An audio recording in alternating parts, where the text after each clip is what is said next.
Good evening, my friend. You've made it to, yet again, another YouTube video essay which is extraordinarily long and probably not going to actually contribute to your life in any way, shape or form, and this is just another way for you to procrastinate and get away from the hellish life that you currently lead. And with that, we need to begin today's story, and that starts off in Eastern Europe.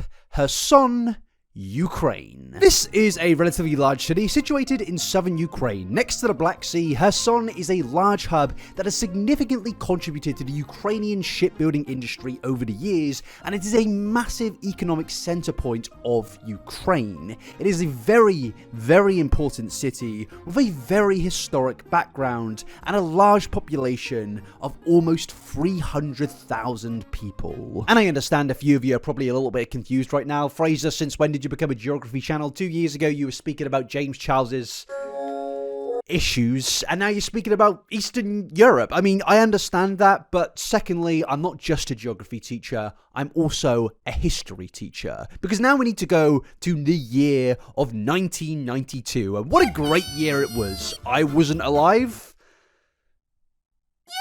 and some things also happened. The Summer Olympics were taking place, it was the year after the Cold War had ended, and seemingly peace was supposedly flooding through the world.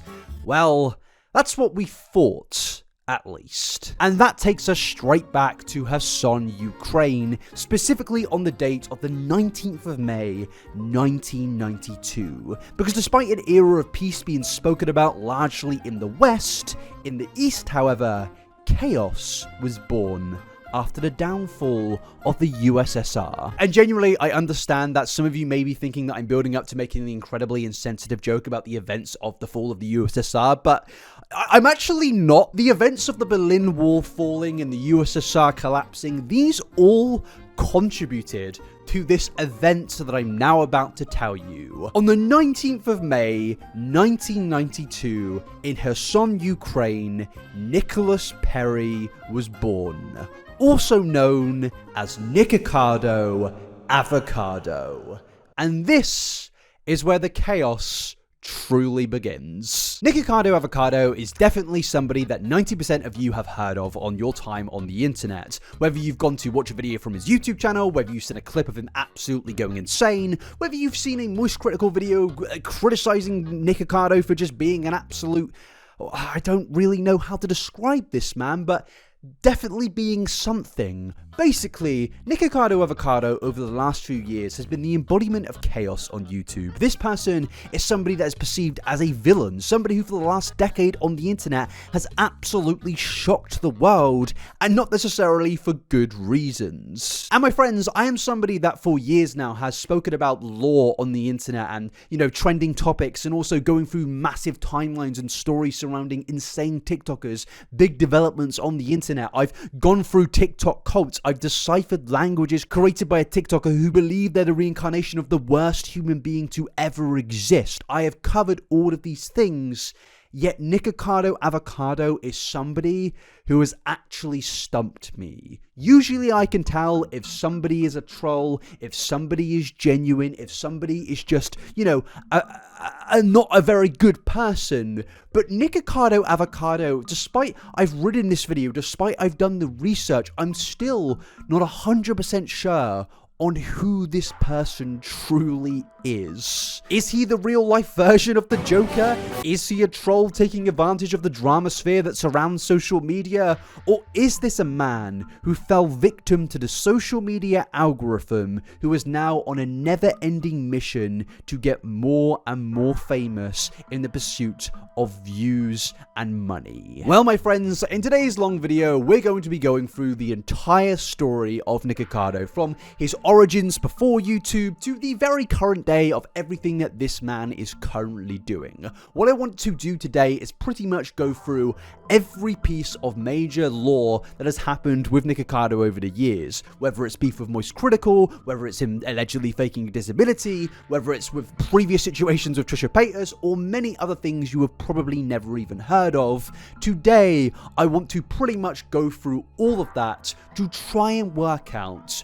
who actually is Nikocado Avocado. But before we get into any of that, my friends, I do quickly want to talk to you about today's sponsor, and that is Aura. You see, in the making of this video, I've had to sign into multiple accounts to access certain pieces of information and data whilst doing the research for this video. And with having multiple accounts set up on multiple websites, I would be using multiple passwords, and that would make me at risk to multiple possible breaches of where my information could be leaked out onto the internet and used by anyone in a very nefarious way, which could put me and my details and security information completely at risk. Because you see, in 2022 alone, Americans lost $10.3 billion to online crime, which far outpaces home burglary losses, and it's now gotten to the point of where hackers may have stolen the social security numbers of every single American. So obviously, it's more integral than ever to protect our data and information, and that's where Aura comes into things. You see, Aura is online safety that you can trust, and using Aura, it will help you stay protected. Aura will let you know if your addresses, email addresses, birth records, phone numbers, or social security number has been breached and leaked at any single time, and they will also let you know if that information has been used to garner access to your bank accounts or credit card information. As I said, it's online safety that you can trust, but it doesn't end there. You see, Aura offers a password manager, antivirus protection, a VPN, home title monitoring, and data broker removal, all in Aura's individual plan that is available in one app. And today, my friends, Aura are offering you a 14-day free trial, which you can access at aura.com/inabber. And I highly recommend using this trial to check if you've had any breaches and to most importantly, keep you safe and secure. In a world of where things are going more and more online by the day, use aura.com/inabber to get a 14-day free trial to keep you safe and protected. The link is in the description below. Thank you so much to Aura for sponsoring this video. And now, let's get back into discovering who truly is Nikocado Avocado. And I think the best way to start that is to give the current well-known definition of Nikocado, because as I said earlier, 90% of you have probably heard who Nick is, but there is some of you who luckily you have never heard of this man, and now you're about to have your brains completely rotted to a point of never return. But yes, let's actually look at the current perception of who Nick is. Well, basically, Nikocado Avocado is a very well-known internet figure with millions of subscribers across multiple channels, where every single week he will upload videos of him consuming a copious amount of food, and I mean a seriously large amount of food in these mukbang style videos. And honestly, no human being should be eating this much nuclear fried chicken. But honestly, if Nick's nuclear farts were just the only issue at hand here, I don't think there would be a reason to make these videos. I don't really care that Nick eats a large amount of food. You've probably all heard of the mukbang genre. It's where, you know, people are fascinated to watch somebody consume large amounts of food at once, and Nick is pretty much now the face of that industry. But obviously, that's not exactly the main reason he's well known. Nick, of course, is known for getting himself in a dramatic situation basically every single month. It seems since the beginning of Nikocado Avocado on YouTube, he has found himself at the center point of many situations, ranging from serious allegations to supposedly faking disabilities, to possibly dying, to his weight loss and weight gain journey, to beef with Trisha Paytas, to beef with so many other creators, to tricking the internet and manipulating us all into feeding into his bait consistently, to an innocent man who has a cute bird on his shoulder. The story of Nikocado is massive. But I don't just want this video to be Nikocado Avocado is the worst person on planet Earth. I want this video to be an actual study into the mind of him. Yes, we will be telling jokes and going over very serious situations, but I want to basically make this video to understand how creators can get to the point of, well, where they do this for a living. She's feeding the spray!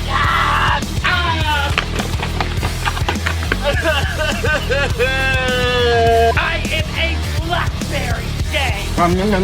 No.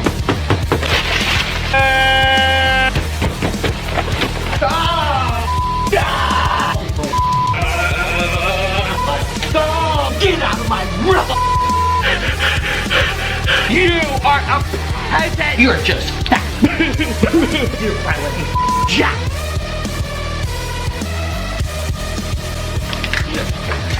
What are you doing?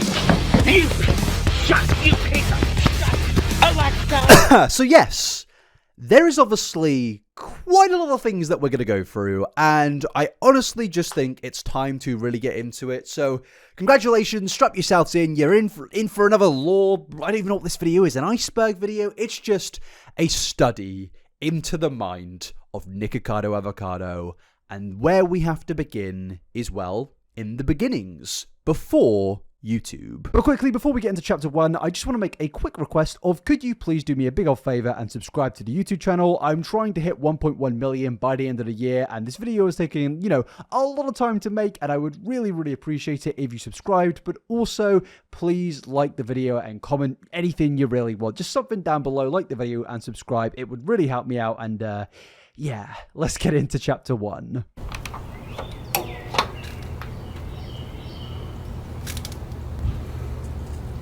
Now, a thing I really like to do in these massive videos is to go to the beginnings before social media, before clout completely just took over the mind of the individual that we're speaking about, and to look at the wholesome beginnings, because it can really kind of change your perspective on some of the things out there about certain individuals that we speak about. And with Nikocado Avocado, it is exactly the same. There are some origins to this man that I don't really think is widespread. I don't think everybody knows pretty much everything about this man, and honestly, well, I mean, why would you? Like, look, I get it, it's my job. I do this for a living, but yeah, why would you know? And that's why I'm here to tell you about it. So let's get into it. And yes, that takes us to the 24th of August, 1991, the day Ukraine got its independence. And Ukraine's independence is incredibly important for this story, because before the Berlin Wall fell, only a few years before Ukraine got their independence,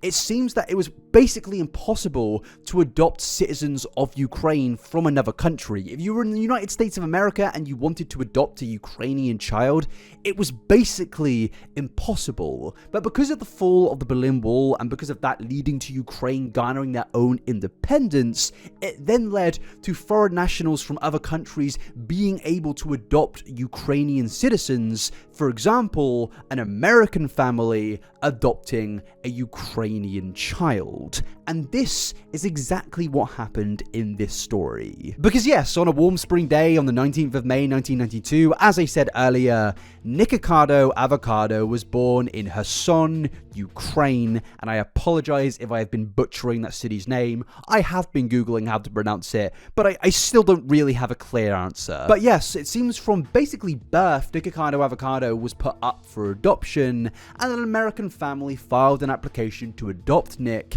and obviously that led to him moving to the United States of America. And this is a part of the story where Nick doesn't really speak about this much, because I mean, really, why would he? He has his family in the United States, and I don't really think he feels much of a tie to Ukraine. Over the years, from my research, from when I've spoken about it, Nick has said that he would love to visit Ukraine, but ultimately, it very much seems that Nick identifies as an American citizen because he grew up there, he lived there, and he lived originally just outside of Washington, D.C., and then at the age of 8, him and his family moved to Pennsylvania and started a life there. And honestly, when I first found out about this information, I didn't believe it, because it just sounds like another troll that Nikocado Avocado has kind of got himself into. That's the first rule and lesson of today's video, in fact. Nikocado Avocado loves to troll, make things up, exaggerate things to get people talking.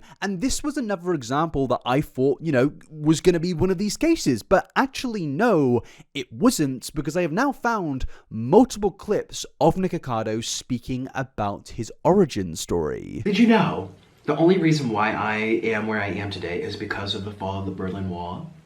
Ukraine got its independence after the fall of the Berlin Wall, and it was directly, oh shoot, here comes history. Oh, what do I say? You know, it's something related to the Berlin Wall and Ukraine becoming independent and allowing for adoptions to happen in America. Yes, that was related somehow. My mom always said, the fall of the Berlin Wall is important to your life, your story.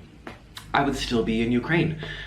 speaking. Ukrainian and eating bread and vodka and not eating this? Oh, wow, my life would be so different. There is an interesting timeline out there in the multiverse of where Nikocado Avocado is a Ukrainian mukbanger. Now, I don't know how the Eastern Europeans of the world would take to Nikocado Avocado. I mean... how have the Westerners of the world taken to Nikocado Avocado? But yes, this is definitely a fascinating part of his lore, and yeah, as he said, the Berlin Wall is integral to his story and basically everything that led from that. But because of my lack of trust for Nikocado Avocado, I had to piece together multiple clips. I had to do more and more research about this because I just don't have much trust for the guy, and you'll really work out why over this video. But I just want to play a few more clips to kind of confirm this fact and set it in stone that Nikocado Avocado was definitely from Ukraine. I was born in Ukraine. I grew up outside Washington, D.C. in College Park, Maryland, right by the University of Maryland, up until I was the age of like 8, 9, or 10. And then my family moved to central Pennsylvania. Now, unless you're from Pennsylvania, Washington, or even Kherson, Ukraine, this information probably isn't going to affect your life in any way, shape, or form. Yes, it's a little bit of cool lore that you probably didn't know about, but ultimately, what does this really change? Well, it does show that Nick definitely had not a super difficult childhood, but it definitely showed that there were bumps on the road up till this point of what we know. But then when you go even further into researching into Nick's childhood, there is actually some bits of information that Nick has put out there over the years to indicate that it wasn't just bumps in the road, but Nick definitely did have a bit of a difficult childhood with some of the things that he was put through. I went quite far back and found an interview between Trisha Paytas and Nikocado, and in this interview, Nick speaks about some very personal things where he discusses the fact that from the age of 5, Nikocado was in therapy, and this all centered around his desire for attention at a very young age, and basically his parents, I guess, having a sense of disapproval around that. And of course, this is going to build into the later parts of this story because a desperate desire for attention is something that Nikocado Avocado has always been criticized for over the years on YouTube. It's interesting because, like I said, I thought your story just in general, like being adopted and then growing up, were you someone who needed attention, who wanted attention? Yeah, I was in and out of therapy since I was like 5. Oh, yeah. Well, why were you in therapy in the first place? Behavioral issues, so I would like want attention. So maybe yes, maybe you're right. Were you loud? Were you obnoxious? Were you being mean? What was your attention seeking? All of it. Well, I don't know about meanness, but definitely just like, yeah, just like wanted the spotlight, which is so different of how I am now. Now, as much as I said earlier that I don't want this video to just be Nikocado Avocado bad, I do just have to point out here that this is definitely the first lie that Nick has told in this video so far. Because for Nikocado Avocado to say that he doesn't like being in the spotlight is definitely a lie. This man is everything about being in the spotlight. Let's just go through his recent videos here, his most popular videos. The reason that this man is known is because he is so good at getting himself in the spotlight, and I believe that you have to at least enjoy that slightly to be so good at that. If there's anybody who enjoys being in the spotlight, it is definitely Nikocado Avocado. But I do think that this definitely is an interesting insight into Nick's origins, because as I said earlier, I think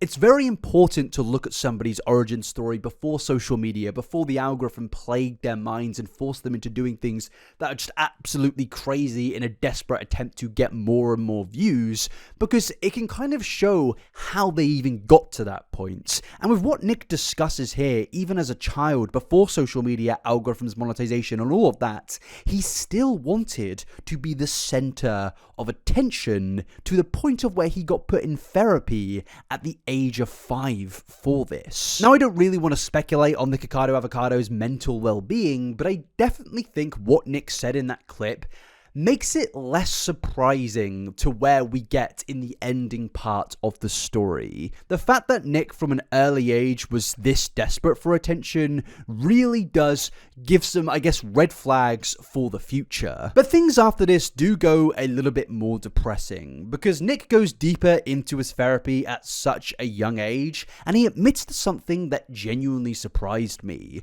because even if Nick had, I guess, an abnormal desperation for attention at age 5, that isn't necessarily the most uncommon of things. There are a lot of kids out there that desperately crave attention, and they usually do grow out of these things, and usually parents just, parent their child and help them grow out of that phase.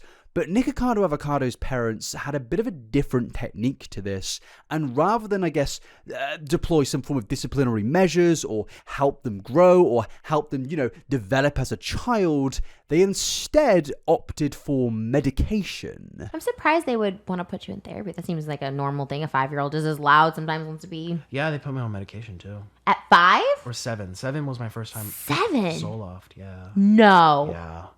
I disagree with that, but then again, I wasn't raising myself. My parents said it was hard, but I don't know. 7? It Taking seems very Zoloft. Yeah. For That's what was depression, right? So they thought I was depressed, then I thought I didn't test positive for bipolar or personality disorder or anything, but they say I have ADD and OCD. At 7? No, that was more so like preteen when they told me that. But they diagnosed you with depression at 7. Yeah. So what? Yeah, I don't remember ever feeling depressed. That's the weird thing. Do you think... I don't think, if you were to ask me, have you ever had major depression where you, can't get out of bed for months? The answer is no. I've never had any kind of recollection of, oh my God, the whole world's awful. I get sad. I, have moments where I want to cry or, I've had thoughts for, a couple days because I'm that sad, but it's never, I guess... chronic is the word I'm looking for, where it takes over your whole life. Now, to me personally, I think it is quite disturbing that a 7-year-old child could be placed on medication for something that they did not even feel. I think that's incredibly wrong and honestly very disheartening to hear. Now, I don't know Nikocado Avocado's parents, but I definitely do believe that this was a mistake. And based on what Nick says in this interview, I'm inclined to kind of get the vibe that Nick also possibly thinks the same here, because Nick does go on to say that this all did take an effect on him. How long were you on it for? A couple years. Wow. Yeah. I wonder if that had an adverse effect. I think so. Yeah. I mean, there's side effects to everything you do, so there's definitely something that could have happened to me. Now, what these effects actually were, Nick doesn't really go on to describe, but based on the fact that 20 years later, Nick has multiple YouTube channels of millions of subscribers where he is just there to garner attention by doing the most insane possible things, it shows to me that from a very young age, Nick was not getting the right help that he truly needed, and this whole thing around him being desperate for attention only increased tenfold because of this. Now, I don't personally think that this is a justification for some of the situations that Nick has got himself involved in over the years, but I do think this is a crucial thing to speak about because it can lead to prevention. It can lead from these things happening again in the future. If you're a parent and your child says that they don't have this thing but they do want attention, it's probably best to not put that child on the medication of the thing that they don't have any symptoms of. It's probably best to actually parent your child in a correct way. I think there has definitely been a sad cycle of mistakes over the years which has led to Nikocado Avocado becoming the person that he is in 2024 and the years going onwards. Even with things such as the consumption of high amounts of junk food. Now, you can go and eat what you want. I'm not here to tell you to not do that, but obviously eating so much food in these crazy mukbangs is something that Nikocado Avocado does for attention, and that stems back to the childhood aspect of things. But then moving forward, the overconsumption of so much junk food with so much chemicals and all the, I guess, I don't really know how to say it correctly. I'm not a nutritionist, but just in general, if you consume, I don't know, all of this food consistently on a day-to-day basis, it's going to take a negative toll on you, which Nikocado confirms himself. Do you think junk food has made you Crazy, yeah. Do you think so? Oh, yeah, definitely. Definitely. Wow. I literally was just talking to Orlin about that the other day. He's like, when you come back from LA, you have to go see someone to get back on medicine. So with this, the childhood issues, the medication, they're not really getting, in my personal opinion, right level of treatment that he needed. It all has kind of led to the story that we are now going to get into. And again, I think that's important to know. I don't just think that Nikocado Avocado was somebody who was shaped by an algorithm and an algorithm alone. There has been so many things in this guy's past that led to him going onto YouTube and doing the most desperate things for attention. And the interesting thing is, with most stories that I've spoken about on this channel, it usually actually just is a case of you have a very normal human being that then gets shaped by an algorithm where they do the most heinous possible thing to continuously get views, such as David Dobrik, for example. I'm sure that David Dobrik was a normal human being before he discovered Vine and YouTube, but after that, it obviously led to this and this because his mind was shaped by an algorithm. Now, I think that also happened to Nick, but you have to combine everything else that you have just learned, and that obviously has led to this big mukbang of complete and utter chaos. But the story of Nick's life obviously did not end in his childhood. He didn't just go to Pennsylvania and just then become a YouTuber. No, Nick actually did quite a lot of impressive things between his time of being a child and being an adult YouTuber. You see, over the years, Nick has spoken about his interest outside of just YouTube, and one of these major interests that Nick has is performance, in particular playing violin, and that shows from Nick's education. You see, Nick had a bit of a regular American life. He went to school, then he went to college, and Nick then majored in performance whilst also learning how to play the violin. And what this kind of shows here is the development of this desire for attention. Now, I'm not saying it's a bad thing to want attention and wanting to use that to become a performer. No, if you want attention, that can be a good thing, and you can optimize that and use that to your own benefit. So don't take this as a criticism, but take it as an observation that it's clear that his desires for so much of attention as a child kind of manifested into wanting to perform on stages, to perform in musicals. Playing in a musical and performing in a musical is something that Nikocado has spoken about over the years that he really, really wants to do. I even found Nick's original social media profile before he created his YouTube channel, which has the @ of Perry Violinist, and as you can see, it's Nick with a violin. He absolutely adored playing the violin, and obviously from these tweets, as you can see, really wanted to be a performer and actually was getting quite successful at that. And this then takes us to New York City. Yes, the wonderful city that I actually really like, but also the city where dreams come true.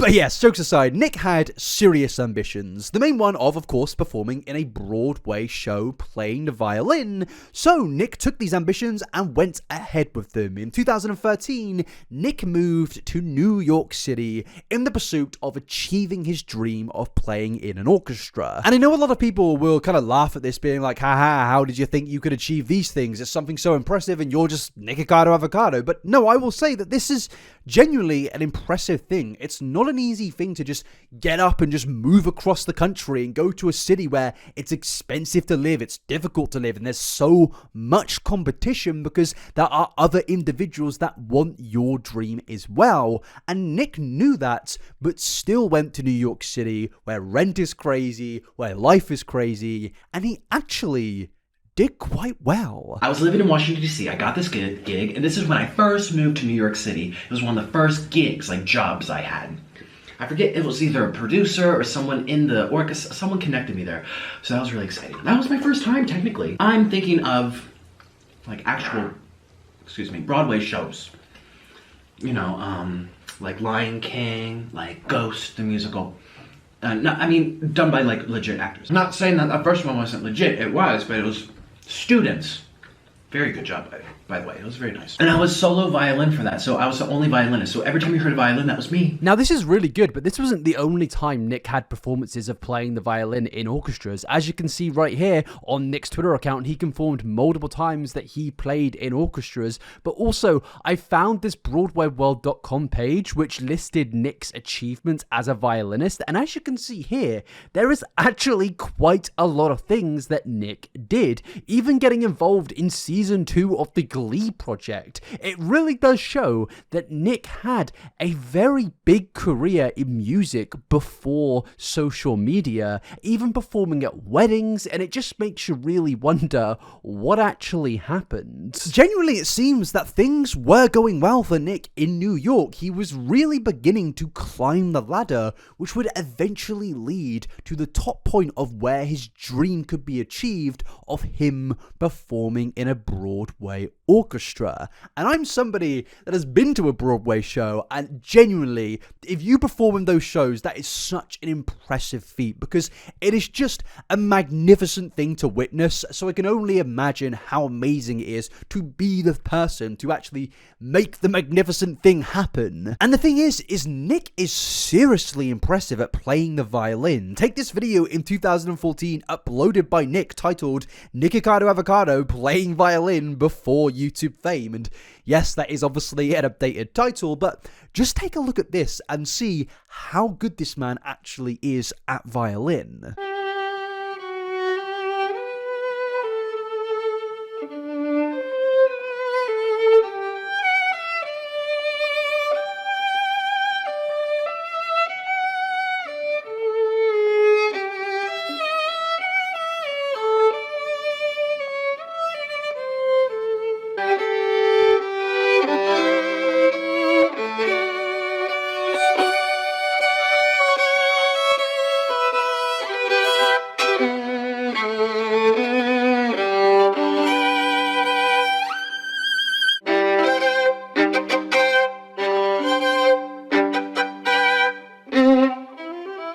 This is genuinely really impressive, and it's kind of a bit of a shock to realize that this man is also this man. It just doesn't make any sense to me. But yes, Nick was successfully progressing up the ladder as a freelance violinist in New York to the point of where he was actually learning to be a substitute violinist in shows like Ghost the Musical. Do you know that movie Ghost? With Whoopi Goldberg. And Oh yeah. They had Ghost the musical here. Really? When I lived here 5, 6 years ago, 7 years, wait, Did you go see it? 8 years ago, I was in the orchestra under the stage. Yeah. I wasn't playing, but I was watching the book that was my dream, to be on Broadway. So I was like wiggling my way in there, learning to be like a substitute for the violinist, and watching the book is what they call it. You kind of sit there for the show. You think you still could do that? Want to do that? Yeah. Now, my friends, I want to bring up an episode from Doctor Who. I believe it's season 4 of Doctor Who, and it's the 3rd episode before the finale, where the episode's called Turn Left. Now, in that episode, it doesn't feature the Doctor, but it does feature Donna Noble, where she kind of goes through the past events of her life, and there's a specific moment where Donna comes to a crossroad, and in the original part of her life, she turned right, but in this part, she's being egged on by like an alien sorceress person to turn left. And turning left changed everything in her life. It made everything go wrong. It was the wrong decision.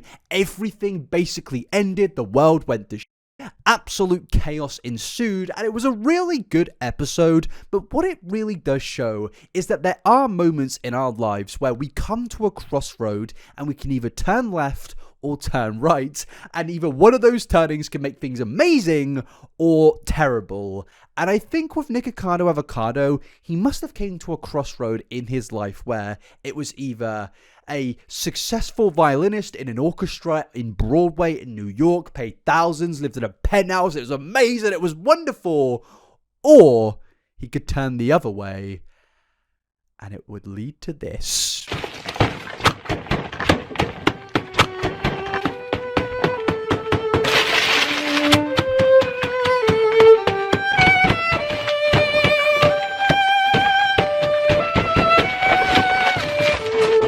Yeah. I mean, it's obviously sad to see where it all ended up. Now, if Nikocado Avocado is genuinely happy, then good for him. But also, it is sad to see that Nikocado Avocado had this dream of being a successful violinist in an orchestra, and as you probably guessed, it did not happen. And I don't really think it's going to happen in the future, mainly because of everything that we're going to get into in the future part of this video. Because as you can imagine, we now need to start getting into the YouTube and social media aspect of Nicholas Perry. Because in 2014, as I mentioned, he uploaded a YouTube video. And in 2014, in specifically May of 2014, Nicholas Perry became Nikocado Avocado.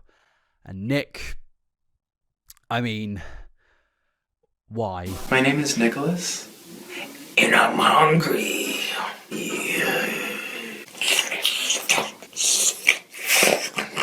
definitely a bit of an ominous thing to say, given everything that's happened since that video in 2014. But yes, my friends, now we've gone through the timeline. We've gone through the origin story from Ukraine to America, in Washington to Pennsylvania to New York City to everything that we're now about to get into. But importantly, I hope we've kind of taken this as a little bit of a lesson to understand that not everything is just like an evil story from the very beginning, you know? There are some wholesome beginnings here. And yes, I have been critical of Nick's parents, but it did kind of seem that Nick had a relatively normal childhood, but he did have some underlying problems there to do with attention.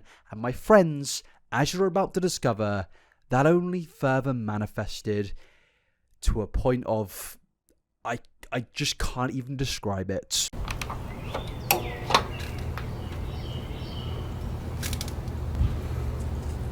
My friends, welcome to the year of 2014, also known as the year where Brazil got absolutely slapped up in the World Cup, also known as the year where that plane went missing, and also known as the year where Nikocado Avocado began his YouTube journey. Now, the landscape of social media and YouTube in 2014 was completely different than the landscape in 2024. Nowadays, you have multiple communities on YouTube absolutely dominating the platform, but back in 2014, YouTube was a bit more of a niche thing. It was still massive, but ultimately there weren't as many content creators, and the biggest YouTubers back then were Dan TDM, Stampy Longhead, and British YouTube was still absolutely dominating the space, being led by Zoella and plenty of other vloggers. This time was known as the era of YouTube of fake wholesomeness, fake niceness, but albeit it was definitely a nostalgic time.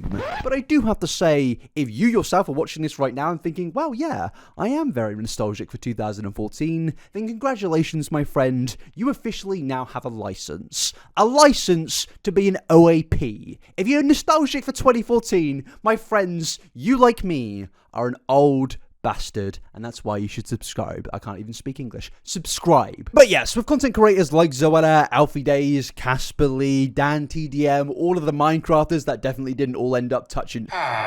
Not all of them, but most of them. You know, in that era, throwing somebody like Nikocado Avocado into that realm is like putting 6,000 Mentos in a bottle of Coca-Cola. It's obviously gonna end up in a big splashy mess. And obviously, we now know that it absolutely did do that, but the thing is with Nick's start to YouTube in 2014 is that yes, Nikocado Avocado's channel was created in 2014, but it was actually also dormant in 2014. It was just a mere channel called Nikocado Avocado. There were no posts, there were no uploads, there were no comments or likes. It was just this lone channel on YouTube with a few hundred subscribers, and nobody at the time truly knew what this channel was going to become. But I understand a few of you may be a little bit confused now, because in the previous chapter I did show you a video posted by Nikocado Avocado, and that video came in 2014,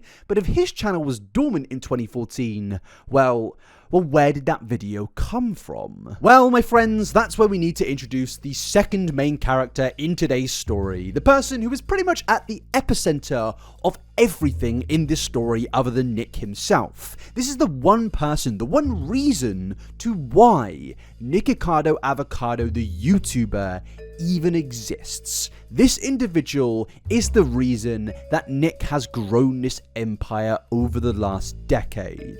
And this person is called Orlin. He gets for I get nothing. That's what you get. How dare you? How dare you? How dare you kill me? And yes, this is basically where the story starts to get a little bit messy. Because yes, meet Orlin, a Colombian mukbang YouTuber who since the year of 2012 has been posting regular content on the internet. He originally in 2012 started off with wholesome videos such as the best mango farm in Florida, the biggest fruit on earth, alien fruits on tree trunks, and what's crucial to know is that back in 2014, Orlin was particularly known as a vegan content creator, somebody that would spend his days making videos speaking about veganism, fruits, vegetables, and how you can live your life in the best possible vegan way. Orlin in 2014 was seemingly a pretty big vegan content creator, and of course that leads us into Nick. Because at the time of 2014 and 2012, Nikocado Avocado was not somebody with a social media presence, and Orlin and Nikocado had a friendship, let's just say for now, which obviously led to them two creating content together. For example, the video that I showed you previously actually comes from Orlin's own channel, which has now to this day mysteriously been renamed as Nikocado Avocado 2, and I believe at one point in 2015 this channel's name was also changed to Nikocado and Orlin, but I do believe that the original name of this channel at least had Orlin by himself in the name, something to do with veganism or even just the name of Orlin Home. There are multiple channel names that he's gone through throughout the years, so it's kind of hard to go back and navigate what his original name was in 2014 and 2012. And of course, in 2024, most of you, if you know who Nikocado is, know that Nikocado and Orlin are basically a duo that have been together since the beginning of time, and this all obviously stems from Orlin himself. Without Orlin, there is no Nikocado Avocado. Even before Nick had his own channels, you can see Nick appearing in videos on Orlin's channel, such as the I'm Hungry video that was originally uploaded onto Orlin's channel. But before we go even further into the duo of Orlin and Nick, I think it's essential to really work out how these two actually met, because there has been a lot of speculation that these two have been together for like 20 plus years, they're married, they're broken up, they're in a relationship, they're just friends. This friendship, relationship, marriage, whatever you want to call it, is something that a lot of people in the space have been debating about for years. If you just search the names Nikocado and Orlin, you are bound to find thousands upon thousands of videos just about their relationship or friendship. But if there's one thing that we can all agree on, is that Nick and Orlin certainly have a love story. They are two people that no matter what, no matter the fights they have, no matter the arguments they have, no matter the cheating, the drama, and everything surrounding them, Nick and Orlin will always be together throughout this entire timeline from the very point of 2014. These two individuals have a very, very weird story, but I don't really have any doubt that there, at least at one point, has been a very genuine love between the two. And my friends, this love story all stems back to the concept and idea of veganism, because you see, in 2016, Orlin uploaded a video titled How We First Met, Our Love Story. And in this video, Orlin is sat down and pretty much just discussing, well, as it says, how he met Nikocado and how they fell in love with each other. And it turns out Nick and Orlin actually, in the beginning, met in a vegan gay Facebook group. I know, it's a concept that I didn't think that actually happened, but yes, apparently, back in 2013, there were gay, I guess, dating vegan groups on Facebook where vegans could meet other gay vegans and have a gay vegan time, and it seems surprisingly a very wholesome thing. Like what he speaks about in this video, I'm looking back at it now thinking, how is this the same individual that... I'm getting ahead of myself, but if you know the story of Orlin and Nick, you know where this is going, so to see what I'm about to play you, it's just... what happened? Hey guys, so I'm going to tell you a story. It's story time with Orlin Home. So this is a story of how I met Nicholas. So this happened over 3 years ago, I think. We met on Facebook. I was in a Facebook group called Gay Vegan Man, and I saw this person posting about shampoo alternatives. And I decided to talk to him and give him some advice, because at the time I was a raw vegan and I was using all natural products, so I recommended some shampoo to him. And then we just started talking. The first thing he sent me was a private message, and it was, "You're cute," and a winking face. And I said, "Thank you." And then we just started talking from there. It's just such a shame to see that... I'm just going to jump ahead in the timeline, that basically... we had that very wholesome and cute introduction. This was the first time we had ever heard how Nikocado and Orlin had met. It was a very normal thing, weirdly enough, and it's just sad that it became this. I'm sorry. You're not sorry. I am sorry. No, you're not! You're a liar! You're not sorry! You're not sorry! You're never sorry! You don't mean what you say! You're a piece of garbage! You're not sorry! You're not! You ruined my life! You ruined my life! You're not sorry! You're never sorry! You never change! You ruined my life! That clip is less than 10 years after the clip of when Orlin speaks about how he met Nikocado, and honestly, it's kind of worrying to see how quickly a human being can descend into absolute madness. There is no point of return where these two have gotten to, but I'm not going to jump even further ahead. We're going to get to that eventually. But yes, these two met on a gay Facebook group for vegans, and pretty much they got chatting, and they eventually started to speak about meeting up. Orlin then decided to go to a fruit festival that was being held in New York, and obviously, we all know that Nikocado lives, or at least lived near New York at that point of time. And what makes this even sweeter is they both did a lot of preparation when it came to meeting each other in this park in New York. Orlin, for example, got a load of fruits that, Nick really likes, but the fruits didn't taste that nice in New York, but they would obviously taste nicer in a place where they were more freshly produced, so Orlin got those freshly produced fruits and brought them over to New York for Nick to try. And I'm not kidding, a lot of fruit. You can see it right here. There's a lot of fruit being brought along here. It's a very sweet intention. Nick turned up apparently in a suit because he had to go and play violin afterwards. It was a very weirdly cute thing, and it only gets sweeter. So I was struggling to find Nicholas, and eventually he found me, and we just sat down. He was wearing a tuxedo because he was going to play his violin after meeting me. So we basically sat down and we introduced ourselves, and I gave him the mangoes, and he was so grateful, and he was so happy because mangoes are so expensive in New York and they don't taste good. So he was very happy about the gifts I brought him. I brought him mangoes, my mesa pote, and I brought him sugar apples, and he loved all of them. And basically we just started talking for about an hour, and then he had to go play his violin. So I followed him to where he was going to play his violin, and I ate a watermelon outside of the place he was playing at. So it was so weird. I was getting all kinds of weird looks. And then he comes out and he's like starts laughing at me because I'm just eating a melon on the floor. I ended up going to New York again, and I spent, I think it was 3 days with Nicholas. I don't even remember. I have really bad memory for this kind of stuff. But I spent a few days with Nicholas. We didn't do anything.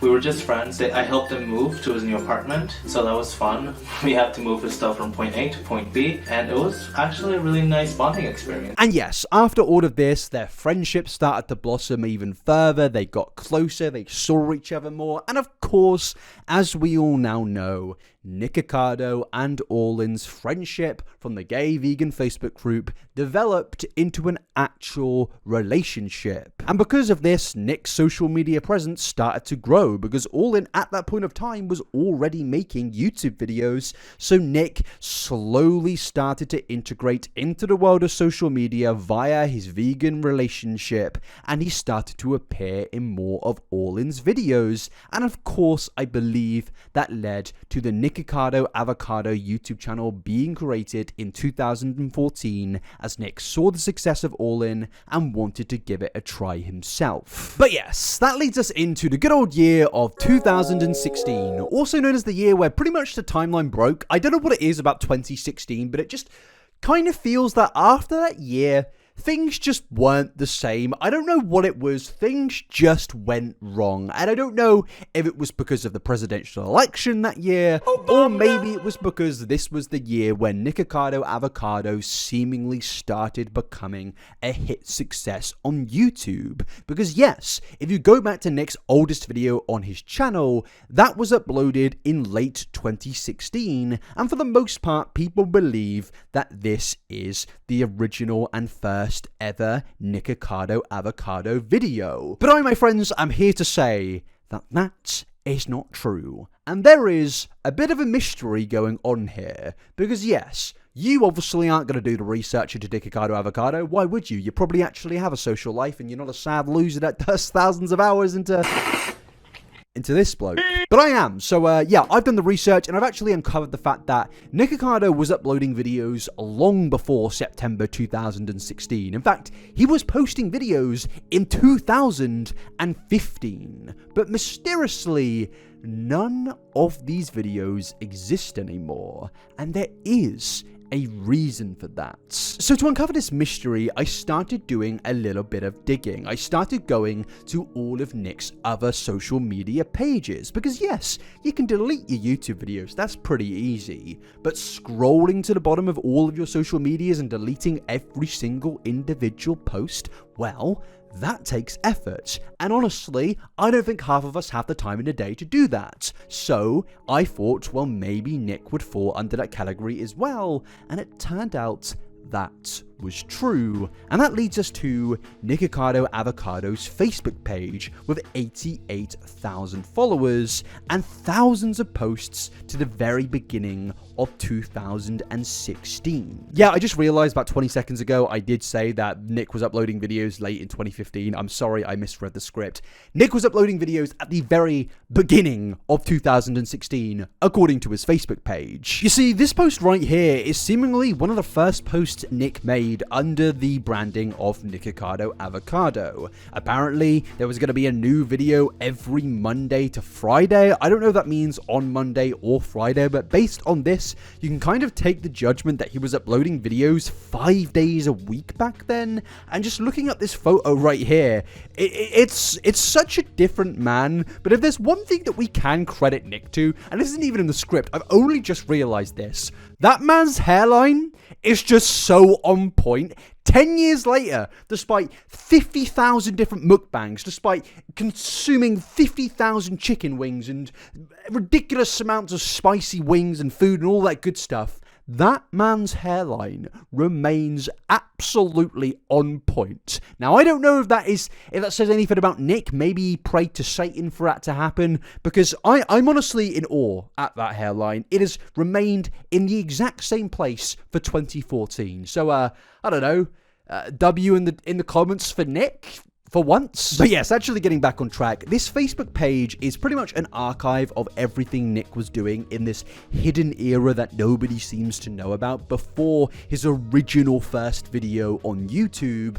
And it's very clear to me that Nick at this point of time was trying to really work out what he was going to do on YouTube. Was it going to be mukbangs, vegan content, crying on camera?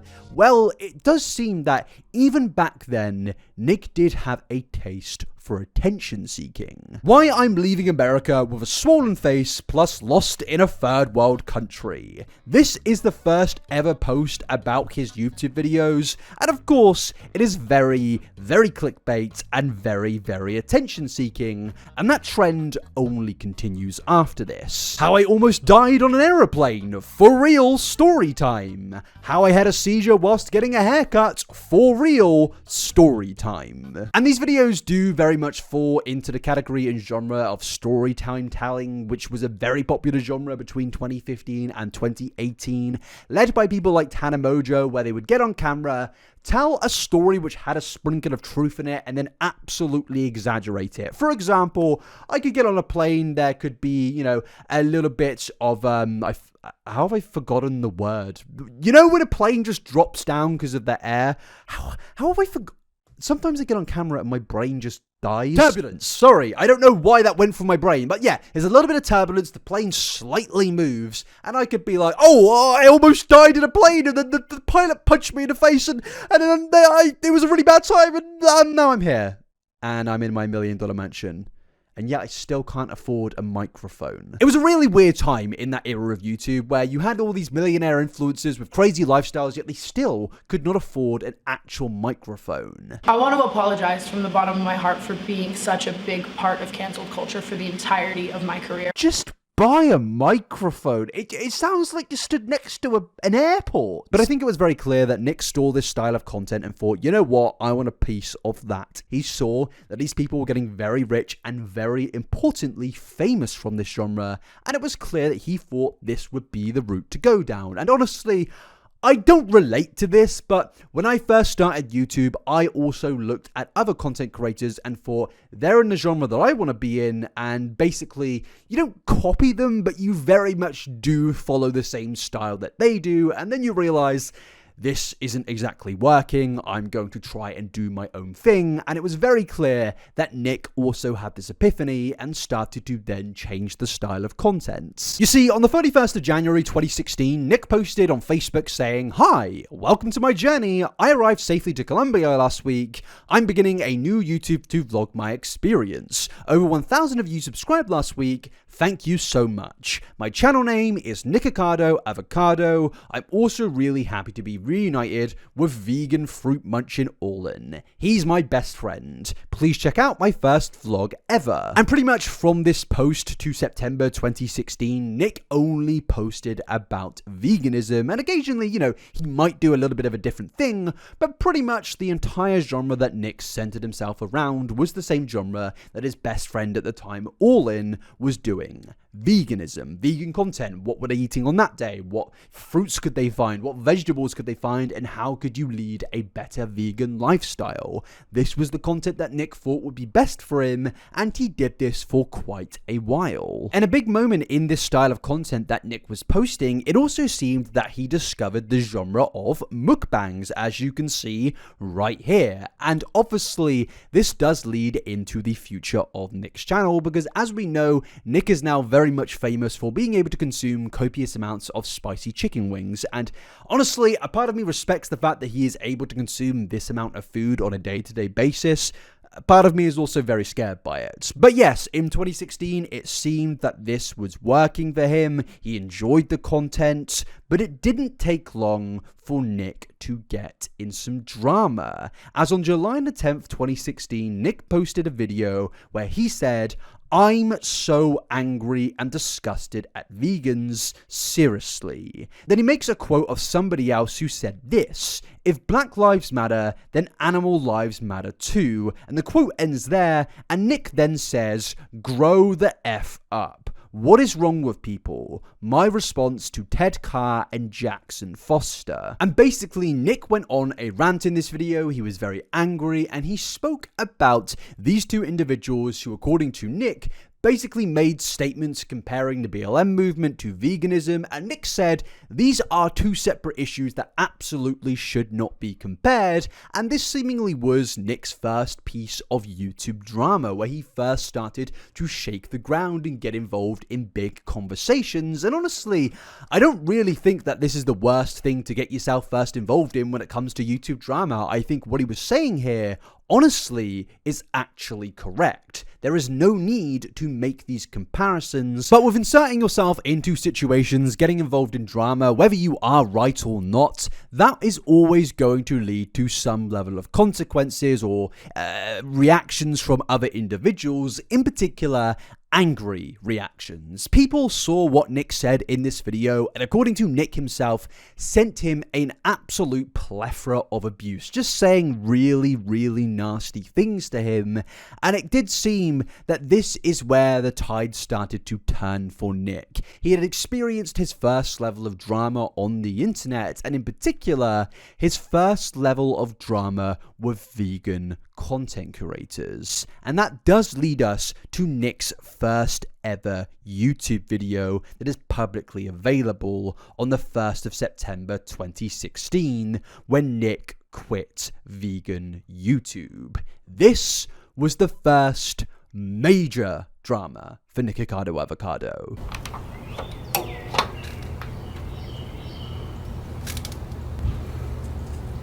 My friends, drama on YouTube is an absolute given. It's something that is completely, no matter what the year is, no matter what the date is, it is completely unavoidable. Yes, no matter if it's 2014 or 2024, or no matter what side of the platform you're on, gaming, vlogging, commentary, veganism, gay, Facebook vegan groups, there is always going to be drama on YouTube due to the fact that so many content creators do have incredibly large egos. And honestly, it's not necessarily a criticism of me to say that. It is probably quite difficult to grow a platform with millions of subscribers and not gain an ego. And when two egos clash, say somebody has a different opinion opinion to the other person doesn't like that, it will usually always lead to drama. For example, in 2010, drama was happening between content creators in the Call of Duty community, and in 2014, more drama was happening there. In 2017, drama was happening between British YouTube. In 2018, it was Jake Paul and all the other content creators in that sphere,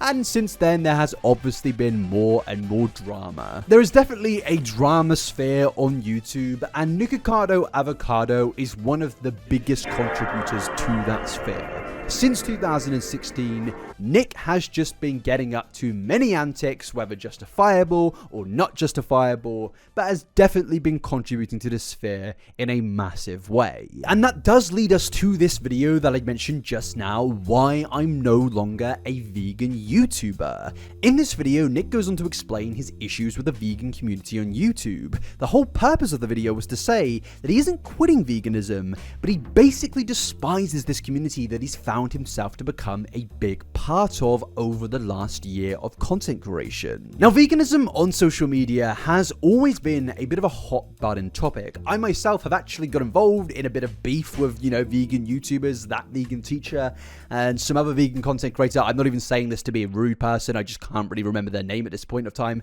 They made a video responding to some videos that I made about that vegan teacher, and pretty much I have discovered I'm even scared of saying it, that some vegans on YouTube are fairly militant. That doesn't mean every single vegan in the world is militant. I have a lot of viewers that are probably vegans. I myself have been a vegan at one point of time. I will go on to speak about that later in this video. But yes, I've discovered that there are a few militant vegans on this website that curate content, and Nick also, over the year of 2016, had the same experience with these militant vegans. Actually, not the same experience. Nick had a much worse experience that I had with these types of vegans. For example, in this video, Nick speaks about his experience with quitting raw veganism and just following traditional veganism, and how the raw vegans got very mad at him. And honestly, before Nick said these words, I had absolutely no idea that there were like sub forms of veganism, and I'm just gonna read you the definition of raw veganism now. What is a raw vegan diet? Well, raw veganism is a subset of veganism. Like veganism, it excludes all foods of animal origin, that it adds the concept of raw foodism, which dictates that food should be completely raw or heated at temperatures below 40 to 48 degrees. And yes, I used Celsius because Celsius is definitely the most superior form of reading the temperature. But yes, raw veganism. I think a lot of us are going to see this idea and think, I'm just going to keep my opinions to myself. And Nick, he did do raw veganism, and for a while he thought it was the best thing for him, and then eventually he decided he does not want to do it anymore because of a lot of health complications that were happening due to that style of diet. And Nick went on to speak about this in this video, where a bunch of raw vegans got very angry at him for quitting it. I haven't made a video for about 1 week now, and I have my reasons for that. I'm a little uncertain on how to properly begin this video because there's a lot on my mind, and it comes from various angles. The first angle is that of Hanya Mania making a video saying that she's quitting YouTube, so to speak, but she's at least really fed up with the vegan online scene on YouTube. That kind of really pushed me to make this video because I've been having those thoughts and feelings for quite a while now. But it's some other things, some comments that I've been getting about having Noodle, Orlin's pet bird. We're adopting a sloth from Florida. Getting a lot of crazy comments from vegans, of course, saying I'm not vegan enough, what I'm doing is wrong. And it's just, the third angle is that I feel like this is my moment to really speak what I'm feeling. Everything's kind of just molding into this moment. And let me begin. So Hanya made a video saying, "You won, I quit," and basically in the video she expressed her discontent. That's too nice. She expressed she's off by vegans in the YouTube scene, and one of the reasons, number one, is that she's getting chastised for the way she eats. Apparently, eating gluten, eating bread on a vegan lifestyle isn't good enough in some vegans' eyes. It's really hard because you make these videos to inspire people or to just show different variations of being vegans if you want to help save animals' lives, or just give different alternatives, because let's face it, we are not all going to eat the same way ever. Never, ever, ever. That's not going to happen. Yet people still want to put all of their energy in trying to make people identical, trying to make everyone do the same thing, like Christianity. Like everyone on this basketball team, we all do this method and yada yada. Or like everyone in the violin world, we all play this school of teaching, like this is the best. It's weird. I think humans are just programmed to behave this way. Now, honestly, I understand what Nick is saying here, and I don't really think what he's saying is controversial, to say the least. I think that if it's veganism or anything else, controlling people's lives who don't live the same way of your life is just, or at least attempting to control somebody's life who doesn't live the same way you live, it's just an absolutely ridiculous thing to do. If you're a grown adult, you should be able to lead the life you want to lead. And if you do want to educate people on the topic surrounding veganism, I think that's perfectly fine. I also think that there is like a fine line between people that, you know, get angry with people for not being vegan, but then also there's the individuals that I don't get spoken about enough who just attack vegans for no reason whatsoever. If a vegan wants to live a life of running a vegan Twitter page or YouTube page where they speak about the benefits of veganism, let them. They're not harming anybody by doing that, as long as they're not being militant with their beliefs. So let them do that. I really don't understand why vegans get so much flack. Sadly, there are people like that vegan teacher who do garner a lot of controversy for the vegan community, but the reality is most people get mad at that vegan teacher for not really reasons relating to veganism. Yes, it does get brought up because obviously she is the vegan teacher, but for me, when I've got upset with her in the past, it's more been to do with the fact of her saying absolutely insane things in her YouTube videos and just doing weird things that I want to then criticize. The veganism is just sadly always going to be there, but personally, I don't care about that vegan teacher's diet, because at the end of the day, that's all it is, a diet. Now, yes, it is also a lifestyle, but is that really much? Like, does that really need to contribute to so much drama in the world and so much militant behavior on both sides? No, I don't think it does. And as somebody who was a vegan content creator at the time, Nick had his fair share of experience with these militant vegans, but also people that hated veganism. So pretty much every single day, Nick in 2016 was walking on eggshells, stressing about what he eats and what he drinks, and honestly, I think that's probably a very, very stressful life to lead. To have millions of people, or at least thousands of people at this time, judging you on what you put in your body. I really don't think that that's a normal thing, to have a crowd of individuals watching you who've never even met you before, where they judge every single thing that you eat. It's obviously not a healthy way of going about things, and it's very clear that Nick could not put up with this any longer. And it's unfortunate. It's like, you don't know what someone can do to you to try to make your life for just putting yourself out there. It's like, look at the Vegan Gains incident. Oh, his girlfriend sent one message to someone and now it's blown up at, oh, she's a cheater and she's looking for sex, and it's blown out of proportion. One little text. Vegans are using it against each other. Every little thing.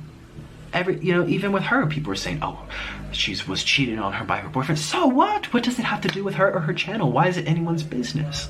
It's crazy. The vegans are the worst sometimes. This whole trend with being dramatic, it's no longer cool to make videos about the animals. It's no longer cool to talk about your lifestyle. The cool thing to do is talk about someone's personal life, or this person's sent a pic, or this person did this, or this person said this, and this person got cheated on. What's that? That's why this community right now, this is why I want to leave. This is definitely one of the most ironic things that Nick has ever said in his life. The fact he was judging people back in 2016 for getting involved in drama. Now, fair enough in 2016 if he wanted to do that, but seeing what this man becomes, seeing the fact that he becomes one of the most dramatic individuals to ever be on the internet is honestly quite a wild change in just simply not even 8 years, but okay, I'm not going to go ahead in the timeline, but all I'm going to say is this is very ironic. But yes, after this, Nick continues to go on to speak about his quarrels with the vegan YouTube community, and also doubles even further down on the whole drama aspect, saying that he doesn't want to be pulled into people's drama. He doesn't want to get involved. He just wants to make the videos that he enjoys. And again, it is just very, very weird to see this style of Nikocado Avocado. If you go to the comment section, you can see people just being mystified that this is the same human being that they've seen in the later years. Basically someone who was having conflict with another YouTuber. Making claims, that person made claims, this person made claims. It's like, we were like, why are we obligated to make videos? Just because you're vegan and I'm vegan doesn't mean I have to make videos taking my stance on everything. It's like saying, I'm a Democrat, and oh, you didn't make a video saying why Donald Trump did this to me off. What kind of Democrat are you? What? You know, it's like, I don't have to do this for you, for this person. Just because I'm vegan doesn't mean I necessarily want to be a part of this community. These people who go back and forth and instigate drama out of each other and make statements, and this person does this, and whose side are you on today, and this and that. People are really upset with me because I didn't make enough videos saying During Rider did this. Like, obviously you love him because you're not saying anything about him. It's like, there's lots of people that I don't agree with. You know, we made videos saying we don't agree with him being gay. I mean, saying that being gay is a choice. I'm not obligated to pick apart someone on YouTube for your entertainment. Look, earlier I said that the timeline in 2016 broke, and I definitely think it did. I actually think that for like 8 years, we lived a very normal life, you know. It was drama-free. There was no Nikocado Avocado. In fact, there was a Nick, but all he was this wholesome dude who made vlogs of, you know, playing the violin. He joined an orchestra. He loved his vegan lifestyle, and it was wonderful. There was no Jake Paul, Logan Paul. The timeline of YouTube was very wholesome. We all played Minecraft, and no people got, you know, it was a good time, basically, but then it was the whole turn left scenario, you know? We get to the crossroads, as I mentioned earlier, you go right, but no, something went back in time and made us go left, and it led to this. Popeye's chicken sandwich. No! Because I just don't see how that is also this. You know, this whole trend with being dramatic, it's no longer cool to make videos about the animals. It makes no sense. It makes literally no sense whatsoever.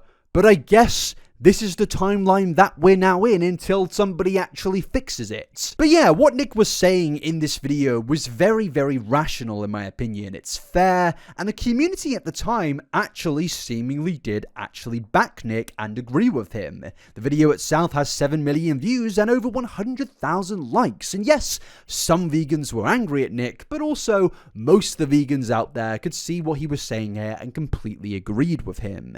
Nick confirms in this video multiple times that he is not quitting veganism, but he should not feel obligated to make vegan-only content, and the subscribers at the time seemingly very much agreed with this and said, we will stick by you no matter what you post on this YouTube channel. And that's great, you know, it's worked out bloody lovely, it's worked out very peachy, and yeah, honestly, the story ends there, everybody goes off into the sunset, and it's a very happy ending, because Nick is a vegan, he's got his vegan fan base, and he's never gonna eat meat again. I don't want to be vegan anymore. This is a very serious topic. Vegans and mental health. Many vegans don't want to admit that they have these thoughts. With not eating meat for over 10 years and being vegan for 5, I don't see much discussion about these points being brought up. I respect vegans so much because most do it for good intentions to make their body and the world a little bit better. But how long down the road do the cons begin to weigh equally with the pros? Is there a reason no culture or civilization has ever successfully stayed 100% vegan? Veganism is an internet trend. If it wasn't for the internet, I guarantee that 90% of vegans would have actually not learnt about it in the first place. Oh god, I mean, the piece lasted for around an hour and 10 minutes. This is where it just all turns into a big stinky mess. Okay, my friends, we're around an hour into the video, and I just want to say, could you please subscribe to the YouTube channel? I know I already requested it previously, but some of you may be a little bit stubborn, and if you're an hour into the video and you still haven't subscribed, I mean, I'm a little bit concerned. Please help me out, please like this, please subscribe, and yeah, let's continue.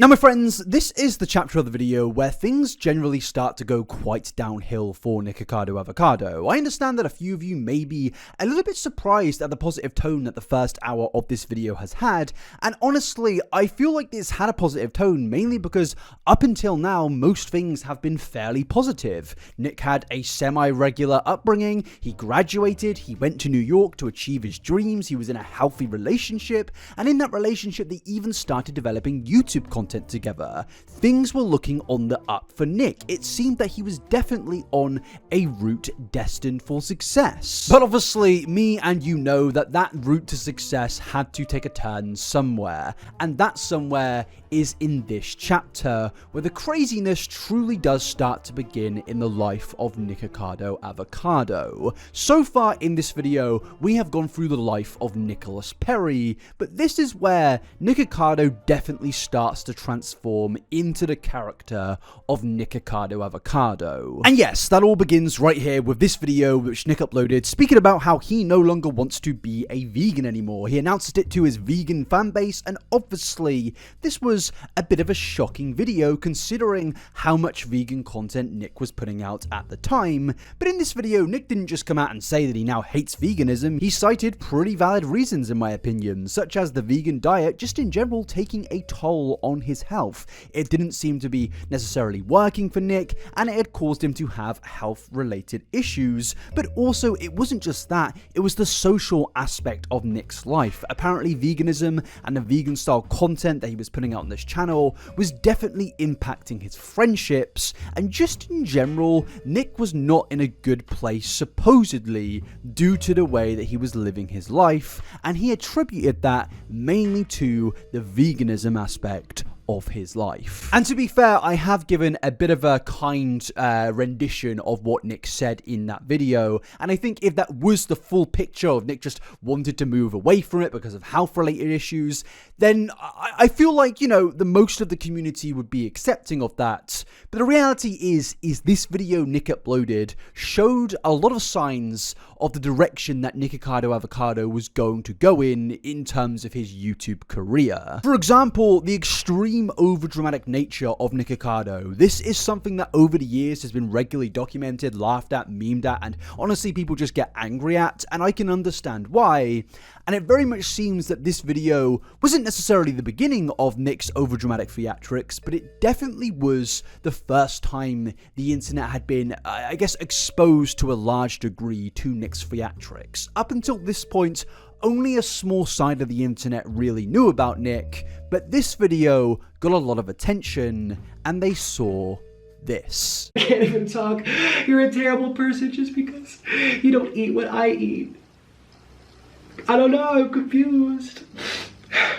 I went out and I bought sardines. I have never even had sardines in my entire life. Won't even focus. That's sardines. Now, it's basically Sebastian from The Little Mermaid. I don't want to eat Sebastian. I don't want to eat flounder, the fish. Ew. Now, the vibe I get from this video is kind of like when a product is released in an alpha stage. You know, when there's like talk around the new PlayStation 5 and you see like concept ideas of it. It kind of feels like this is the concept idea of what Nick is going to become in 2024.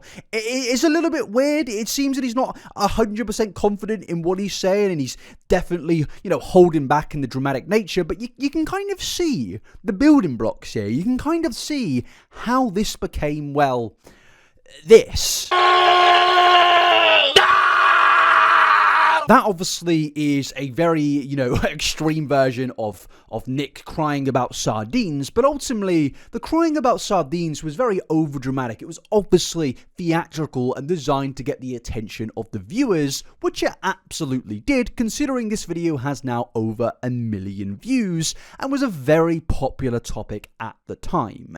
And I think Nick definitely saw that and thought, well, I'm gonna start playing into these theatrics more and more as time comes. But aside from Nick's theatrical developments, we now need to actually take a look at the main reasons to why Nick decided to quit veganism. And yes, I went through them briefly just now, but I feel like we need to hear it from Nick himself. And one of the main reasons is Nick, well, pushing away friends who aren't vegan. I've been debating in my head for the last hour, basically, about making this video. It still has crumbs from my mukbang, but whatever. Because I'm scared, and I'm confused, and I don't want people to hate me because of what I eat. You know, it's like, oh, I eat a gluten-free diet. I'm only gonna talk to people who eat gluten. If you don't eat a gluten-free diet, then you have some enlightenment on your part. And it goes for anything, whether animals are involved or not. That mindset is very common among vegans. I've been there myself. I've been in those shoes where I basically pushed my whole family away, pushed away my friendships, my coworkers,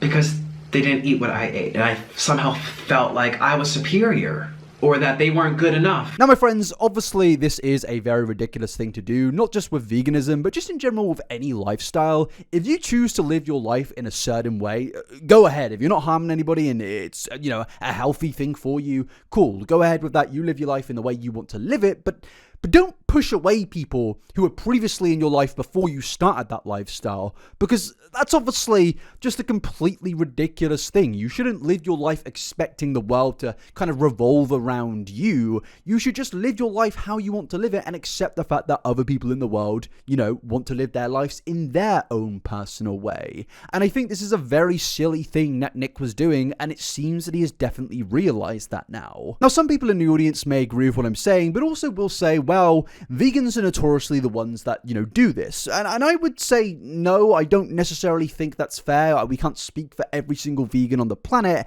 And there isn't a manifesto out there that says, you must push aside all your non-vegan friends. The culling begins today. That isn't a thing that's out there. And I think more so what is actually going on here is Nikocado Avocado has a god complex, as do a lot of other people in the world, and they want to use things such as veganism as a way to control other individuals. Again, this doesn't apply to every single or even the majority of vegans out there, but as we will go on to discover in this video is Nick is somebody who is kind of in the mindset of it's his way or the highway. Like, he is the one who has to be in control consistently, and if you don't like that, then he will do something about it, or he will just simply push you away, or just in general be not very nice to you. And I think that this is the first example of it, yet clearly Nick has realized at this moment that that was a very toxic thing that he was doing, and he wants to move away from that. But also, another point that I think can be made in response to Nick quitting veganism for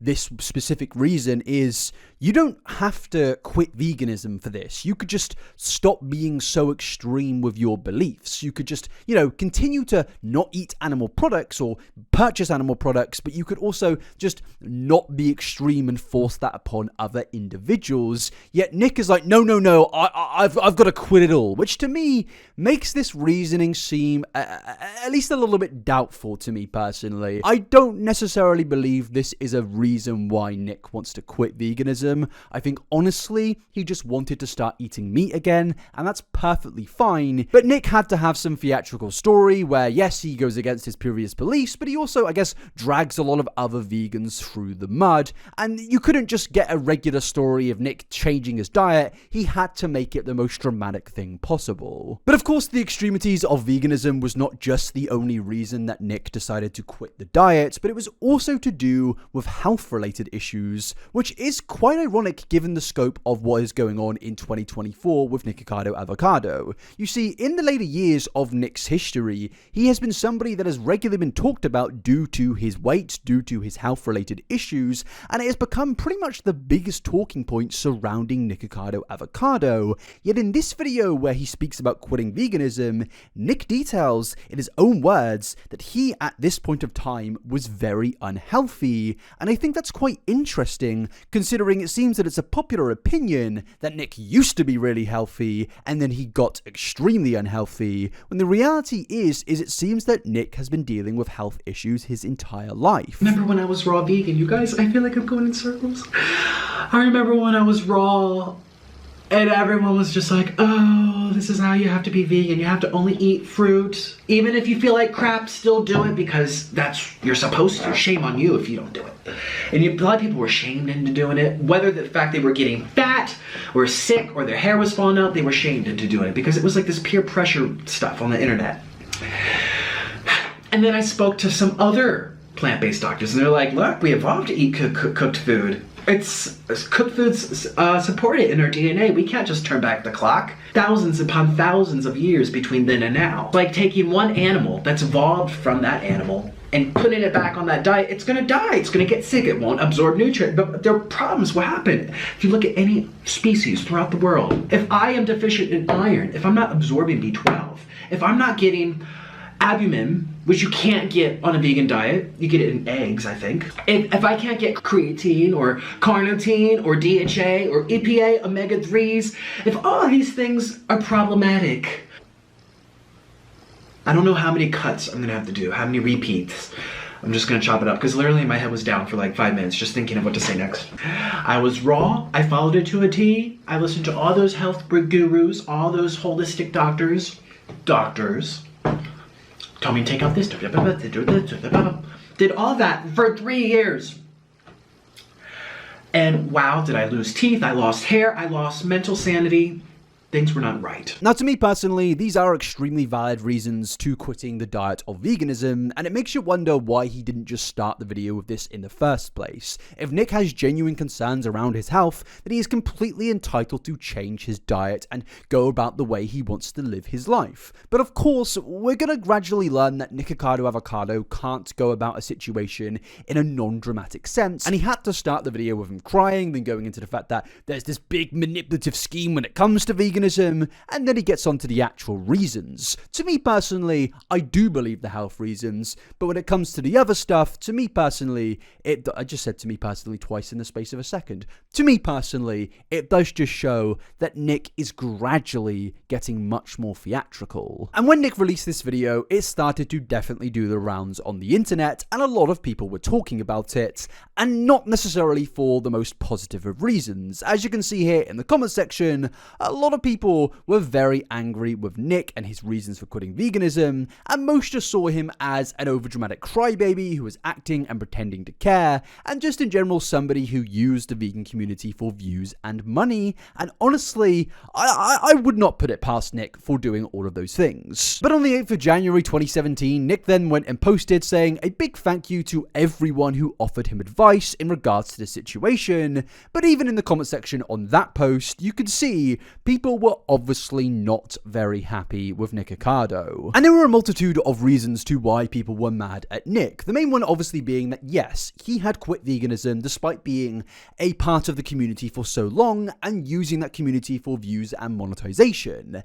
And usually I could kind of accept if somebody wanted to move away from that in a peaceful manner, but as we've seen in these last 2 chapters, Nick was very much attacking the vegan community and he was very much attacking the, I guess, ideology of veganism. I'm sorry to make it a little bit serious there, but veganism in general. Nick was attacking all of it, and obviously that's like going up to a hornet's nest and punching it. It's never going to go down well, and it absolutely didn't. But there were also other reasons out there, such as some of the things that Nick said towards the second half of the video to do with overconsumption, and this part has not aged well. You know, I understand the argument where people are eating excess. People eating 5 cheeseburgers a week, or eating 20 stacks of bacon every day. What? Yeah, that's an excess. Yeah, that doesn't make sense. Now, obviously, my friends, that clip hasn't aged particularly too well whatsoever, mainly due to the fact that Nikocado, shortly after uploading this video, uploaded these videos. As you can see here, he was eating a large amount of chicken nuggets, then the video straight after that, he literally was eating stacks upon stacks of bacon,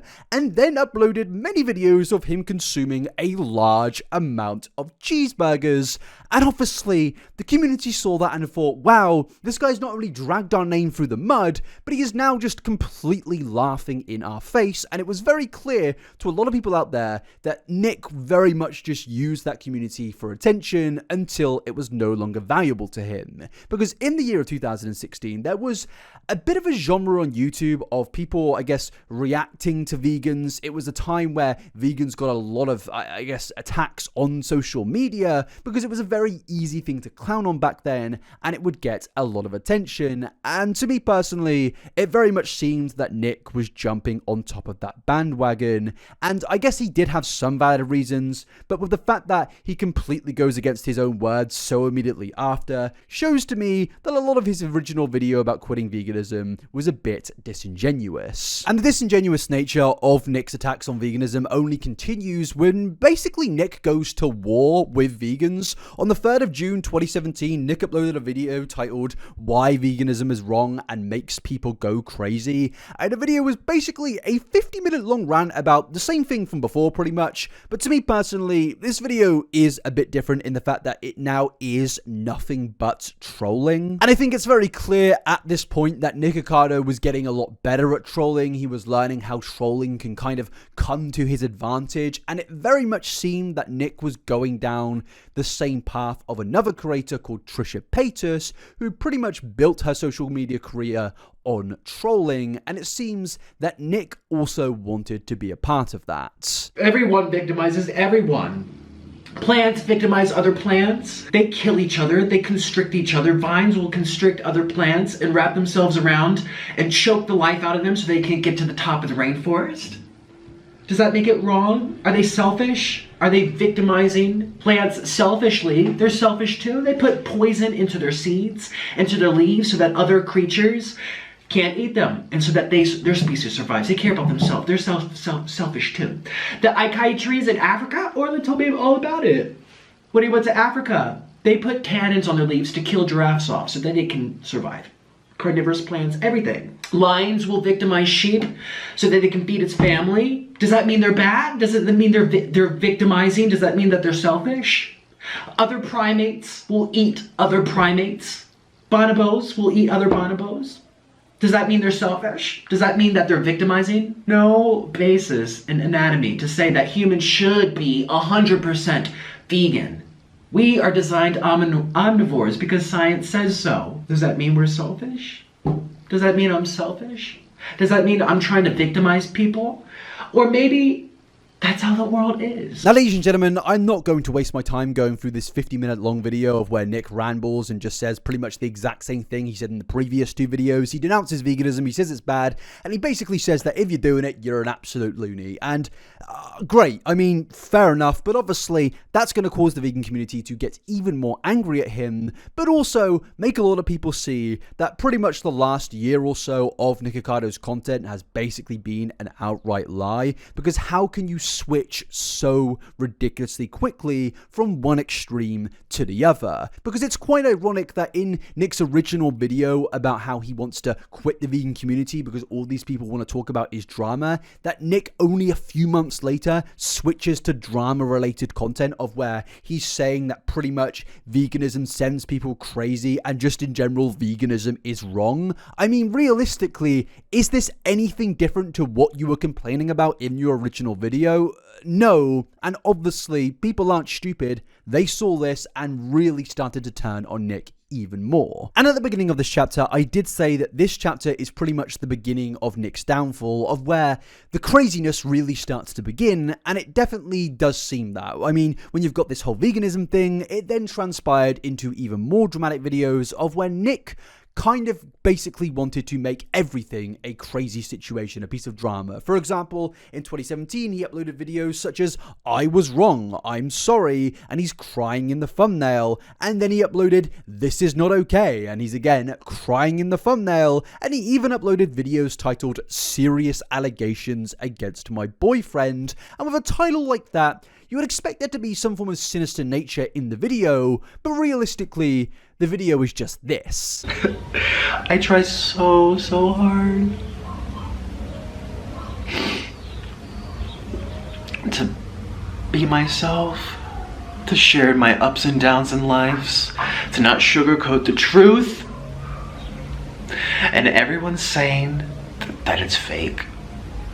The video about Orlin having behavior, wanting himself over something so stupid as dumplings, that my love for him is fake, that a relationship's fake, that our marriage coming up is gonna be fake. And I can't take it. People are so mean. People are so mean. Look, I can't lie to you, Nick is very good at baiting. With everything that he just said in that video, it obviously back in 2017 would be much more believable than it is now, and that's mainly due to the fact that at this point of time, Nick had a relatively clean slate. Yes, obviously he had the whole vegan situation, but at that point of time, Nick was obviously not known by the entire internet, and he obviously took advantage of that. This was the beginning of Nick's trolling days, where he knew he could say absolutely anything, cry, break down in videos, make things up, just do things for absolute theatrics, and some people would eat this up and believe him. Yes, Nick always had his doubters, but in 2017, Nick was in this weird sort of timeline of where people didn't necessarily know about him, so they would see his videos and stick around for a bit, whereas in 2024, we all know what Nikocado is, and if we see Nick crying in a thumbnail, we don't even pay attention to it anymore because people naturally got bored of it and they also were further exposed to Nick. Whereas in 2017, this is the infancy of Nikocado, and it was clear he was working out what route to go down, and he ultimately decided trolling, breaking down, theatrics was the path that he wanted to go with. And with that, we get into the next topic of what Nick clearly thought would work well for him in terms of being over dramatic about and in terms of exploiting on his channel.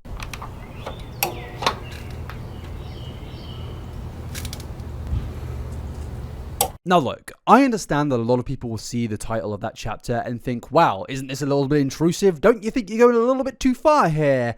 And look, I'm not here to speculate about somebody's weight or health or say, you should be this weight, you should be that weight. I'm obviously not going to do that in this chapter. I'm somebody who has dealt with my issues with weight over the years, regardless of if that's being too skinny or being a certain heavier weight. I have dealt with things in my own way, and I'm not here to lecture you guys on how to live your life or to lecture Nikocado on what weight he necessarily needs to be. But ultimately, Nick's weight over the years has been something that has been spoken about profusely amongst the YouTube community. Whether you agree with that or not, most of it comes down to the fact that Nikocado Avocado himself has been the one to speak about it the most. Nick has become known for making videos pretty much every single month, complaining about his weight, eating a lot of food, complaining that he's put on weight, saying that he's losing weight, and just in general, there seems to be a very common pattern with Nick of where he will not be getting enough attention, so he will make a very dramatic video, and one of the genres of content that it will be dramatic about is, of course, his weight. And this conversation all began on the 24th of March 2017, when Nick uploaded the video, I'm getting fat and I don't know why. And basically in this video, Nick is showing off parts of his body and stating how shocked he is with his weight gain and just in general that he doesn't recognize himself anymore. Okay, we have an emergency. Oh my god, hold on. I have to close this down. We little sloths? We have an emergency. What is in here? What is in here? What is in here? Oh my... What is this? What is this? What the heck happened to me? Yesterday, I was so healthy.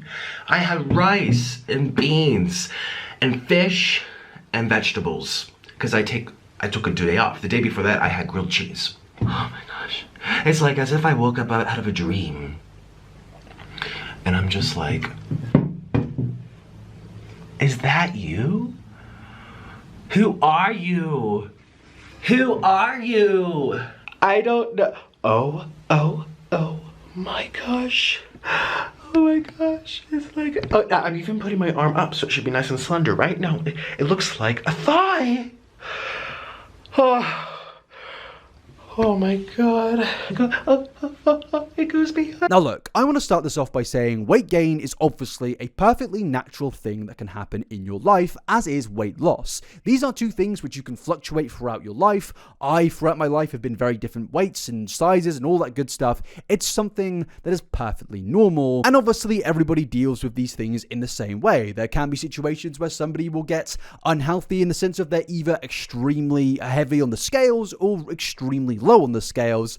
I'm not really here to talk about that. I'm more here to go through the timeline, but I did just want to acknowledge that obviously weight gain and weight loss is a perfectly natural thing. And I just kind of want to end it there. But naturally, when Nick uploaded this video, it did garner, not, I guess, controversy, but people pointing out the obvious factor that Nick obviously eats a lot of food. He uploads regular mukbangs where he consumes a large amount of calories, so weight gain is obviously going to be a natural thing that will happen here. And again, that's not necessarily my business, but this has kind of led into a particular genre of content that Nick has partook in that I, over the years, have criticized, of where I feel like content creators like to use extreme weight gain as a form of, I guess, sensationalism, as a way to get clicks and to get views, because obviously titles like this and titles that Nick has uploaded in the latter years of his channel are going to garner attention. And there have been other channels out there that upload very similar videos, and I've been particularly worried that these types of videos will inspire copycats. And obviously, considering Nick did it and then a load of other people did it, I feel like my worries were pretty much validated in that. And I'm not going to name other names outside of Nikocado here, but I definitely think that you right now are thinking about certain content creators that have gone through this, I guess, genre of content where they bait out extreme weight gain or even extreme weight loss. And obviously, I think it's not a good style of content because it obviously promotes unhealthy eating habits, whether that's consuming so much food or not consuming any food whatsoever.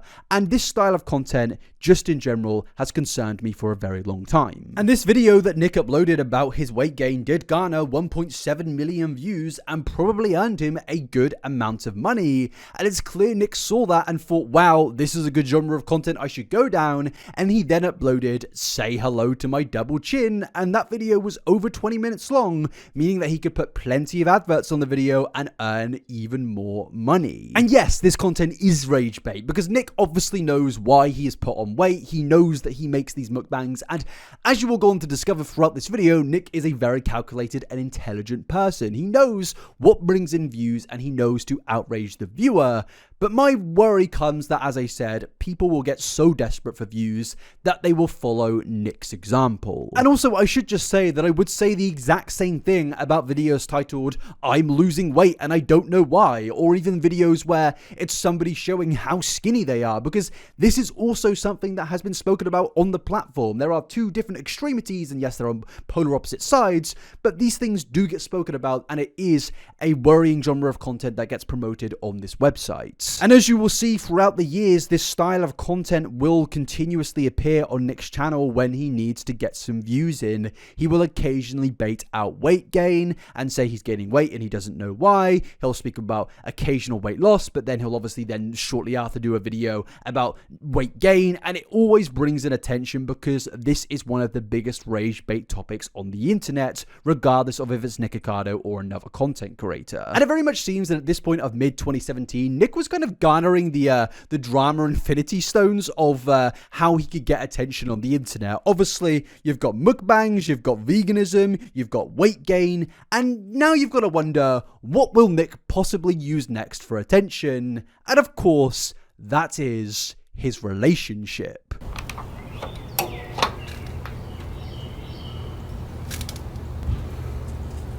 Yes, the Infinity Stone that Nick next discovered was, of course, breakup videos. Because over the time on YouTube, breakup videos have been the thing that obviously garner a lot of attention. There are plenty of videos out there that you can probably remember of one of your favorite creators announcing that they are now separating with their partner, and it's always a big tear fest and very, very sad, and obviously it always seems a little bit uncomfortable to witness people breaking up, and Nikocado loves uncomfortability, and it seems that he saw the genre of content and decided to capitalize on that as well, because, the vegan stuff, it kind of died off. The mukbangs were going great, but he needed other stuff. He needed more types of content that he could regularly upload about, and of course, that was his relationship with him and Orlin. This relationship is something that over the years has definitely been speculated about probably the most when it comes to Nikocado, and that obviously is because Orlin features in so many videos, and Orlin is pretty much the reason that Nikocado himself even started social media. If you just search Nikocado and Orlin, you will find playlists speaking about them, you will find content creators speaking about them. I probably have spoken about them at some point of my YouTube career,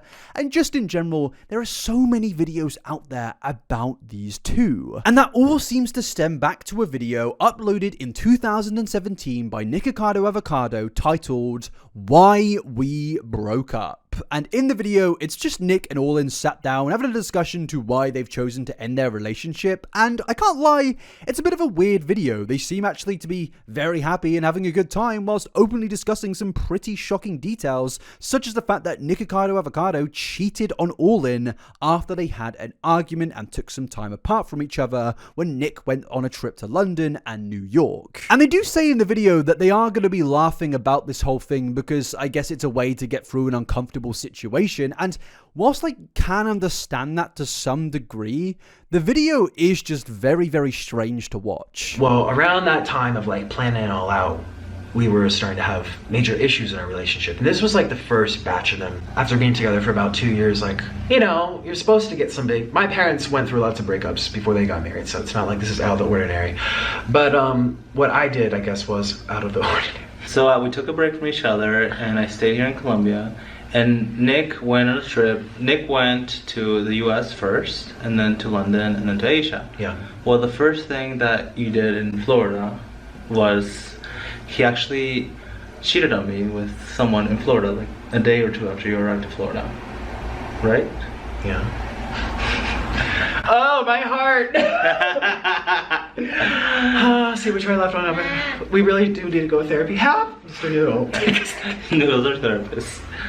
Well, anyways, he did that, and I didn't find out about them until a while. But so then after, how many hookups do you have in Florida? I don't remember. Well, I think he tried to have 2, but he only had enough time for 1. I don't know, two or something. And then he went to Virginia, and he actually vlogged. He made a vlog, and he went into like a house. And it turns out that that house was a house he went into to have a hookup with somebody else. Now, I feel like this video is a massive sign to the fact that social media algorithms have fully taken over Nick and Orlin's brains at this point, because in my opinion, this is not something that you should be sharing to millions of people on the internet. Look, not to sound like an old person, but I just feel like there are some precious moments in your life that don't need to be online. I feel like this is something that a lot of people can learn, that, hey, some situations don't need to be public. They don't need to be spoken about. Okay? Don't do it. It doesn't need to happen, and this was one of those things, and I think the viewers also thought the same thing in the comment section, but again, this is clearly deliberate. Nick knows that this is going to make us uncomfortable, and he knows that this is going to get views, and I think what's interesting is I actually don't think it is a troll that Nick cheated on Orlin. I think that definitely happened based on how they're speaking in this video, and again, I don't think that's healthy. I don't think that these details should be revealed in a video with your, I guess, now ex-partner, because that's the kind of confusing thing with Orlin and Nick's relationship. They have done so many breakup videos, it's kind of hard to work out what is real and what isn't real. Now, in my opinion, for the broader spectrum of the entire timeline of Nick and Orlin's relationship, I do think that there is toxic behavior that happens in a relationship, but I definitely think for like 80% of all the videos they've made over the years, most of it was just fake theatrics for the attention of the viewers. I really don't believe nearly anything they say, but because this was the original video of when they first publicly broke up, I do believe quite a few things said in it. But again, why do we need to know these details? Why do I need to know the information about the ins and outs of their relationship? I don't, and it takes you back to a video only uploaded not that long ago in the past, in this timeline of when Nick quit the vegan community because of the drama, because of the content creators only wanting to be dramatic. It's clear that at this point in the midway of 2017, Nick was being shaped by the algorithm. He was becoming a hypocrite and everything he had previously criticized. And honestly, it's a real shame to see, considering the pretty humble beginnings that we went through in the beginning chapters of this video. And the video only progressively just gets more and more uncomfortable, where they start to list the amount of times Nick has cheated, and honestly, I kind of got the interpretation that Nick has seemingly cheated on Orlin at this point 10 times. Well, Virginia, you had one with a friend, a mutual friend, that I met thanks to you. And then you had repeats, right, in Virginia? No. Yeah, the one with the Tempur-Pedic bed that you really liked. He double dipped. I know you remember better than I do. I dipped. tried to block this out. So he double dipped and he did something really interesting with the Tempur-Pedic guy. Yeah. And then he had another. You have another one? Well, you double dipped and you had a mutual friend. There was 4 or 5 in DC. 4 or 5, yeah. Dude, I was like, whoa. Okay, there was. Oh god. Okay. And then New York, there was 3 or 4. Mm-hmm. But by the time I got to London, I was just. You tried to get 2 in London, but it didn't work out. No. You tried to do one in Pennsylvania, 2 at our friend's house, and it also didn't work out. A friend's house? Who's one? Our friend. Oh. You tried to do one there, but you could never find the time. But you were trying really hard. But then you did have one at your parents' place. Close to your parents' house. Shh, my parents might but he did have one. My parents he did manage might to watch this now. He did manage to have one in Pennsylvania with a very lovely guy. He was a really nice person. I mean, the list just never ends, and this is just such a balmy thing to reveal for content purposes. But obviously, at this point of time, Nick wanted to be the top dog. He wanted to get to a large subscriber count, and this was what was going to push them there. Baiting out their relationship, telling everybody about their serious personal stories. And what's worrying is that this actually worked for Nick. His whole relationship being baited out for attention with rage bait became a very, and still is, a very popular genre of content on the Nikocado Avocado YouTube channel. And I think what's really fascinating is the fact that this has been going on for so long now that when you go to these older videos, you get comments basically saying, look how happy they once were, really sad their relationship has gone toxic, basically in comparison to the year they were commenting, which I believe is 2021. And it's no, their relationship has always been like this. Regardless of if it's 2017, 2018, 2020, or 2024, Nick and Orlin have been in the exact same stage throughout the entire thing because Nick knows how to get attention. In 2021, they broke up. In 2022, they broke up. In fact, just on Nick's 4th channel, More Nikocado, this is how many videos there were about him breaking up with Orlin. This is an actual genre. This is something which he regularly posts about, yet for some reason, I guess because he's been doing it for so long, the internet seemed to believe that outside of 2016 and before that, they've been always happy. But the reality is pretty much the entire time they've been on YouTube, they've just been this weird toxic couple that break up every 3 weeks. And what's really wild is Nick obviously revealed very personal details about him cheating on Orlin, and he didn't really care what the viewers thought about him. As you can see in the comment section, viewers at the time that believed this video were disturbed by the antics in the video, and people genuinely believed them, and that led to people not trusting Nikocado anymore and wondering how Orlin could ever trust Nick again. Yet Nick didn't care about this. He didn't care about if his reputation was tarnished or dragged through the mud or not, because he was getting more views than ever and more attention than ever. And obviously that plays into the childhood and the early parts of Nick of always wanting to be the center of attention no matter what. And as you've seen, the cycle just repeats throughout the years. Nick will upload 15 mukbangs, look at that food, and then oh, he's heartbroken. And then yeah, he's got his cheese sticks, he's got a spicy fried noodles, he's got creamy butter chicken, and oh, his marriage has fallen apart. for like the 50th time. It's the Nikocado all-in cycle, and you're going to notice it a lot throughout this video. I won't go through every single time they break up, because as you've seen, there are a million times they do that. But what you just need to take from this is most of it is fake. I mean, only 2 weeks later after their breakup video, Nick confirmed that him and Orlin were now married. And yeah, it's obviously very confusing, and I feel like only Nikocado and Orlin truly understand the true nature behind their insane relationship, because even if it is all fake, it is just insane to have a relationship, which is a genre of content on your YouTube channel where you're basically just fighting each other 24/7. But alas, it's time to move on and go into the next chapter, because now we've had, Nick's partner. I think it's time we move into Nick's pets. And yes, this is surprisingly a big staple in the history of Nikocado.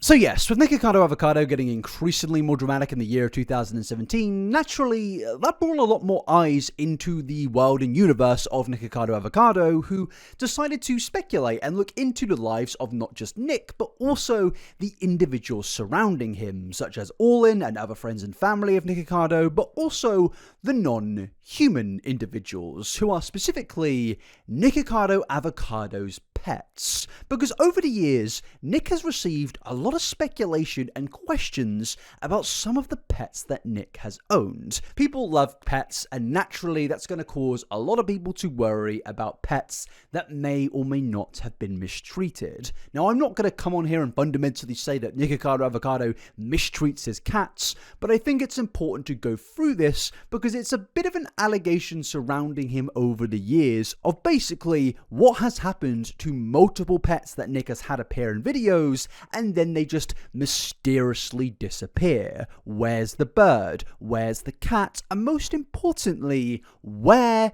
is the sloth? And yes, you heard that correctly, because the average human being, they typically own, I don't know, a rat, a hamster, a dog, or a cat, and in my case, I kind of own a combination of all of those things into one. This little freak show right here.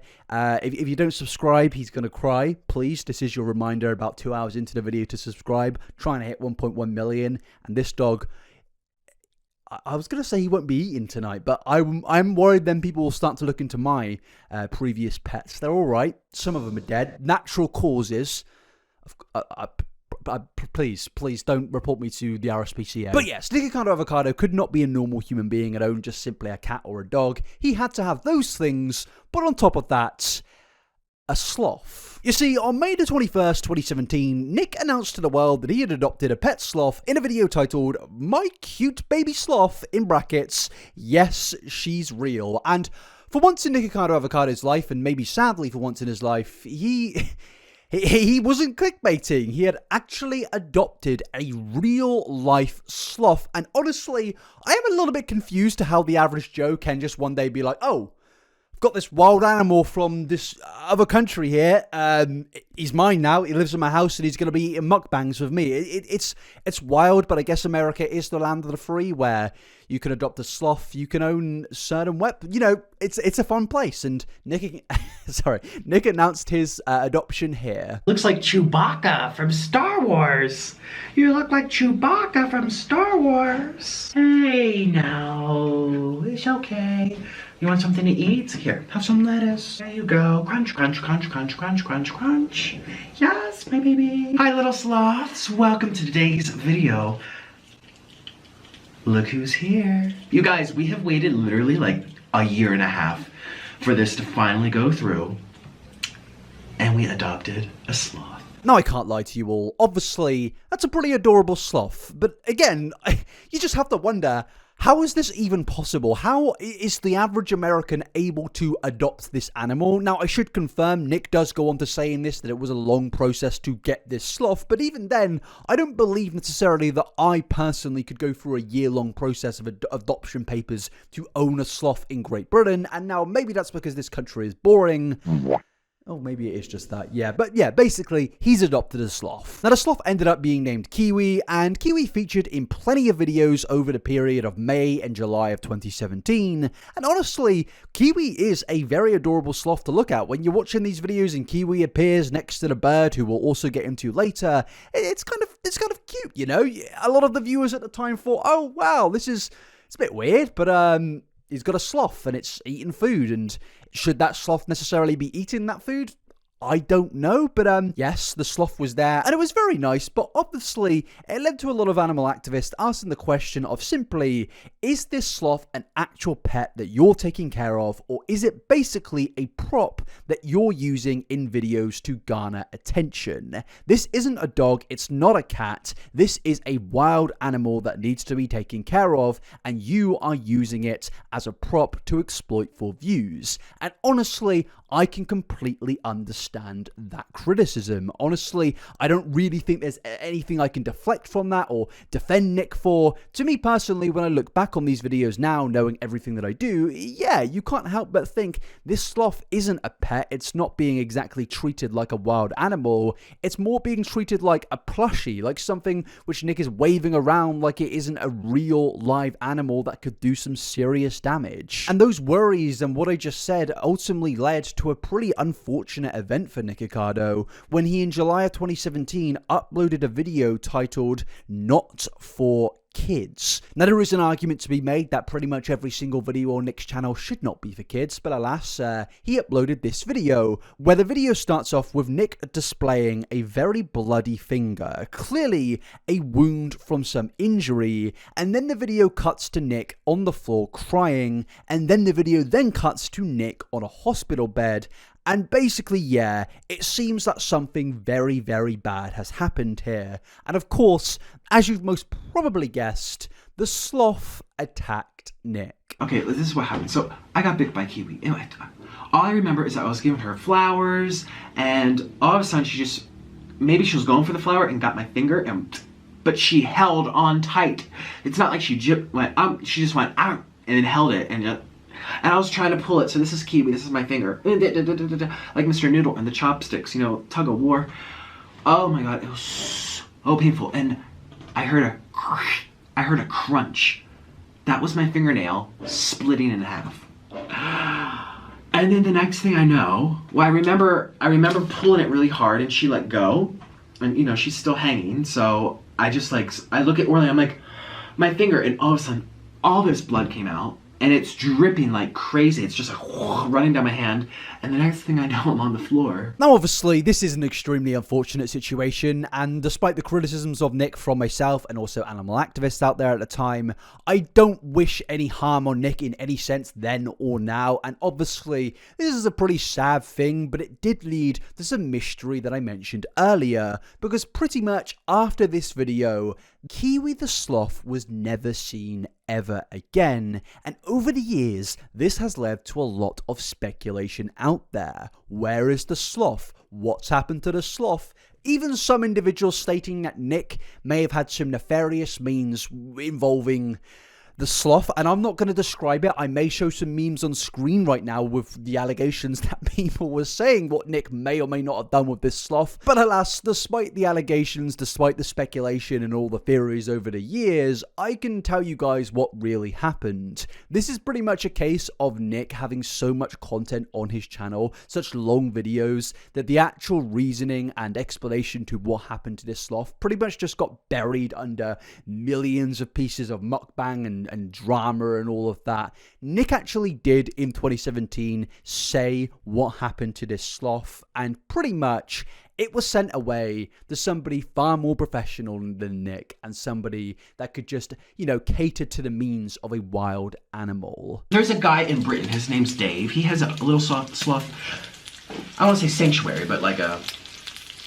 not a pet zoo, but just he rescues sloths that need human care. So yes, Kiwi was sent away to the United Kingdom to live with somebody who was a professional and could actually cater to the means of Kiwi. And you know, that kind of goes against what I was saying earlier about not being able to get a hold of a sloth in this country, but I do think you can get a hold of them if you are a professional with certain licenses and certain education. Obviously, Nikocado Avocado was not that, and it's pretty surprising that he actually managed to get kiwi, and he did respond to some criticism of people saying that he was using kiwi as a prop by saying he applied for this animal before he had even started the YouTube channel, which is great, but at the same time, I don't even think you should have been doing that back then, because clearly he wasn't in the right position to take care of an animal like a sloth. Yes, they may seem cuddly, they may seem like they want a hug and have a little pet, but ultimately at the end of the day, it is still a wild animal. And with that, we need to move on to Nick's other pets who have also had a lot of speculation surrounding them. And the main one being, of course, Nikocado Avocado's bird. Yes, this bird over the years became a bit of a famous character or infamous character on the Nikocado Avocado YouTube channel. You could click on a video and what you would see is this man right here crying whilst eating a bunch of chicken nuggets with also a little bird sat on his shoulder and maybe even having a nibble of the food here and there. This was Mr. Noodle, the cute little parakeet that once upon a time lived on the Nikocado Avocado YouTube channel. And notice what I'm saying in my words there. Was, because Mr. Noodle went missing. Before we get into that, let's allow Nikocado Avocado to give a bit of a character analysis on Mr. Noodle, where he describes the bird as slightly autistic, whatever that means.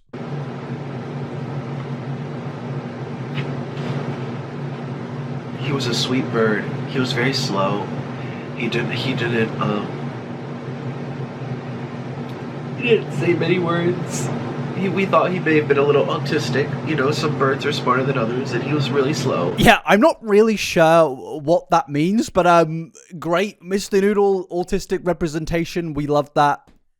I feel weird saying that. I am not Sia. That's a very niche reference that probably none of you are going to get. But yes, Mr. Noodle is an absolute legend when it comes to the Nikocado Avocado cinematic universe, and that leads us obviously to the sad reality that Mr. Noodle is seemingly no longer with us in terms of the Nikocado Avocado universe. And as I said, that led to a lot of speculation. What happened to the bird? Where is the bird?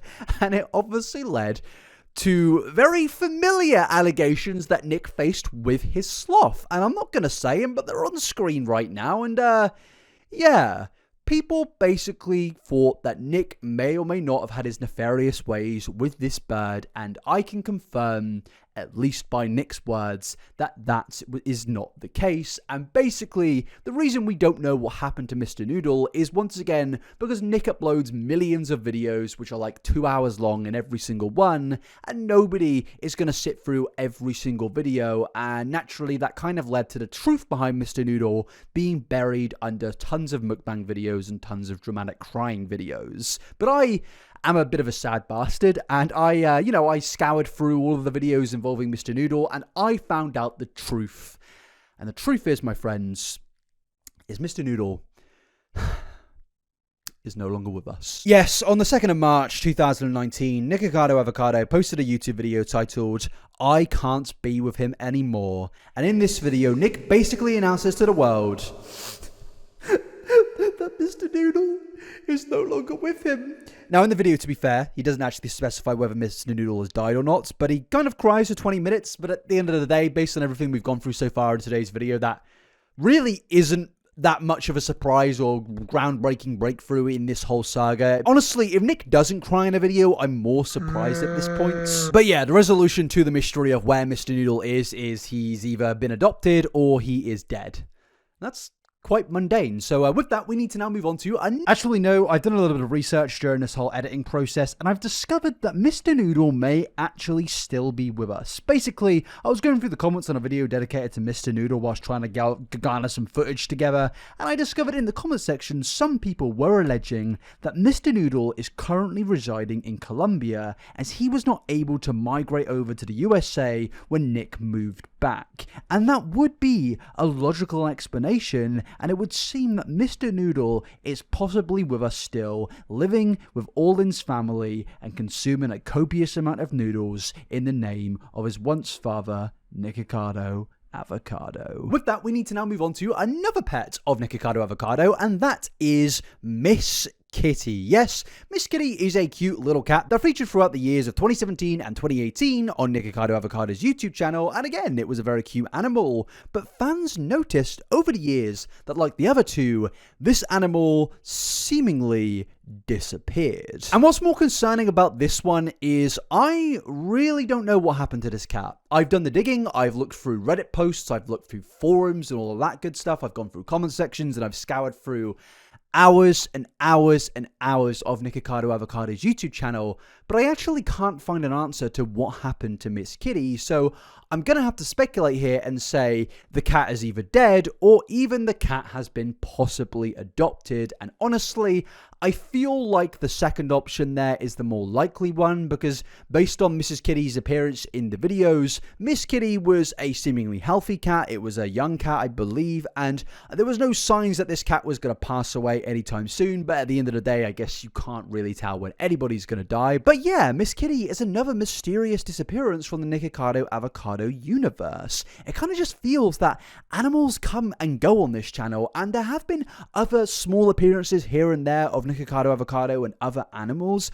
but it does just kind of seem that this guy has a bit of an inability in looking after or at least keeping his pets for a very long time. And yes, over the years that has led to allegations being put towards Nick of him mistreating his pets, and people saying this guy probably shouldn't own pets because, you know, he has a very chaotic lifestyle and he really isn't in the place to look after animals, in particular a sloth. And obviously that is a very serious allegation, and I'm not necessarily going to back it because it could just be a case of there are a lot of tragedies in Nick's life of where Mr. Noodle may have passed away from natural causes. He looked like a pretty healthy bird and Nick genuinely seemed to care for this bird. Miss Kitty may have been adopted. She may have also passed away from natural causes because, yeah, that can sometimes sadly happen, and obviously Nick did eventually take the responsible route with Kiwi and gave it to a professional. So ultimately, the conclusion that I can come to with this chapter with Nick's pets is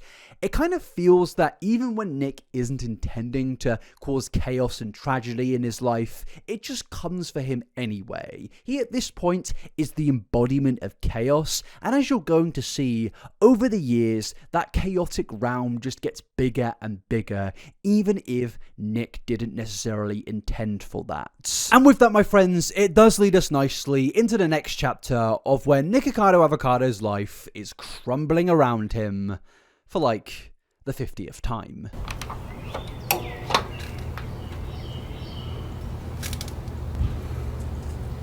Nikocado Avocado's life is crumbling apart is a phrase you've probably heard quite a lot throughout this video, and in the midpoint of 2017, yes, once again, you guessed it, Nikocado Avocado's life was crumbling all around him. Because on the 13th of July 2017, Nikocado Avocado posted a video stating that his marriage was, of course, falling apart, and obviously, you didn't necessarily need an expert to decipher this. Now, this entire video is pretty much Nick complaining about how much hate him and Orlin have received over the last few months on his YouTube channel, and basically, it's given him and Orlin terrible thoughts about possibly doing something terrible to themselves. And look, obviously, I should just say, which I will say multiple times throughout this video, I don't want anything bad to happen to Nikocado or Orlin. I don't want people to go and send them threats or harassment. That is an obvious terrible thing to do. Please, absolutely don't do that.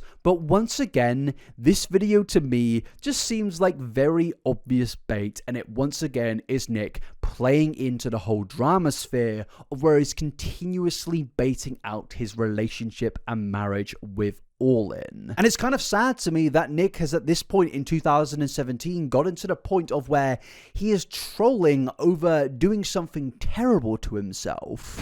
There's some YouTubers out there that every time I go to their videos, they just cover with such cruelty. Just such cruelty by other human beings. Don't you realize that's a real person behind the camera trying their hardest every day to make you happy? I don't know how they do it. I don't know how they do it. But the amount of hate I get on my videos for eating is just too much. And the fact that I'm thinking about suicide a lot this month on my honeymoon because of YouTube. It's terrible. Now yes, again, I should just say that obviously don't go and send Nikocado Avocado hates, but yes, this video is very plainly and very clearly Nikocado Avocado trolling, and that video did come with a barrage of other videos of where Nick's life was seemingly crumbling around him, and it again follows the pattern that I mentioned earlier of where Nick won't be getting enough attention, so what he will do is bait out the worst possible things. His life is over, his marriage is over, him and Orlin are getting too much hate. It's a very boring pattern that continues all the way into 2024. But the video Nick uploaded on the 1st of August 2017 titled My Life is Crashing Down is a bit of a different video because yes, in the video of course Nick is crying and he is in a lot of distress, but now the issue has changed from being distressed by hate to being distressed by physical pain. Everything hurts. Oh, dude.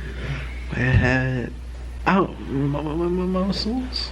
Your muscle? What did you say? My mama My muscle? muscle. You say my mama muscle? I feel like someone's pulling my thighs and my toes, and it hurts to sit. It feels like the flu. Now yes, obviously this is Nikocado Avocado trolling to a slight degree, he's dying from a cold, but an important note to take from this video is that this is a very, very early case of Nick addressing his health issues, something that will continuously pop up again and again in the future of his channel, and basically in this video, Nick goes on to discuss his diet and what he's been eating, and that he doesn't understand why he's ill because over a very short period of time, he's been eating quote-unquote healthy foods. And it gets to the point of where Nick is in such distress that he speculates over the fact that he may or may not have a brain tumor. So I'm going to see the doctor later this week, get my blood pressure taken, even though I will pass out. Just see what's happening to me, and see if I need to get a brain scan, MRI, or whatever you call it, CAT scan. See if I have a tumor.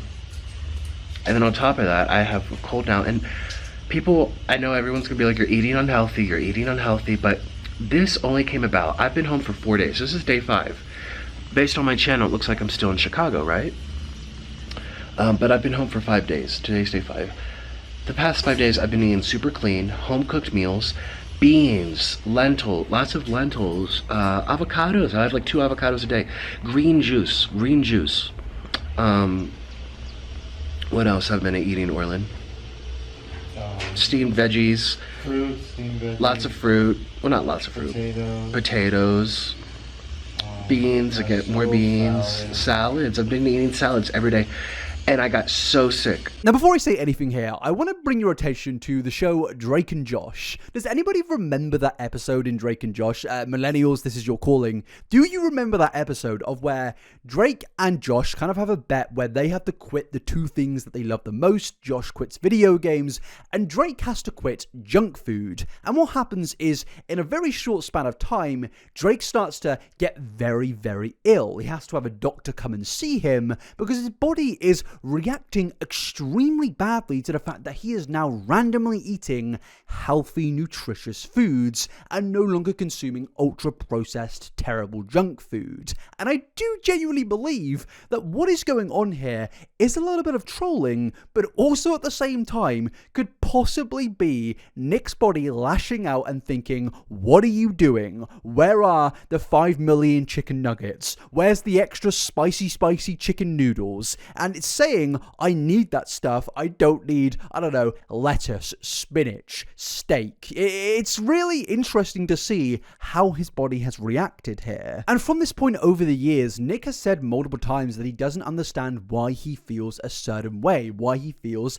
not necessarily too great, and why he is constantly getting ill or feeling in pain. And obviously, there are a lot of logical factors to that. And in this case, I think his body was genuinely screaming out for some chicken noodles and chicken nuggets. And yes, Nick doesn't have a brain tumor, and that was a bit of a troll, but maybe, just maybe, he possibly was worried about that, because as we've seen throughout this video, Nick has dealt with his fair share of health issues up until this point. And the trend of baiting out health issues only continues literally a day after that video, when Nick uploaded this video here, titled Diabetes and Kidney Failure.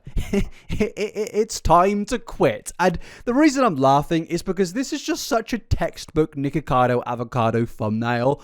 Diabetes and kidney failure. And oh yeah, I'm quitting. It's a hat trick. It's a home run of 3 very extremely attention-grabbing titles. And obviously, Nick doesn't have kidney failure. A large chunk of this video is just Nick lying on the floor, and the kidney failure part comes from the fact that Orlin thinks that maybe Nick has kidney failure because Nick's back hurts. And in that case, my friends, I've got the sad news to break to you that if you're above the age of 25 or just, don't go outside because you're a social recluse, well, I'm sorry to say, my friends, you've got kidney failure. Nick's lower back hurts, and I'm telling him to go see a nephrologist because it might be kidney related, but he refuses to go.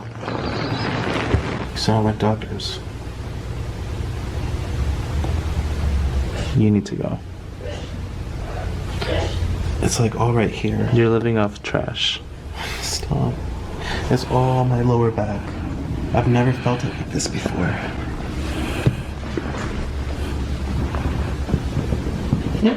Oh, that was my bad. This is just one of the worst things I've ever watched. It's just Nick saying, yeah, my back hurts, and I've let out a little farty Y. And it's like, God, just, again, I'm going to say it a million times like I already have throughout this video, but some things just don't need to be recorded and put onto the internet. There should be some form of procedure when it comes to uploading content on YouTube if you're someone like Nikocado Avocado, where when what you want to post, it has to go through like a filtering system where an FBI agent takes a look at it and thinks, is this possibly going to make a human being out there like myself lose their mind? And if it is going to, then we won't upload that. But yeah, the rest of this video is just Nick panicking over his diet once again, saying that he eats well but feels awful, and he starts to speculate over the fact that maybe he's pre-diabetic. But to be honest, personally, I think what this is just the junk food, the multiple videos of eating junk food is finally catching up with him. And it very much seems that the comment section didn't necessarily have much sympathy for Nick. Instead of eating healthy for 4 days, try 4 months, you'll see a difference. Diabetes and kidney failure. Next video, Sonic 1000 mozzarella sticks. And then somebody said, it's like you want bad comments. And yes, that comment there pretty much hits the nail on the head, because ultimately I do think, and it's very obvious, that over the years Nick has developed health issues, whether it's from when he was a vegan or whether it's down the line of having 1,000 mukbangs in the space of a year. Of course, a lot of these things can lead to some complications, and I think Nick definitely went through that, but at the same time, I think he grossly exaggerates a lot of things for attention, for bad comments, and for money. Because at the end of the day, my friends, theatrics, as we've discovered throughout this video so far, is the main thing that pays on YouTube. If you're overdramatic, if you're doing insane things every single day on your YouTube channel, you are going to sadly get a lot of attention, lead to copycats, lead to more money, lead to more bad comments, and lead to more views. It is sadly a recipe for success, but at the same time, a complete recipe for disaster. And talking about copycats, that leads us in to Nikocado Avocado's Nemesis, who isn't necessarily a copycat of Nikocado, and you could say Nick is the copycat of his own nemesis.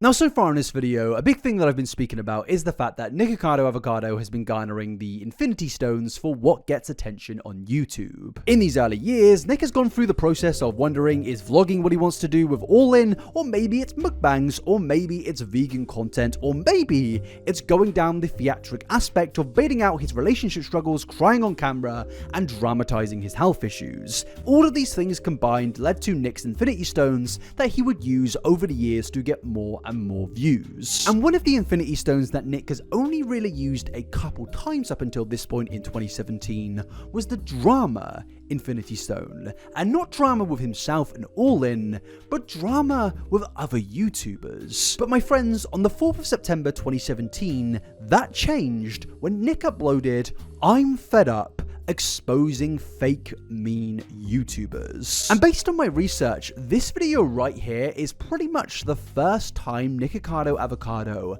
has ever gone after another content creator in terms of creating drama. And what Nick was doing in this video was discussing an individual, a very specific individual who Nick was claiming was a very fake person. Somebody who had a perception of them online that wasn't necessarily true, and this person was very, very bad. This was someone that Nick didn't like, and he wanted to expose them for being fake, horrible, and very, very mean. And I want you, the viewer, right now to kind of guess who Nikocado Avocado is talking about in this video. Who was Nikocado Avocado's original nemesis way back in September of 2017? I'm gonna play the first minute from the video, and then what I want you to do is go to the comment section and comment who you think Nick is talking about in this video. I have had it up to here. I'm about to go off.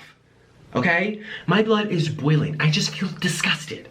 So disgusted that YouTubers have to be so friggin' fake. Okay? I had no idea when I decided to be a YouTuber. I didn't know it would be a bunch of fake people with fake little games and fake little stories and pretend to be happy when they're really sad. Blah, blah, blah, blah. Pretend to be sad when they're really happy. Just so much fakeness. And I have had it up to here with a few of them. Had it up to here with the rumors that they're spreading. And on top of that, the sneaky, sneaky, disgusting things that I have so much proof on my phone. She knows exactly who she is. And the other one, I'm not even going to talk about this, but I'm not going to give her attention. I don't want to give any of them attention. I have had it up to here, though. Had it up to, she's so disgusting.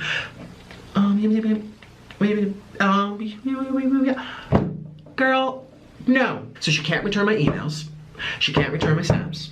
She can't return my Twitter. She can't return my Instagram. She can't even like have a conversation with me for months and months and months and months and months and months and months. But she has the time, 5 minutes after my video gets published, to advertise herself. Everyone look at my clothes.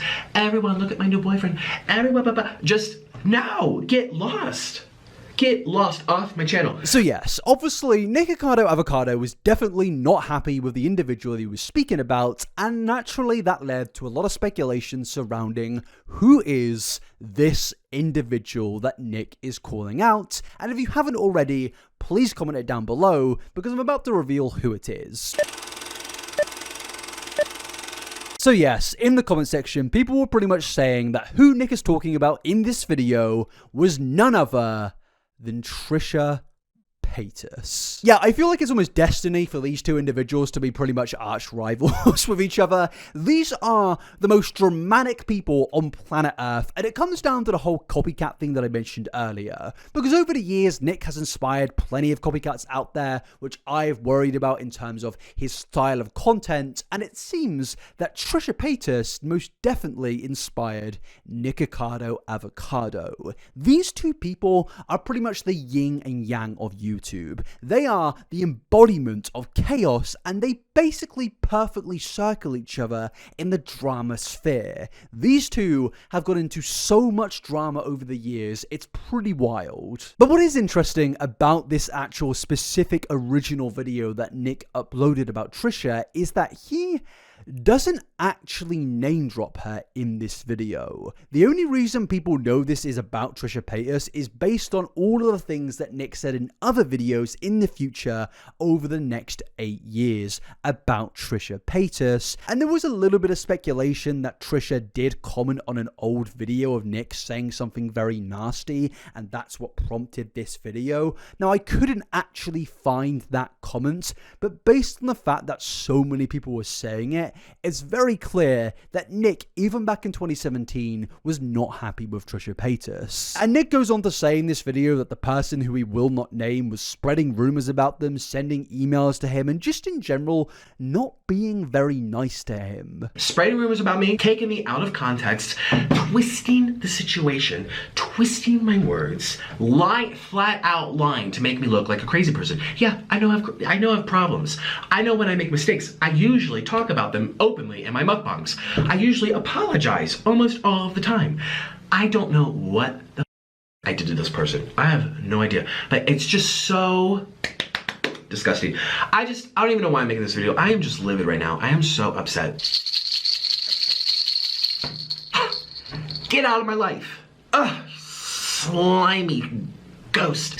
Sneaky rat. Now, obviously, if Trisha really did do all of these things to Nikocado Avocado, that is absolutely terrible. But as I said, Nick doesn't name drop here, but based on things that we're going to get into later in this video, it is definitely, in my opinion, and the comment section's opinion, Trisha Paytas that Nick is speaking about in this video. Now, this chapter is actually going to be a lot shorter than all the other chapters, and we're going to kind of wrap it up in a second, but don't make that think that this whole beef between Trisha and Nikocado is over. The main reason that I'm putting a pause in it right now is because I've done a lot of research into this topic, and there are some things that I don't even think the general public who have viewed the whole feud between Nick and Trisha over the years even know, because this drama between these two goes back so far, even before September of 2017. So we are going to put a pause on it right there, but I did just kind of want to do this chapter to get it into your minds that Trisha Paytas and Nikocado Avocado were definitely enemies at this point of time, and it did lead to a big feud in 2019, which we will get into. But with that, my friends, we now need to go down even further chaos in Nick's life in late 2017, after Nick uploaded a video titled The Deportation of Nikocado Avocado. And yes, it's obviously, once again, another complete utter mess.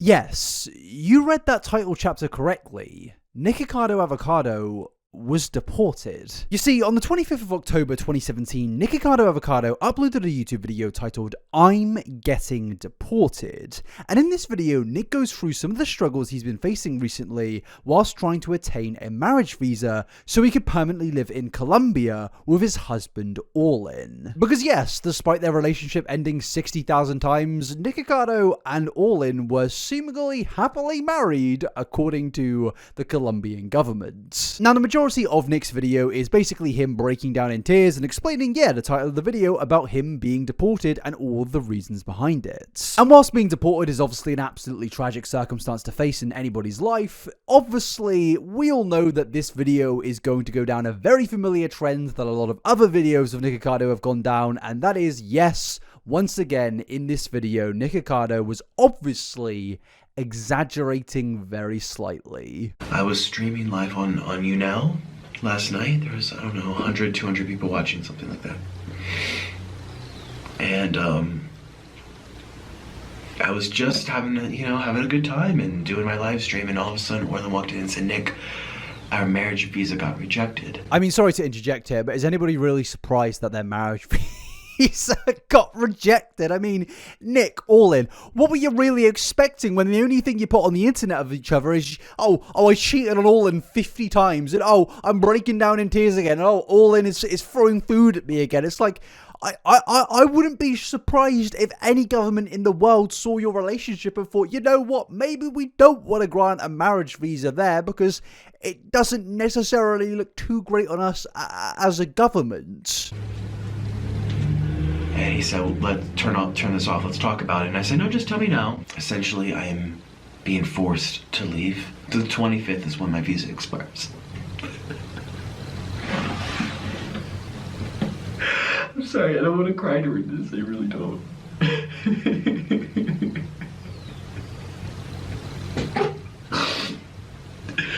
If you guys don't know from watching my videos, I live in Colombia with my husband, and this is my family, this is my apartment, these are my belongings, this is my table.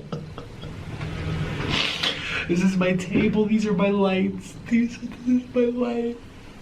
And I'm being forced to leave. So yeah, Nick is obviously being forced to leave the country, but it isn't exactly being deported in the same reason of being deported as you would usually think. When you hear the phrase of, I'm being deported, Typically, it's a much more sinister, serious situation, but what's happened here is Nick had a travel visa to visit Colombia so he could go see Orlin, and those travel visas typically last a very short time because they don't want tourists staying in the country and living there in a permanent residency without an actual residential-based visa, because that comes down to the whole issue of paying taxes and all that stuff like there. And yeah, obviously, that's not exactly the same as what the title suggests in my personal opinion. Yes, he's being forced to leave the country, but it's no different to when I come to America in October and I stay, and if I stayed over my travel visa, I would be politely asked by the well, probably not politely, but I would be asked by the American government to leave the country. The actual definition of deport is to expel a foreigner from a country, typically on the grounds of illegal status or having committed a crime. And I understand that Nick's status at this point of time with his travel visa running out would technically be in the illegal part. I just don't really think it sounds necessarily the same to why most people get deported from countries. But yes, this was obviously a very big moment in the timeline of Nikocado and Orlin. With Orlin in Colombia, Nick stuck in America. Will they work? What will happen? And things just necessarily weren't looking too good, and the community at the time were really worried that the internet's biggest love story was going to come to an end. Well, obviously, me and you know that that absolutely didn't happen, but yeah, Nick goes on in this video to further discuss his struggles with the Colombian embassy. It's not even about money, it's just they decided to say no because I've overstayed my visa. And they didn't tell me that it's not even on the internet, like, ugh. Dealing with the third world, okay? Things are not orderly, like in the United States. You have this, it says this, you have this, if you do this, you do this. Ah yes, the famously orderly country, the United States of America. Definitely not the most messy country on planet Earth that doesn't dominate the news every single day with the messiest headlines on planet Earth. I mean, Nick, this isn't really a route you want to go down, my friend. But yeah, according to Nick, the situation was particularly messy with him due to his struggles with the Colombian embassy, but also there were some glaring issues here, such as the fact that Nick had already broken the terms of his visa and overstayed his welcome, which basically would mean that he wouldn't be granted a visa in the future, and actually he could possibly be banned from the country because, well, he had broken their laws, which they had made available to him when he signed that visa and went into the country originally. And rather than take some responsibility, like you will see throughout this video, he blamed others. And in this case, Nick blamed Colombia for the fact that he had broken the rules. I'm sorry, but if you're in a relationship, if you're married, imagine being told by the government you cannot be there, you have to leave. Either forever, I don't know what they're gonna do because I broke my terms. And they didn't tell, like they accepted me into the country after my honeymoon. Remember I went to Asia? I came into the country, they didn't tell me anything. That's why I hate the third world. Like, look, just putting that comment aside for a second here, Nick, obviously, if you sign a contract of where it says you got to stay in a country until a certain period of time, they're going to expect you to stay in the country, at least until that day ends. And they're not really going to be thinking to themselves, oh, we've got to contact this guy regularly just because of his incompetence of being able to keep up with dates. No, they're just going to think, oh, he signed the contract, he knows the date he's got to go, and then that's it. This isn't anything to do with the third world. This is to do with the fact that you are incredibly incompetent and irresponsible, and you are not willing to keep track of these things, and naturally that has come and bit you on the bum. This right here is clearly a case of Nikocado Avocado being a silly Billy and not able to take any responsibility for himself, which is a common pattern throughout this entire timeline. And as I mentioned earlier, I don't really know what he expects of the Colombian government to think about his marriage, because based on what he puts on social media, it doesn't exactly paint a good picture, and this video in general also doesn't paint a good picture. Is he expecting to be accepted because of this video, because of him insulting the Colombian embassy and insulting the country in general, or crying on camera? Is he expecting that to help him? And honestly, I just don't really understand from a logical perspective here why he keeps on insisting that he needs to tell everybody about this. You're not gonna see Mr. Noodle for a long time. You're not gonna see Orlin for a long time. I'm not gonna be in this room for a long time. I'm just so distraught.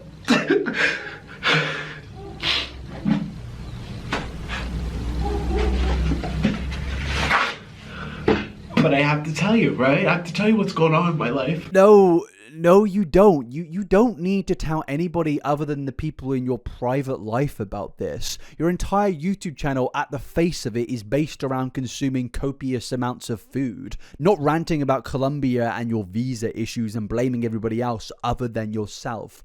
Obviously, this isn't going to help Nick, but we all know that he will take anything that he can use for a dramatic YouTube video and put it out there, because at this point of time, Nick's mind had been pretty much plagued by the algorithm symbiote at this point. He is just too far gone, and he will pretty much dramatize any situation he possibly can from this very point onwards. I mean, even in the description of the video, Nick literally admits to technically breaking the law. So what were you expecting? And naturally, people were in the comment section also pointing out, yeah, you broke the law. What were you expecting? And look, we could sit down, have a cup of tea, and have a nice old chat about the ethics of freedom of movement, but honestly, I don't really care to do that right now, and we just need to focus on the fact that the people who work in the Colombian embassy were simply doing their job, and they see Nikocado Avocado broke our terms, technically broke the law, and therefore, we're going to politely ask him to leave the country.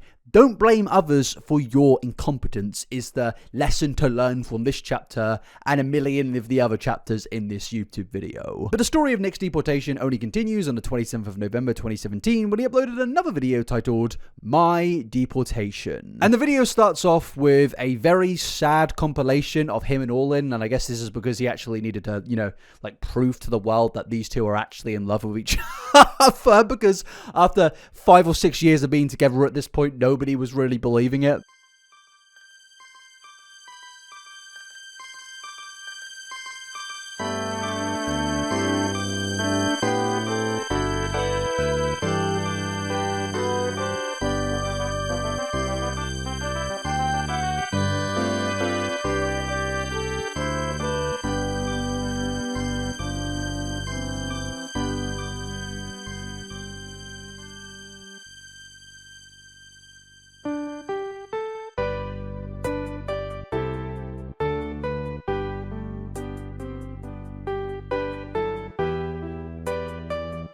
Now, as sad as that video may look for a 13-year-old on TikTok whose brain hasn't fully developed yet, obviously me and you know that that is a complete load of baloney, mainly due to the fact that this clip here is them just pretending to be happy for 40 seconds in one shot. Usually when you're doing a sad compilation, you show the memories of you two, you show all of the old clips, you don't just say, oh, Nick, get the camera on, we're going to start hugging and being all sad on camera. That's usually not what happens, but obviously we know these two's memory is pretty much them screaming at each other, crying and throwing food at each other. He actually cheated on me with someone in Florida. Doesn't necessarily have quite the same effect. But yes, this video isn't just an update on his deportation, it's also one of Nick's first ever apology videos, and what he apologizes for is for the thing, we spoke about in his previous video, where he said pretty nasty things about Colombia. I want to apologize for offending anybody when I made the statement, I hate the third world. That's why I hate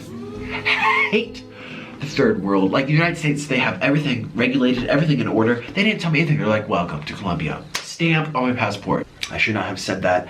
I made that statement in complete chaos, complete anger and frustration and fear and confusion. My mind was racing. I couldn't even find the right words to properly illustrate how I was feeling, okay? I should not have said that. Table, please put open. No place to go. You did this. I'm living my life. I made a tweet. It even answered me. I live in Colombia, right? Let me just tell you, in this country, you have to have your photos attached to your resume in order to get a job. They gotta see what you look like. All right, so if you take the Avianca, the national airline of Colombia, they have the most beautiful, skinny, light-skinned women, beautiful, right? They choose you for a job based on how you look. So if you aren't that attractive as a woman, which first of all are women are discriminated highly in this country. It's like the Wild West. It's completely different. If you're an ugly woman, you're going to be selling baskets on the side of the road for a living, or peelers of fruit at the fruit market, or you're going to be staying at home making rice and beans, waiting for your husband to come home. Now, this certainly was a very interesting way for Nick to start this video. I don't really know how valid his claims are here with what he's talking about with the job market in Colombia, but just in general, it looked at the time, the community were not very receptive to his apology, as you can see in the comment section right here. Now, in the actual video itself, Nick seemingly does have a bit of a more mature approach to what he was originally speaking about in his first video. And he basically goes on to explain how difficult the process has been for him, how he's been getting harassed by police for weeks due to overstaying his visa, and I can get what he's saying there, but I mean, if you've broken the law and you have overstayed your visa, I mean, those people are just really doing their job. Again, obviously, freedom of movement debacle can come into it, but at the end of the day, these are just people doing their job, and I don't really see a need to get onto your YouTube channel and insult these people, in my personal opinion. But yeah, naturally, this was a very stressful time for Nick, and I don't take that away from him. Obviously, nobody wants to go through this process, and it is very unfortunate that he had to do so. Maybe he wouldn't if he actually, read the paper that he signed and possibly tried to extend his tourist visa. And if you thought there was going to be a happy ending to this story, no. Because on the 27th of February 2018, oh look, we made it to 2018, he uploaded, "Today I got deported." And this video being an hour long, you would kind of expect it would be like some emotional roller coaster. I mean, we saw the previous two videos where he's clearly very upset. You'd think this one would be the one where he's gonna be like on a fireworks, but no. This video is just Nick eating food for an hour straight. There's no real substance in this video other than the food. And Nick actually seems like weirdly in a semi-decent mood in this video, speaking about everything that he's gone through recently. And what we can take from this once again is that this situation, yes, whilst it was dramatic, was just another case of Nick taking that drama and making it seem 1,000 times worse. Because the reality is, when it comes to tourist visas, is for the most part, you can overstay that visa, leave the country, and then basically come back a month later because your tourist visa has refreshed itself. It's really not that deep, and obviously this was just another case point of Nick needing a little bit of content that month. And honestly, I feel like the biggest reveal of this whole situation isn't Nick being deported, but it's the fact that Nick seemingly thinks that Africa is a country. Imagine getting dropped off in, think of another country, Africa or Malaysia. I don't really understand how this is the same man that insulted Colombia and basically was like, you need to follow America. America are the country that are doing it right. We're the orderly country. It's like, mate, the American education system has clearly failed you to a monumental degree. I mean, that's just completely and utterly embarrassing. And it's clear that the deportation didn't really take a toll on Nick's channel whatsoever. As you can see, he immediately got back to eating food very quickly. And despite the, allegations of their love story ending, they were also back to eating food together very quickly after this supposed deportation. So the reality is once again, we've wasted our time with more manufactured drama. And with that, my friends, we need to move further down the timeline in early 2018 to when Nikocado Avocado seemingly went to war with YouTube.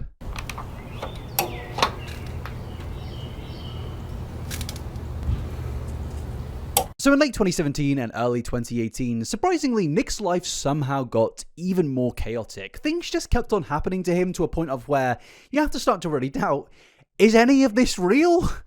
Is it? Because I'm starting to lose my mind. And it only really continued for Nick after he uploaded a video in January 2018 titled, "Why YouTube is Taking Me to Court." And yes, I'm just going to cut through the absolute bollocks here and say, obviously, Nick wasn't taken to court by YouTube, and this was undoubtedly clickbait, as the comment section immediately pointed out, and this is how we started that video. This video, as you saw from the title, is a serious video. This is not clickbait. This is 100% legitimate. It was clickbait. And it was 0% legitimate. Basically, the reason Nick is claiming that he was being taken to court by YouTube is because pretty much there was a court case between two food companies, which one company claims a company with a similar name is stealing their business, and multiple YouTubers eating food from one of those places were referred to in this document as evidence, and Nick was one of these YouTubers who made a video consuming the food from one of these food companies involved in this court case, and because of that, YouTube were involved slightly because they were referenced throughout it, and they contacted Nick about this case. No, they weren't taking him to court. They were just pretty much letting him know what's going on here. And because Nick was asked to fill a form by YouTube, he then decided to see, oh, I can take that and use that once again to dramatize another situation for monetization purposes, and that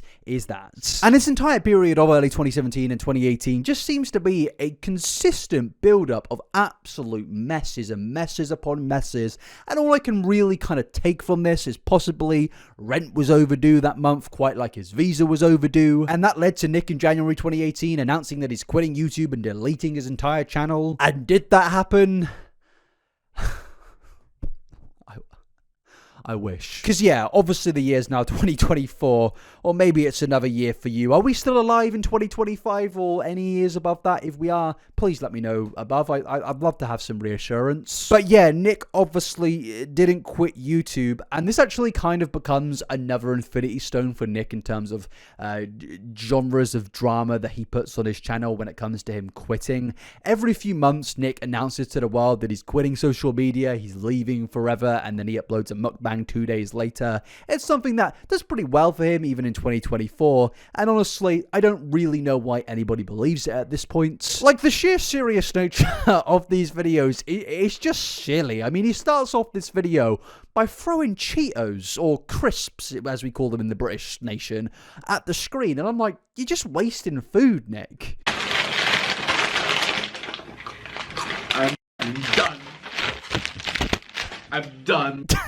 I mean, as controversial as he is, and as much as we can criticize some of the things that he's done and said, he's a funny man. He is a funny man, Nikocado. Now, after he throws Cheetos at the camera, he basically spends 10 minutes fake crying and saying that he wants to reintegrate back into society. And I think that is quite hilarious, because this does just show to us that Nick is becoming quite aware that, you know, what he's doing on this channel isn't acceptable in society. You know, in Lord of the Rings, I don't know why I've been doing so much pop culture references in this video, but you know when Gollum gets the ring and he slowly decays over time, he becomes a form which just isn't a human being anymore. That's kind of what's happened with Nick, but rather than the ring, it's the YouTube algorithm. Firstly, we had this lovely little man who was adopted by an American family from a Ukrainian adoption center, and it transpired into this. It's a sad story. Precious! But yeah, it kind of feels like early 2018 was a very chaotic time period for Nikocado Avocado's YouTube channel, and given everything that we know now, we can obviously look back on that and think, wow, that is so ridiculous, why would anyone believe that, as I said previously. But I can't help but wonder what the average viewer in 2018 thought when they saw this man throwing Cheetos at them whilst he tells them that he wants to reintegrate back into society. This man certainly knew how to get crowds and attention in 2018, and that only continues after this, after we move into the next example of Nikocado and Orlin breaking up yet again.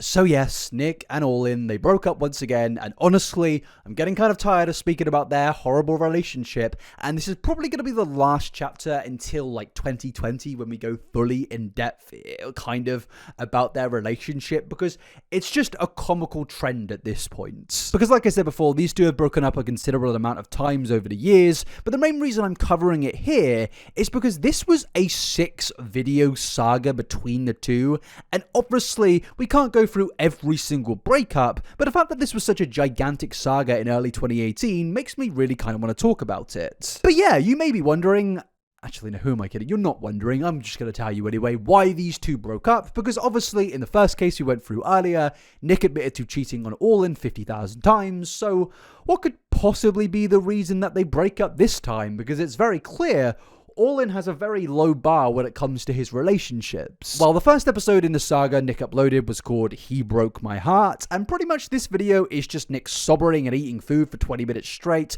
occasionally blurting sad things out in relation to Orlin, and as you can see, this video somehow got 2.3 million views. And what's kind of disheartening to me personally is that video is going to get more views than this video will ever get. And it's just 20 minutes of him eating food and crying. I mean, Talk about quality control on this website. Please, for the love of God, like this video and subscribe and comment something down below.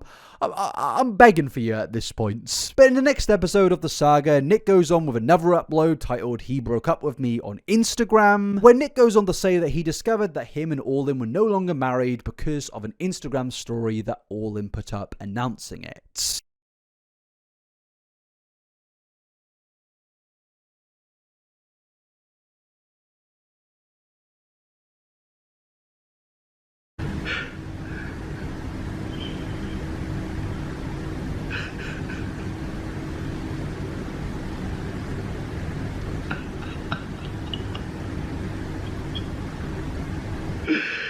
Oh my god.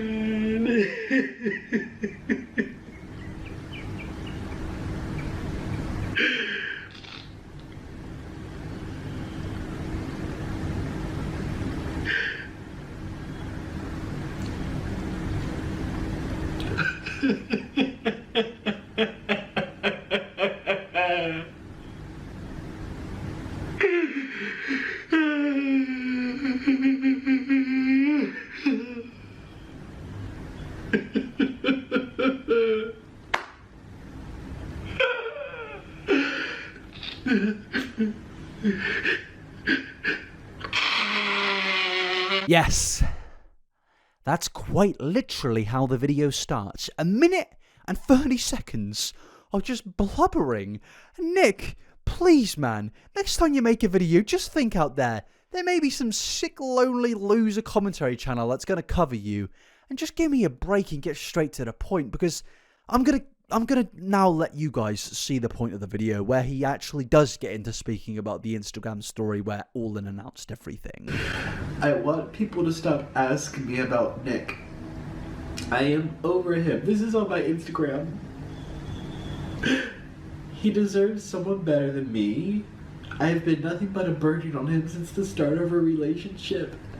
My health problems are for me alone to face. I regret getting married now because it's a huge mess to be breaking up internationally.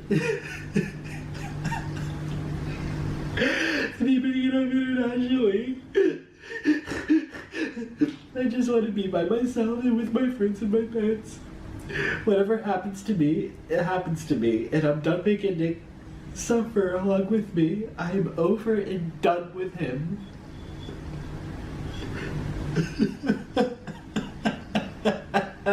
Now yes, none of us are silly. We know that Nikocado and Orlin did not break up at this point of time, but there is something particularly kind of interesting about this breakup. Kind of. Because as we've discovered throughout this video, Nick obviously likes to bait out his health reviews and also his relationship. And it turns out in this situation, he's kind of mixing these two genres. It's like the Infinity Stones are combining. And that takes us to the next episode in this saga, titled "The Reason Why My Husband Left Me." Now in this video, Nick states the reason Orlin left him and broke up via Instagram story is due to the fact that Orlin has an autoimmune condition that is severely affected by stress, and because of their stressful relationship, Orlin has to leave. And yeah, it kind of feels that Nick thought, views are down, what I'm going to do is not use one Infinity Stone, but two, which kind of worries me at this point that Nikocado Avocado has an Infinity Gauntlet. I'm not too comfortable with the fact that that man is walking around with that, and yeah, let's just put that to a side for a second and get into the video where he announces this issue. So Orlin's been sick for the longest time I've known him.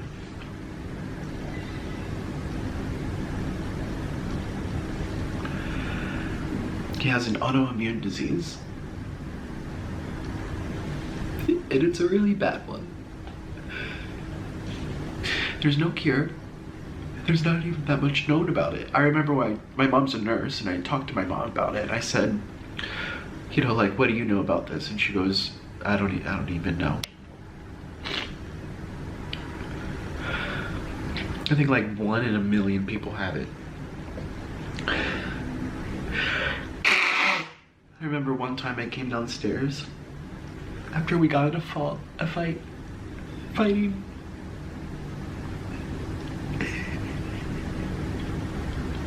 And he always says, you're gonna kill me, you're gonna kill me, you're gonna kill me. Look, I don't claim to be a doctor or an expert in the medical field, but I don't think you need a doctor to realize that your relationship is probably stressing you and probably still stressing them both to this day because they've made it monetizable. They've made it a source of income and profit that pays for their bills. They have taken the worst aspects of their relationship and every single day they use that for views, money, and interactions on social media. So I would say if Orlin truly is dealing with an autoimmune condition, then yes, that's terrible. But at the same time, maybe it's not a good idea to bait out your relationship like this and turn it into a subgenre of content on your YouTube channel, because obviously that's going to make you more stressed and make things unbelievably worse for you. But yes, that video, like all of the others, is once again Nick crying and being frustrated with Orlin, and honestly, if there's one thing we can take from this saga is that Nikocado Avocado is an incredibly impressive actor, and if Christopher Nolan gave him a call, I honestly would not be surprised. But with that, the saga only continues. In the 4th episode of the saga, Nick decides to put out a knife, then Orlin apparently forced him to delete this video, and then he caught Orlin going behind his back. And look, whilst this saga is incredibly boring, there is something interesting to note from the fact that it pretty much feels like this 6-episode special was mainly created to promote Nick's second channel, because as you can see in the pinned comment section right here, he says that the second channel is going to be used more in the future, and he even promotes every video in this saga by saying that he's possibly going to have his channel struck down and he will be speaking about this situation with Orlin on his second channel. But when you click on the channel in the link, it's just the exact same channel with a video that has much lower views than the videos from the saga. So basically what's going on here is Nick is not only promoting the fact that he has a second channel and is letting the world know that,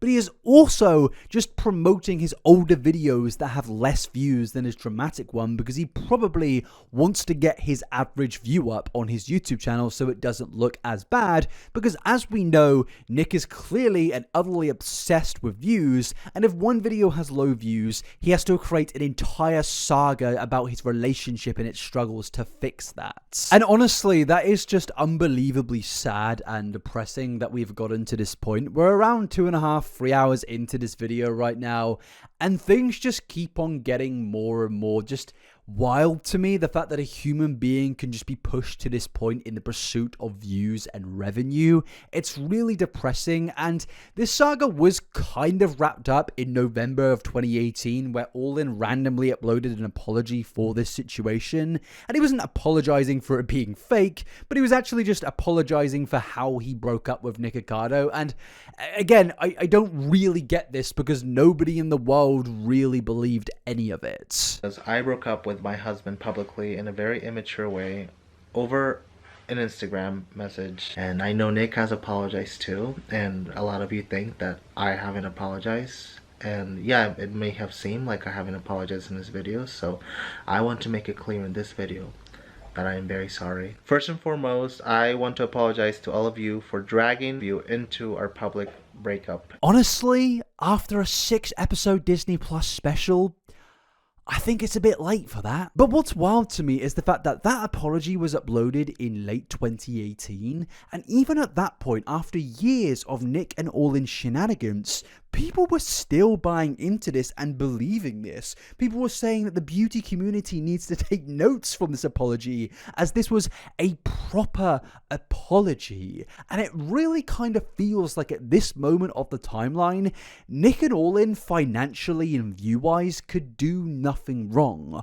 Obviously, they had their critics, but people were still buying into things. Now, yes, there were a large crowd of people that didn't believe Nick and clearly knew that him and Orlin were faking absolutely everything, but that didn't matter, because even that crowd were coming to Nick's videos and fueling the views and leading to more money in his and Orlin's pockets. But despite all of that, you really have to ask the question of how long will this last? How long will they do this until they start to lose their minds? Because you could claim they are now, and that's rightly so, but surely they can't do this forever, because it seems in every single situation these two need to be the center point of everything. They have absolutely no shame whatsoever, and in late 2018, these guys were just so far gone. I mean, we knew that in 2017, but in early to late 2018, these two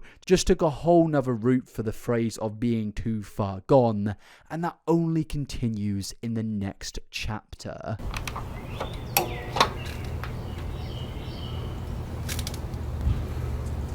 2018 was a bit of a wild time on YouTube. This was the year where T channels started to appear, Shane Dawson was releasing dramatic documentary upon dramatic documentary, and it's me. Hello. Let's move on from that. And yeah, pretty much 2018 was the year for drama on YouTube. Dramageddon, Jake Paul, Logan Paul, all of that good stuff. And just in general, this was the first time on YouTube where drama had become a thing which was no longer looked down upon. You see, in the years of 2012 to 2014, if you were somebody that spoke about drama, you were pretty much looked down upon for speaking about it. For example, I remember a video by PewDiePie years and years ago where he spoke up against people creating drama on YouTube, and then years later, he then was covering drama on YouTube. And this is mainly because the landscape had changed so much over the years. It had become a different beast, and YouTube was becoming a completely different landscape, one that valued drama and rewarded drama. And obviously, given the fact that today we're talking about Nikocado Avocado for 7 hours or maybe even more,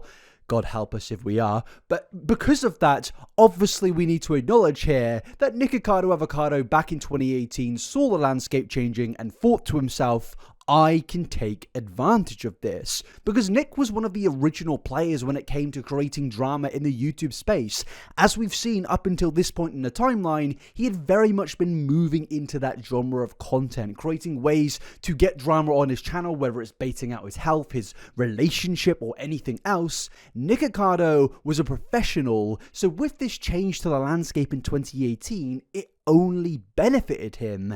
And this is where we move into a new phase in the timeline, which I like to dub as Nikocado's war phase. And this took place between the years of mid 2018 and early to late 2020. And basically what this war phase was, that during that time period, Nick would pretty much take any opportunity that he could to come after a content creator, to speak about a piece of drama, to insert himself in the drama, to make himself the very center point of that drama, so more and more people spoke about him, therefore leading to more views, more subscribers, and obviously more money in the bank. If you were a major creator at the time getting involved in some form of drama, for example Dramageddon, Nikocado Avocado would most likely speak about you or at least reference you in one of his 2-hour-long mukbang videos in 2018 to 2020. And the reason he did this is because, yeah, the landscape was changing, T channels were emerging, and drama was becoming a very big thing on YouTube. And the first video that I can see in Nikocado's war phase comes under the title Tosh Zero Called Me a Fat Pig on Live TV. Now obviously that title does sound like quite a serious situation, and if true would be an undoubtedly bad thing that would have happened, but we all know Nikocado at this point, and we know that he will spin anything in any way possible, and that is exactly what happened in this situation. Now if you don't know who Tosh Zero is or what Tosh Zero is, basically imagine commentary videos before YouTube, before 2016. Daniel Tosh would react to clips that go viral on the internet and react to them in a bit of a funny way. This guy was basically the original Moist Critical. And basically in this case, Tosh Zero spoke about Nikocado very briefly, he joked about him, gave him pretty light insults, and then immediately brought Nikocado out to do a mukbang with him on his TV show Tosh Zero. And this whole collaboration was a very peaceful thing, but obviously Nick knew how the world of social media was going at that point. He knew that honesty was not the best policy and drama was the best policy. So rather than just say, oh hey, I was on Tosh Zero guys, maybe you should go and watch it, he instead posted an extremely dramatic title to make it look like he was going to war with Tosh Zero. And because of the success of this video and the success of other creators in the space at that time involving themselves in drama, Nick only pursued other people to speak about in his war phase, and that brings us onto a content creator who Nick called out in 2018 called Divine Munchies. Now, this situation was far more serious in terms of actual drama in comparison to the Tosh Zero situation.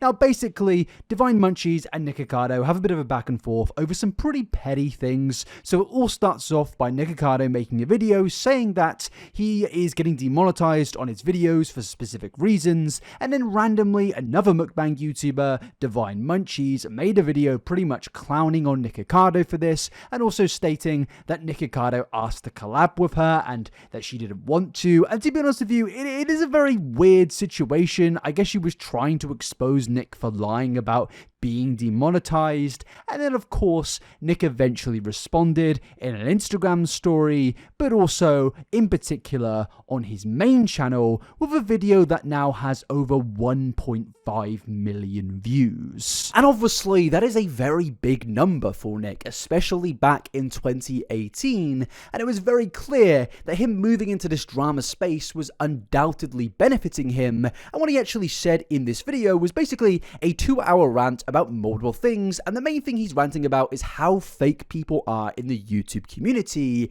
and in this case, specifically, Divine Munchies. Sometimes you can be a good human being like Peggy and do something nice without having to have someone announce it. Oh, by the way, I helped out Nick, let's collab, give me a shot. Yeah, she just did, you wouldn't even know that she was so sweet to me had I not sat here and told you. She wasn't looking for recognition, she's not looking for a shout out on like Divine Munchies. Not looking for clout and subscribers and everyone to be like, she just wasn't asking to use me or to be on my channel. She just was receptive to help me. That's how you know who you can trust. That is a perfect example of who is genuine. And no, it's so funny. Divine Munchie pretends that she's like, hello, my friends. We are here on the earth. I don't eat animals, and you shouldn't either, even though I ate it 5 months, for a couple months to make money and get subs, but no, now I'll tell you why. I am transparent, I am genuine. The people that act like that are usually the complete opposite. Peggy doesn't sit here and say, I'm a good person. Oh, I'm in harmony with my body. She just eats her food and says hello. Now yes, these are some pretty big claims to make, but at the time of recording, there weren't really many doubters, because as I said earlier, the early years of Nikocado Avocado has the issue of not everybody knows who he is at that point. In 2024, everyone really knows who Nikocado is if you've used the internet for longer than a day. It's hard to really go past Nikocado on YouTube or TikTok at this point, whether you see a video clowning on him, a meme, or just directly his videos. We all know what Nick is, but back then, everybody didn't really know what he was, and in this case, people thought, oh wow, he's changing his content up. He's now no longer just a big crybaby, but he's actually giving his thoughts and opinions. He's spilling the tea, he's spitting facts, and people back in 2018 really liked this new form of Nikocado in his war phase. And this situation for Nick back in 2018 was pretty much a complete and utter slam dunk. Unlike a lot of situations you may know about now, back in 2018, Nick was taking W after W after W. But what I think is different here to all of the other situations where he's got himself in personal drama is Nick is now getting the center of attention, not necessarily for negative reasons. He's got people in the comment section bigging him up, supporting him, saying how it's great that he's speaking his mind and spitting facts about the issues in the YouTube community.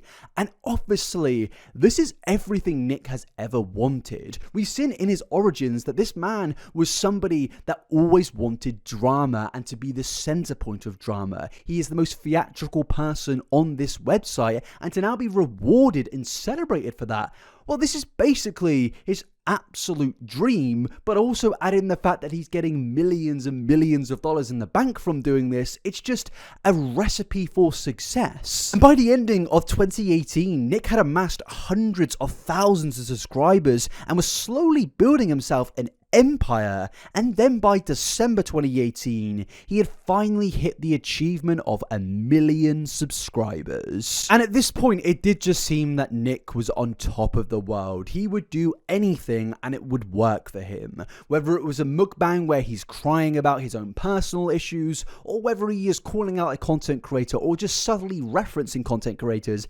everybody on his channel and in his subscriber base at the time was just absolutely loving loving it because Nick had transformed into this opinionated, outspoken YouTuber, which back in 2018 was a whole new genre of content. This was something different. This was something that really worked for Nick, and obviously it could only go even further well for him later in the timeline.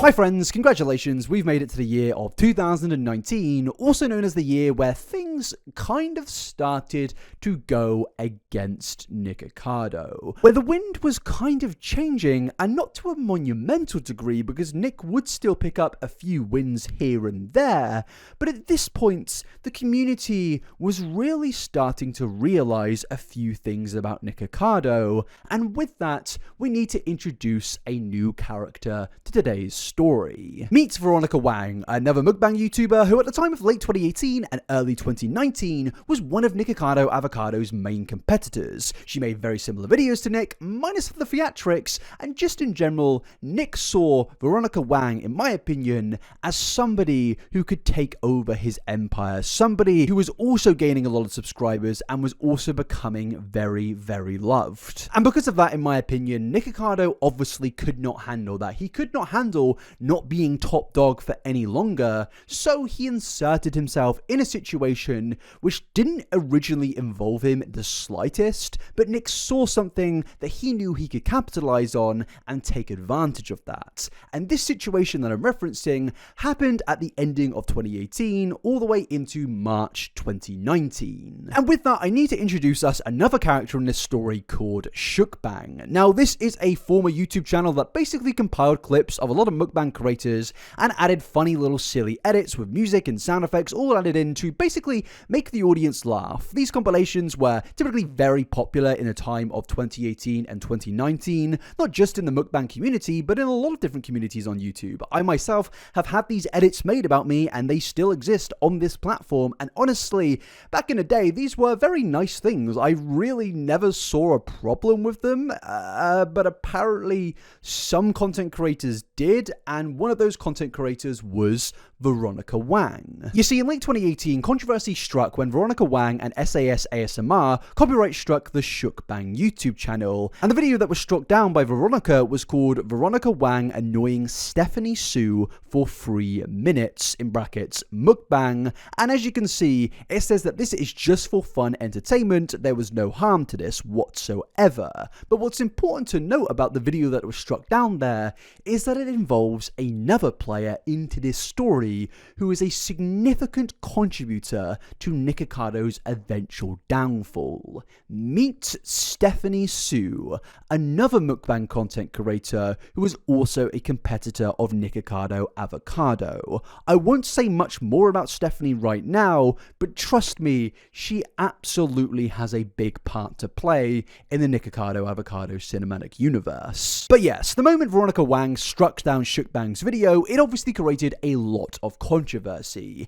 And given the fact that T-Spill channels were on the rise in late 2018 and early 2019, these channels started covering this drama, calling out this person for doing something which in the YouTube community is seen as an absolute sin, as one of the worst things you could possibly do, mainly due to the fact that you are clearly censoring somebody and silencing somebody when you yourself have a YouTube channel with millions of subscribers. If you didn't like something, you can give your opinion on your massive platform and let the world know why you were upset by that and allow the court of a public opinion to decide whether you are in the right or in the wrong. But what happened here was clearly somebody taking advantage of their massive platform and coming after somebody with a significantly smaller platform. And what's interesting about this is Veronica Wang clearly, when she first saw these compilations, seemed to actually like them and even said that she hopes there's going to be more of them in the future. It really made no sense, and a lot of people were angry, but at the same time particularly confused by this. But what also contributed to this confusion is that shortly after making that comment, she then uploaded a video clearly parodying the video made about her, but the video clearly wasn't comedic, it wasn't made in a light-hearted spirit, and in the video she displayed a lot of hate comments made about her, and it was clearly a jab at all of these comedic videos from Mukbang, and it was very obvious to the world that Veronica Wang was hurting for some reason, and that of course then a week later led to her copyright striking Mukbang, and then Mukbang eventually made a video speaking about the entire situation and exposing Veronica for copyright abuse. And it seemed at the time the overall sentiment surrounding Veronica Wang just was completely and utterly negative. She turned her comments off, she turned dislikes off, and things really weren't looking good for one of the main players in the mukbang community. And with that, here comes a bit of a Game of Thrones style action here, of where Nikocado Avocado saw somebody stumbling and he decided to fully push them over, where Nikocado Avocado made this comment saying, "It's very two-faced to comment on somebody's videos saying how much you enjoy them, and then later strike that same video and try to get them kicked off YouTube completely. I thought your video was cute and lighthearted. I actually loved the one you made about me, Hungry Fat Chick and Hyena Eats, and at the end of the day, we are all creators. Some create new ideas, others recycle those ideas, they flow interchangeably." And then he basically goes on to say that creators in general should learn how to deal with hate. And obviously, that's an extremely ironic comment to make considering everything that we've gone through so far at this point of time, but ultimately at the same time the overall sentiment of this comment is absolutely right. And then it goes on to speak about how targeted he is, but he knows he can just continue with his day. He refers to the Divine Munchie situation, and yeah, this comment was really pretty much spot on if you don't counter in a lot of the hypocrisy in it, and obviously the community took very well to this comment. But to me personally, I just can't help but feel, as I said, this is a very Game of Thrones type of move. He has seen somebody is struggling and he's immediately come down on them. And yes, obviously, if we didn't know that Nikocado has some malevolent, I can't say the word, negative intentions, shall we say, then yeah, obviously at face value, this comment is spot on. But obviously, this really isn't the end of the story. Because things only went from bad to worse for Veronica, because for some god-awful reason, I still, to this day, don't know why she did this, but for some reason, she commented on a video saying, when one puts themselves on such a platform, they have to be willing to be judged by others. With that being said, there comes a time and a place where you have to stand up for yourself. Stand up to yourself from what? From getting a cute little edit made about you and your friend? I mean, it's not exactly the end of the world, is it? I mean, given the fact that it's so minuscule, you really have to look back at 2018 and think to yourself, back then, it was so unbelievably different when it came to drama. Nowadays, it's this person has messaged a kid, this person's going to jail. Back in 2018, it was, Zoella's released a new book and it's kind of expensive. The whole drama space has just changed so much over the years, and honestly, can we just go back to it? But yeah, she goes on to say, it's all fun and games until I started getting death threats in my inbox from your false narratives. And obviously that is a terrible thing, but at the same time, I don't know if I necessarily believe the sincerity of certain death threats or if they even happen. Look, I know that sounds bad, but who is going to see that video from Mukbang and actually send a serious threat? To me personally, it's either going to be a troll or it probably didn't happen, which a lot of people did call out because no one is getting upset or was upset at these Mukbang videos. But she goes on to say, I'll never be okay with that. So yes, I copyright striked your posts after getting advice from a friend because ultimately it's my videos. She then continues to make excuses to do with the death threats and making out that she is only receiving these cruel messages because of these compilation videos, which again is it's just insane. I mean, nobody has been radicalized against Veronica Wang because they saw a cute little Mukbang edit in 2018. I'm sorry. I just refuse to believe that's happening. Maybe that's my ignorance, but ultimately, I just can't really imagine that. I can understand your frustration with the copyright strike. The content you worked hard on got taken down. Your channel's at risk. The content I work hard on is getting torn down. My life is at risk. So, sorry, I'm not laughing at that. It's very dramatic considering what's actually going on here. So I won't apologize. I'm allowed to change my mind. And yeah, this is only making things a million times worse and obviously making Nick's comment look even more in the right, which, yeah, in hindsight, looking back on it, his comment was in the right until you get on into future things. But then she doesn't stop and goes on to say, I can take people bullying me. It's literally happened my whole life. My interests have never been normal. I've never been normal. I'm so different. In case you haven't noticed, I'm weird. I'm a weirdo. I don't fit in. And I can handle the hate, but I will not put up with people sending me death threats because of the way I eat. Look, I'm not going to say again if that's happening or not, but yeah, this comment didn't go down too well. Mainly due to the fact that after that comment was made, SAS ASMR came in and gave a third strike on Mukbang that caused the channel to go into the deletion process. Because if you didn't know, YouTube works on a 3 strikes and you're out rule. If you get a certain amount of community strikes or copyright strikes based in around a 3-month period, I believe, your channel goes into a process of getting deleted, and content creators, in particular larger content creators, can easily strike down channels. So obviously they hold a lot of power, and seeing the unforgiving nature of Veronica Wang in this situation, it only made people more and more angry because she has come after somebody's living, stripped that away from them because she couldn't handle a quirky little funny edit of them on the internet. It was a balmy situation, and I think maybe this is because of the whole infancy of the drama community back then. Maybe Veronica was still stuck in the earlier days phase of YouTube of drama bad, these funny little satire edits bad. I don't really know. I can't come to some logical explanation here, but undoubtedly this was a big W for Nikocado Avocado. Because once again, Nikocado Avocado came in with a positive move where he got in contact with Mukbang and offered a lot of legal advice, and honestly, Nick was coming off really well here, and it just looked like Nick being a responsible major YouTuber who cares about the little guys. And Nick himself even entered his channel phase of where he actually made an entire video discussing the situation called Fire Noodles Discussing Veronica Wang Hot Tea Mukbang, and basically the entire video is just Nick evolving into this channel phase of where he is now not just referencing drama in videos but directly speaking about situations, and obviously people absolutely loved that because somebody was getting a lot of criticism on the internet, and then a major content creator that didn't necessarily make tea videos before was now making those videos. It was something very big in the community, and Nikocado got a lot of positive attention for this. And yeah, you can really see the transformation in Nick's channel at this point. He has gone from eating just spicy chicken noodles to eating chicken spicy noodles whilst also coming after T-Spill's job. I don't care if there's people who hate on you, disagree with you. A video of that nature is not going to produce death threats. I think this is her scapegoat to justify taking someone's channel down. A, she could have entered a privacy complaint. B, she could have entered a harassment or bullying case, but she chose the copyright, which is a lawsuit. And Nick isn't wrong here. This is not a fair use issue. This is just an issue of somebody not being able to take not even criticism, but just someone making a modest, slight joke about them on the internet. This is clearly somebody with a very big ego, and the moment somebody says anything slightly negative about them in a satire way, she could not handle that and went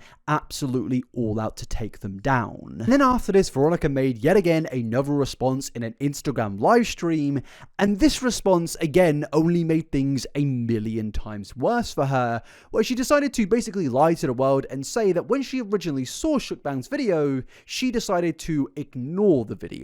Her and I just ignored it because we knew like that the videos were and we were friends, so we just ignored it. We didn't care. Now what's being said here is obviously a complete outright fabrication of the truth, because we all have seen the screenshot of where Veronica Wang quite literally made a comment on Mukbang's video saying that it was funny and she was looking forward to more of these types of videos. So why is she saying this? Well, obviously she wanted to gaslight her audience into believing a completely different narrative that benefited her. But the lies somehow don't even end there, where Veronica goes on in this Instagram live stream to say that Mukbang was basically calling her evil. This channel, Mukbang, was created on me and Stephanie's video of them saying that Stephanie and I weren't like friends and stuff, or like I was being like super evil and like was really greedy with the food and stuff. It was actually the complete opposite. Mukbang literally never said that, and that is obviously a complete and utter lie. Mukbang's videos were for comedic effect. They were there to just basically make a little niche audience have a good time and enjoy themselves and celebrate the content creators that they like.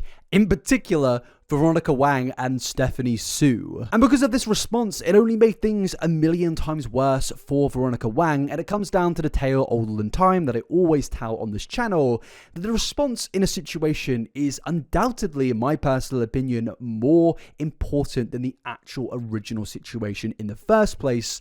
Well, for the most part. But yeah, this is another example of that case in point. This was somebody who really couldn't own up to things, take some responsibility, and only continued to make things a million times worse in an attempt to lie to her audience. But the controversy from this response doesn't end there, because Veronica then went on to seemingly call out Nikocado Avocado, which obviously was not a good move, as Nick was building a bit of a positive reputation surrounding him at that point. And at this point of time, he was the major creator standing up for Mukbang, so saying what she says here was not really a good move. So, did I do anything illegal? No. Are other YouTubers right now some YouTubers saying I did it illegal and using this to advantage to get views?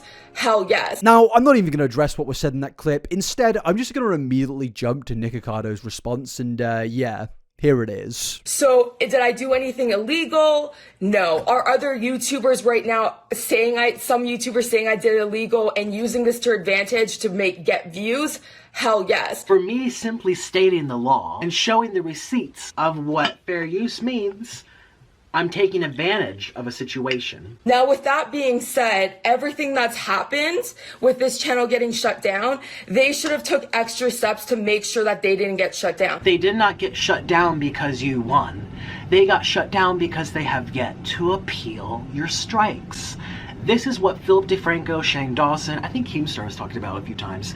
This is what makes us YouTubers so upset when people misuse the copyright system. When you make those appeals, you have to include your legal name, you have to include your address, where you reside associated with your Google AdSense account. That's how you're making money. So stop manipulating your viewers into believing that YouTube's on your side and took down the channel when you know for darn certainty that they have not acted yet because he failed to appeal. So yes, obviously, with everything Nick just said, this situation was a complete and undoubted slam dunk for Nikocado. Not only was Nick in the very beginning of the situation seemingly in the right where he called Veronica out in that original comment, but he has continuously made himself look even more in the right in the situation as Veronica has made things so much worse. He was standing up for the little guy against the big evil mukbang channels. But things still didn't end there in this situation, despite this being a situation which could have been resolved so easily where, you know, in an ideal world, Veronica dropped the claims and then she just walked away without doing this silly live stream or YouTube video before that. She then uploaded a YouTube video on the 7th of January 2019 titled Veronica Wang Apologizes, in brackets, not to Nikocado Avocado.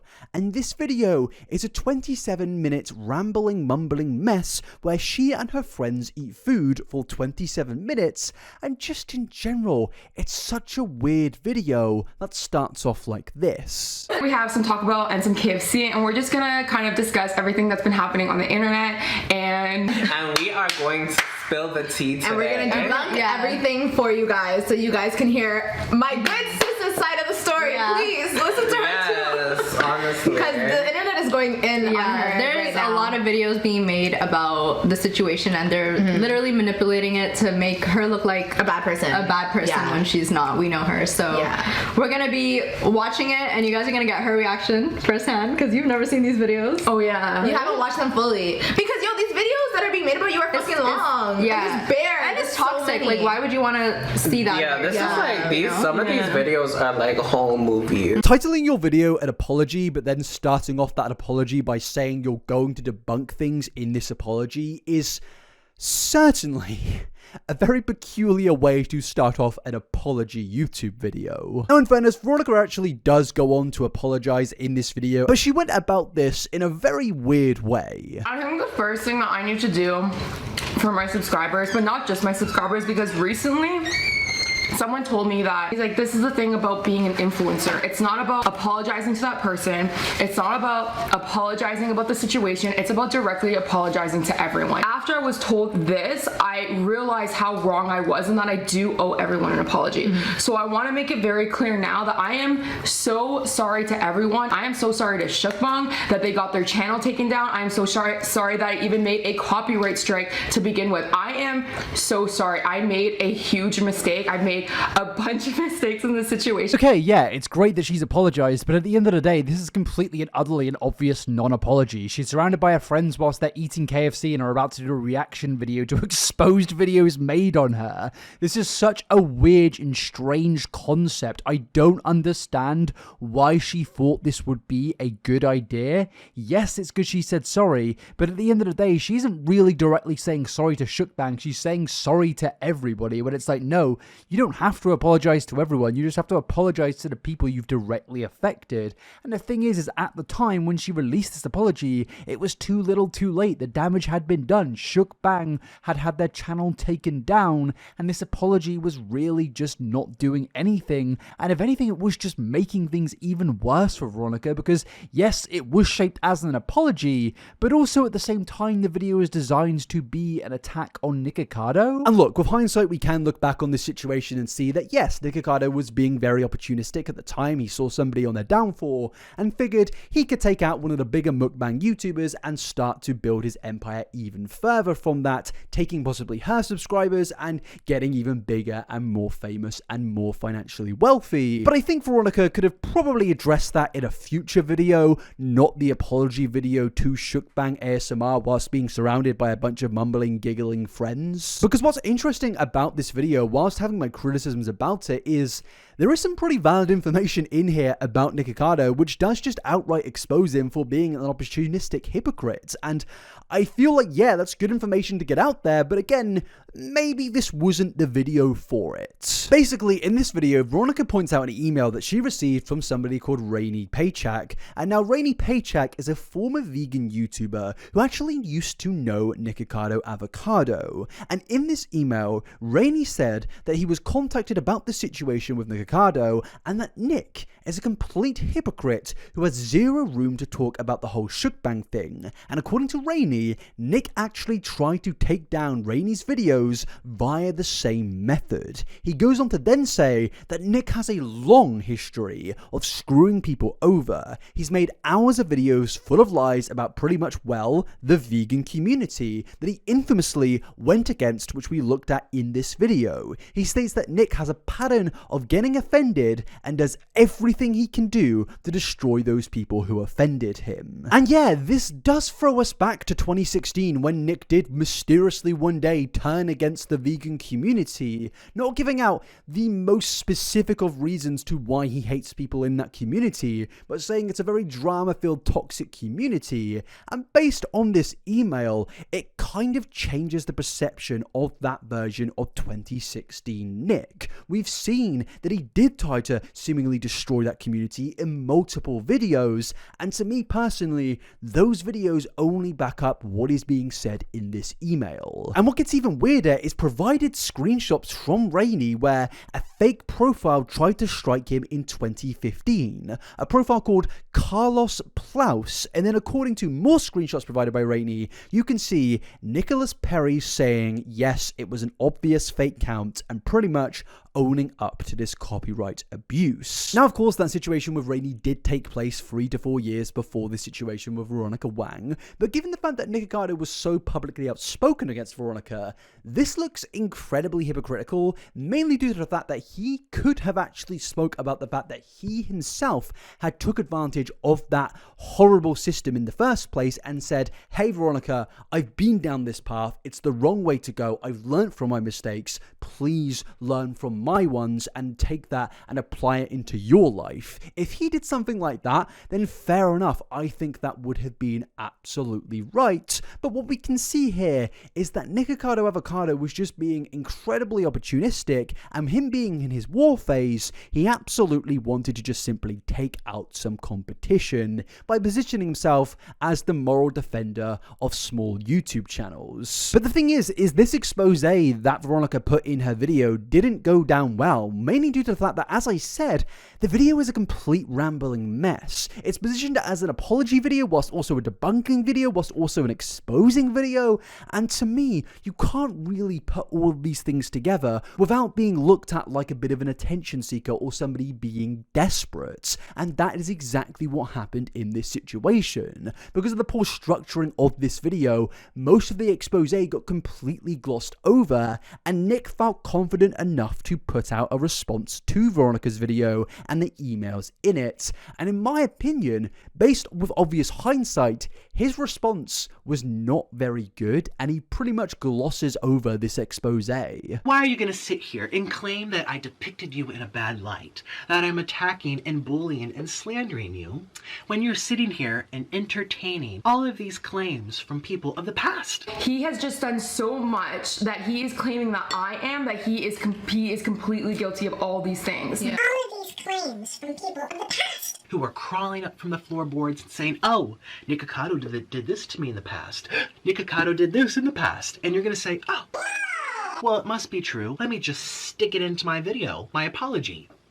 I have gotten many emails about you. I have had people reach out to me who have personally been affected and traumatized by what you've done to them. Should I let the world know what you've done in your past? Should I sit here and entertain all of these accusations from 5 years ago, 10 years ago? I didn't do that. You want to sit here and say that I bullied and slandered you? My videos were talking about the present. I backed up my statements with evidence. You making a video apologizing by bringing up all of these old conflicts, which you have no idea what they entailed, is what actual slander is.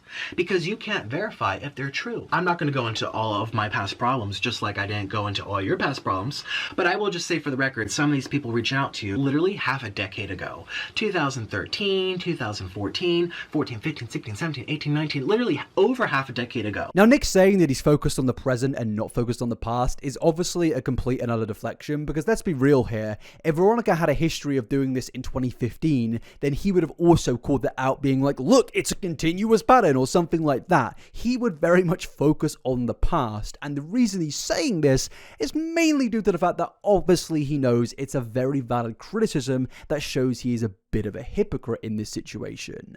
But also, in fairness, Nick did do a good thing by reaching out to Mukbanger and giving him legal counsel. I cannot look past that, and yes, obviously, Veronica is still the one mainly in the wrong in this situation, but what this does prove is Nick is not only very opportunistic, but when he is presented an actual expose of himself, he isn't very good at responding to it. He will attempt to gloss over these things, and at the time, this did work for him, mainly due to the fact that he had a very positive opinion on him in the community due to his new genre of tea spilling on his YouTube channel and spitting facts, but also the obvious criticism train against Veronica at that point, which did make people very much look blindly at this situation. Only Veronica could be in the wrong, there could be no nuance, and Nick was in the right. But this would not last for Nikocado. Yes, he had won in this situation against Veronica, yes, he had won against Divine Munchies, but every single situation where he gets exposed in the future won't necessarily have the positive opinion completely surrounding him, which will mean that people will look further into Nikocado. They will analyze him and look past the glossing over of actual genuine exposés of hypocrisy and realize that maybe this guy isn't who he presents himself to actually be. And yes, that will obviously get into the downfall of Nikocado, but that isn't really to come yet. There are still a lot of wins that Nikocado will take along the way, because at this point in early 2019, Nikocado was undoubtedly on top of the world. I mean, he was on top of it previously before this chapter, and now he is on top of the absolute universe. A lot of people at the time were speaking about Nick. He was getting a lot of attention for his funny mukbangs and his crazy outlandish reactions to things. I mean, even content creators like PewDiePie were speaking about Nick in a very positive light, and considering what I said about PewDiePie and his anti-drama stance in the past, this was quite a change. You know why? I don't know why. I have a fast metabolism. I work out 3 times a week. I eat plenty of fiber. It's like this happened overnight, you know? Everyone... I think what I like most about Nikocado Avocado is the fact that I don't even have to watch his videos to get a good laugh out of it. And these are all videos next to each other. I didn't take any of this out of context. Tragic news. 5 packs black bean noodles. Why we broke up. Hot Doritos cheesy pizza. My deportation. Pizza hot box. What did I do to deserve this? Delicious spicy seafood Korean. Asian McDonald's mukbang. I had enough! So yeah, it's very clear that Nick was taking a lot of monumental wins along the way of 2019 and 2018, and he looked pretty much at this point unstoppable. And with that, we need to move into an unstoppable force meeting an immovable object.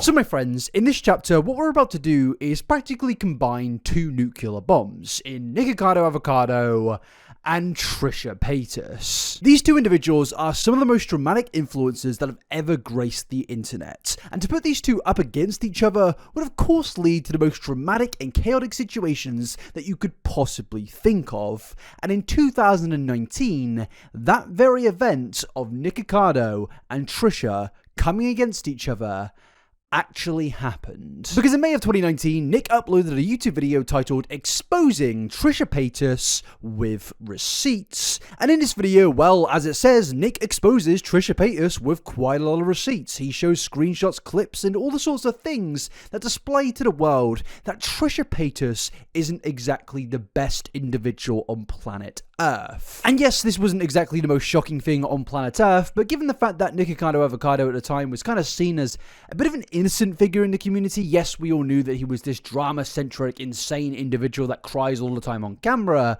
but ultimately, I don't really think at this point of time people saw Nikocado as a malicious person, so people took Nick's words as they were and accepted them for the most part as truth. And that's also mainly due to the fact that, of course, Nikocado had spoken about Trisha in the past, but he had just not named her. I have had it up to here. I'm about to go off. Okay? My blood is boiling. I just feel disgusted.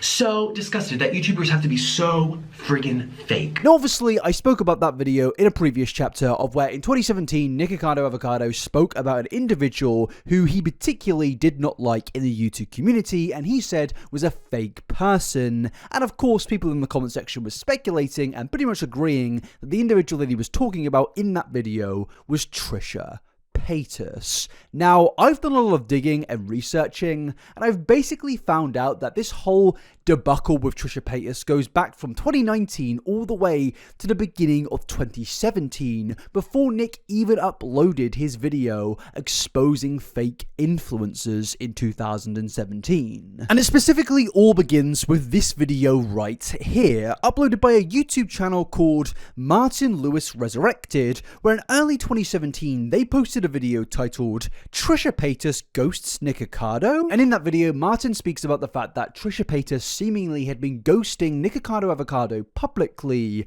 after Nikocado won a specific event that Trisha Paytas was hosting. You see, again, in early 2017, Nikocado uploaded this video titled Trisha Paytas Music Video Violin Cover Warrior. And basically, the whole reason this video exists is due to the fact that Trisha Paytas, as I said, was hosting a competition, and the competition basically was who could cover the song Warrior the best, and Nikocado submitted his entry of him covering it playing the violin. And this actually went down pretty well for Nikocado Avocado. The video has a lot of views, it has a lot of likes and positive comments, and in particular, Trisha Paytas commented on the video saying that she was blew away by this cover, and crucially, Trisha says in the comment that they should get together in person. Trisha was even so happy about this that she went on to make a tweet saying, Nikocado Avocado, babe, where do you live? We need to do a collab ASAP. Your cover brought me to tears.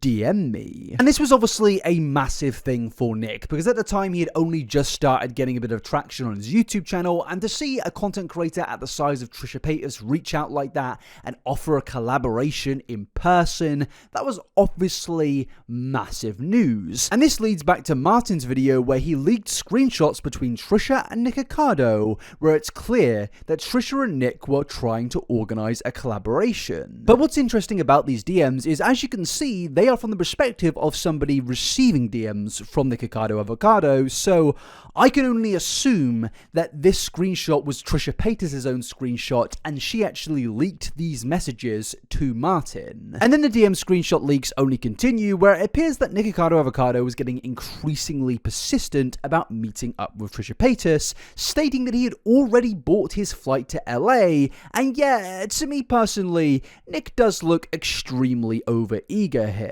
But at the same time, I can't really fault him for that. He was a small content creator trying to be a full-time YouTuber, and one of the biggest content creators on the platform reached out offering a collaboration, stating how much they loved his content. To me personally, I can kind of understand the overeagerness. Maybe, you know, booking the flight is a little bit too far, but ultimately I can see that he was excited. I would be too. Again, yeah, the flight booking, it's a little bit much, but who can really blame him? And look, if Trisha didn't want to do this collaboration and she thought to herself, well, you know, I enjoyed what he did, but, you know, I'm kind of not available, I just don't feel to the collaboration with Nick, that would be totally fine if she just said that.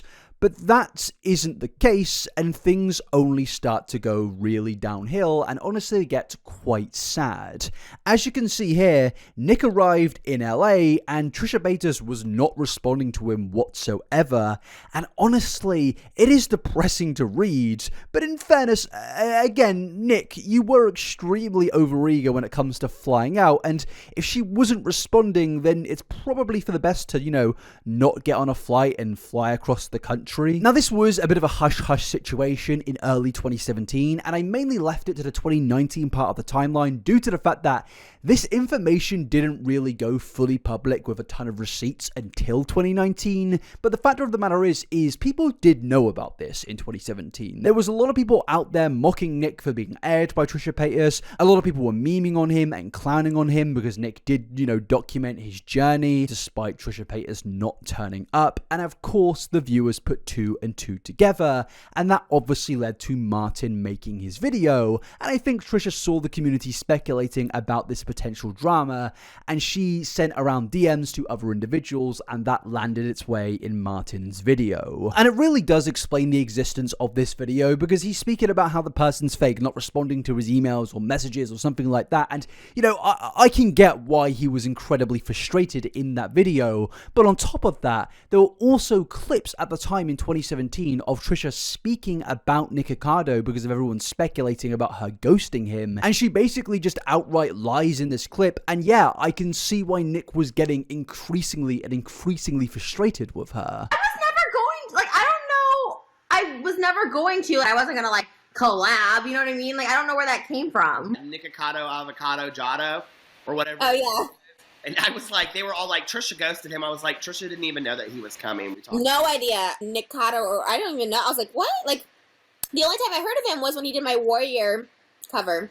Yeah. He played on the violin or something.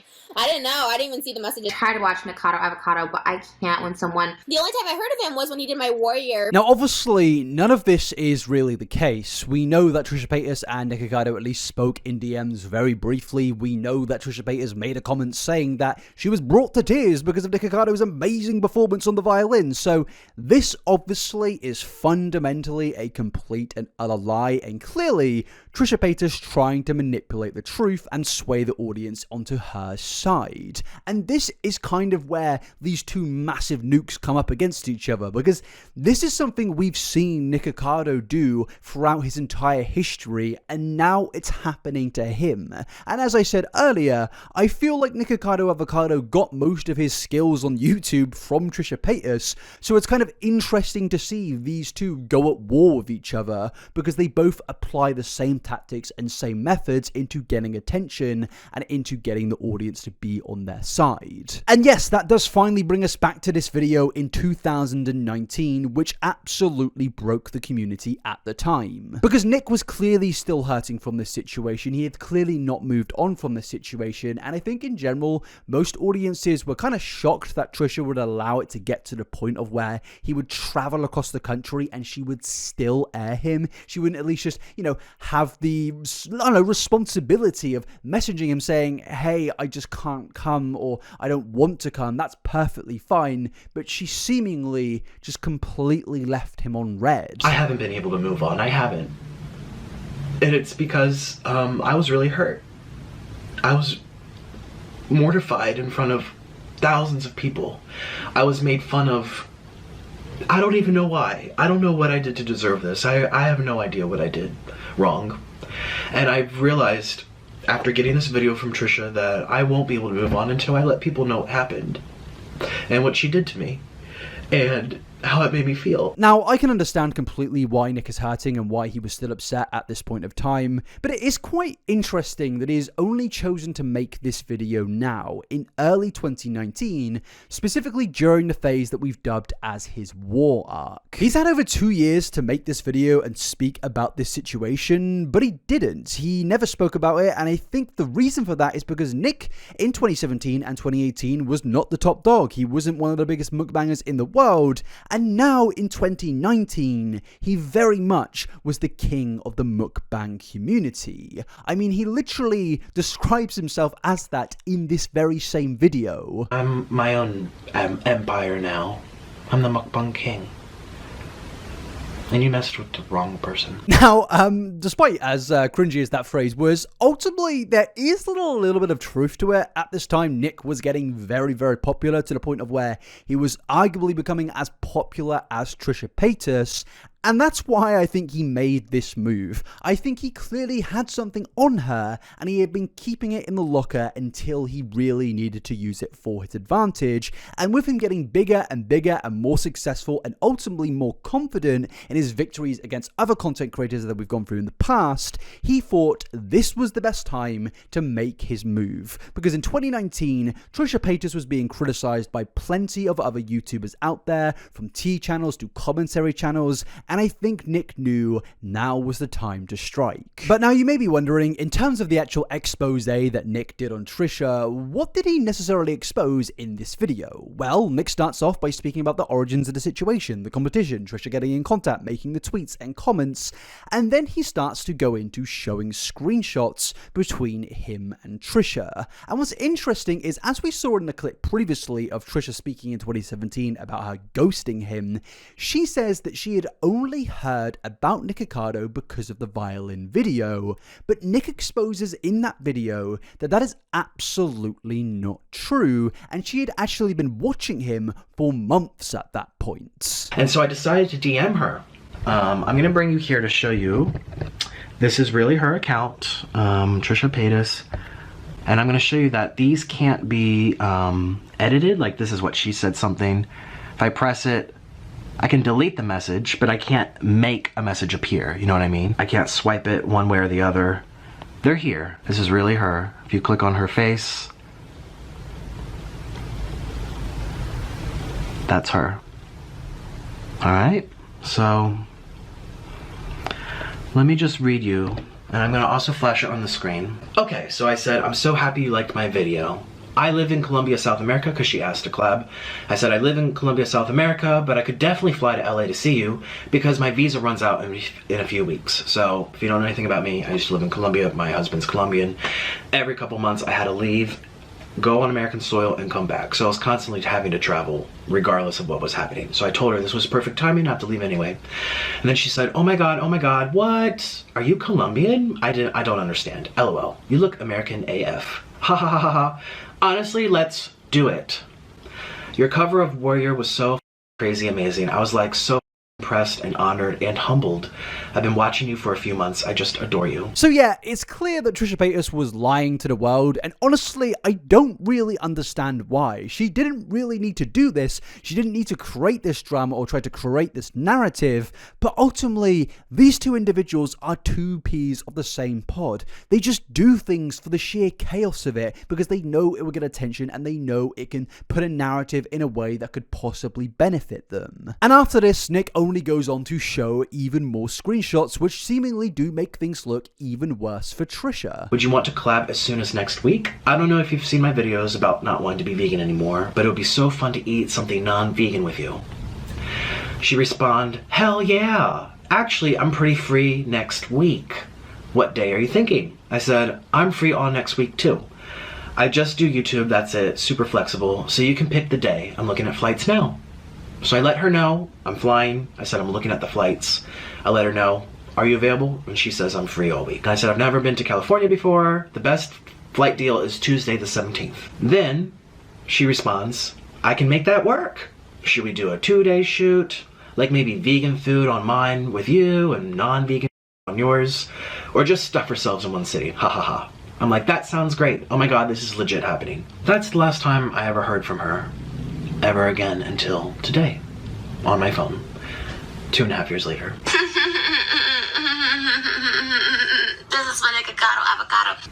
That's the last I ever heard. Now yes, as I've already pointed out so far, Nick was clearly being very persistent, but at the same time, we can all kind of understand that, you know, Trisha was reciprocating here. She was having a conversation and she was seemingly arranging times, arranging dates, arranging the genre of video that they could possibly make. These were all integral things here and would naturally make Nick think, well yes, this is absolutely going to happen because why would she be trying to arrange these things with her? And yeah, Nick goes on to say that he bought his ticket, he went to LA, and he did not see Trisha Paytas. Now, some could say, well, maybe Nick shouldn't have got on the plane because, you know, she wasn't responding so much, but Nick had already bought the ticket, and I think him buying the ticket was a pretty fair thing to do, clearly, as they were sending messages back and forth about this collaboration. Why would he not buy this ticket? It seemed to be on the move, it seemed to be in the works. So whether Nick got on the plane or didn't get on the plane, I don't really think it matters because he had spent a lot of money on a plane ticket, especially at a time where he wasn't a rich millionaire YouTuber, he was a small YouTuber who probably didn't have that much money. Trisha was obviously at this point, from this perspective, in the wrong. And then after this, Nick goes on to show this DM, which is pretty much him stating to Trisha that he needs to speak about this situation. And this was way back in 2017 when people were speculating about the entire thing, when people were saying that Trisha ghosted Nikocado. It was very embarrassing for him, and he was politely telling Trisha that he's going to have to speak about this situation. And honestly, yeah, I can understand this again, because he was probably feeling pretty humiliated at the time, especially with the fact that Trisha was speaking about this situation, but not to him and to a live stream audience. To me personally, that's a pretty disrespectful thing to do, and it could have clearly been resolved behind closed doors, but Trisha Paytas obviously did not want to do that. What happened between you and Nikocado Avocado? Everyone always asks this. I never once said, this is the day I'm free, like, come out. Like, look, if someone comes to LA and I have time, I love to hang out with them. But she did tell me she was free. She said she was free basically all week. She even told me Tuesday would work. And if she has time, she's like, I'm more than happy to hang out. I was there for like 5 or 6 days. She ignored me, never talked to me again, and then started leaking out my messages edited to make me look like an idiot. I never asked someone to come out. I'm never like, fly out. We'll hang out this day and we'll for sure collab. Like, no, I tell everybody what I say to everybody. I'm like, I'm busy. But she didn't tell me she was busy. How am I supposed to know that? Am I supposed to, like, call up everyone she's collab with? No, I tell everybody what I say to everybody. I'm like, hey, Shane Dawson. So how does Trisha usually do her collabs? Does she tell you that she's busy or free? A normal person would be like, well, if she's free, that means she's free. If she's busy, that means she wouldn't have asked to collab. You know, this is... What was I supposed to do? Interview everyone she's collabed with before? Now yes, there really to me isn't much of a justification for any of this on Trisha's end. This is just an incredibly irresponsible thing that she did, and honestly, it's a complete and utter dick move to just completely air him and then go on to this live stream, which we can see right here, and outright lie to the world about it. Especially when she knew that Nikocado had these screenshots available at hand. I just don't really understand what she was thinking when she came onto these live streams and lied about it. Now yes, Nick has received his criticism for this video for the issues that we've already spoken about, such as the persistence to go and meet her when she clearly stopped replying to him. But again, as I said, she and him were arranging it at one point, and even if he didn't go out there, he had still purchased a flight ticket, and in most cases flight tickets are non-refundable, and even if they are refunded, usually essentially you only get the refund in the form of a credit that can only be used to purchase other flight tickets. So overall, there was no way out for Nikocado, and I can see why he was frustrated and getting increasingly humiliated. But one thing I do want to know is something that is a little bit weird about Nikocado's video. Towards the ending, he goes on to state that Orlin got him a cameo from Trisha for his birthday. I don't really understand why he did this. And in this cameo, Trisha basically says a bunch of things that Nikocado did not like to hear. And I can understand that, but it is made even weirder when the fact that you consider he paid for this cameo himself, asked for this cameo, but also asked her to say these things. The question was, what do you like about him? What don't you like? And she chose to talk about the beef we had years ago. You can listen here. He wants the seat. He wanted me to tell you what I love and what I don't love about you. Well, I don't know what happened a couple years ago. Something happened where I don't know if you misinterpreted something, or I don't know if it just was like a rumor someone started that I paid for your flight, which we both know we didn't do. But look, let's not talk about what we don't love. And I would have loved to hear, hey, I acknowledge what I did. I'm sorry I sent those messages out about you. And then she's like, well, let's not talk about that. Let's just talk about all the good things I love about you. Now look, whether you can say that Trisha's being mean in that cameo, or she's lying in that cameo, or she's being horrible, at the end of the day, Orlin paid for that cameo and specifically asked Trisha to state things that she did not like about Nikocado. For one, that's an incredibly odd birthday present to ask for. But two, how are you going to complain that she did the thing you paid her to do? She obviously was going to state these things because you had paid her to do that. Now, to me personally, whilst I do think Nick mainly is in the right in this situation, with hindsight and looking back on this situation from years later,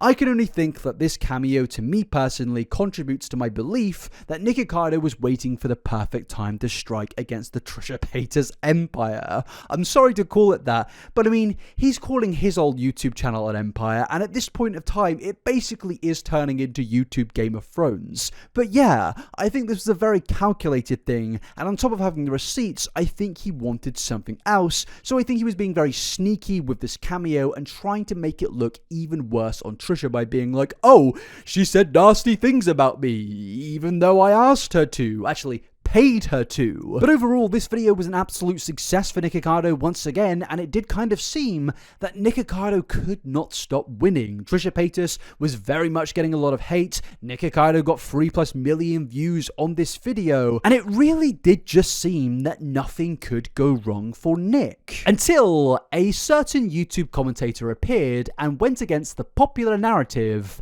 at the time. So allow me to introduce to you Crumbling, who in 2019 uploaded a video about Nikocado stating that Nick was lying in his expose, and Crumbling was just overall coming to the defense of Trisha Paytas. Because it wasn't just like impulsive one day, it was over the course of 5 days. The video, my other mukbangs, and she tweeted me the next day, then she DM'd me, then we DM'd back and forth. It wasn't like impulsive moment. So I don't collab or really talk to anyone, period. I just sit in my little corner on YouTube, so this might just be me, but flying to meet a stranger you've talked to for less than a week, is that normal for collabs? That feels a bit impulsive and rushed to me. Maybe I just have a lot of trust issues, I don't know. Just because you eat fried chicken on your channel doesn't mean you don't have 10 bodies in your freezer. Be careful, guys. Now yeah, obviously this comes down to Nick's persistence in this situation of collaborating with Trisha Paytas, and I feel like some people may be on Trisha's side in this and some people will be on Nick's side. Personally, as I said earlier, I do believe that Trisha is still in the wrong here, because at the end of the day, Nick did still buy that ticket and they did try to arrange a time together, which Nick shows in his video.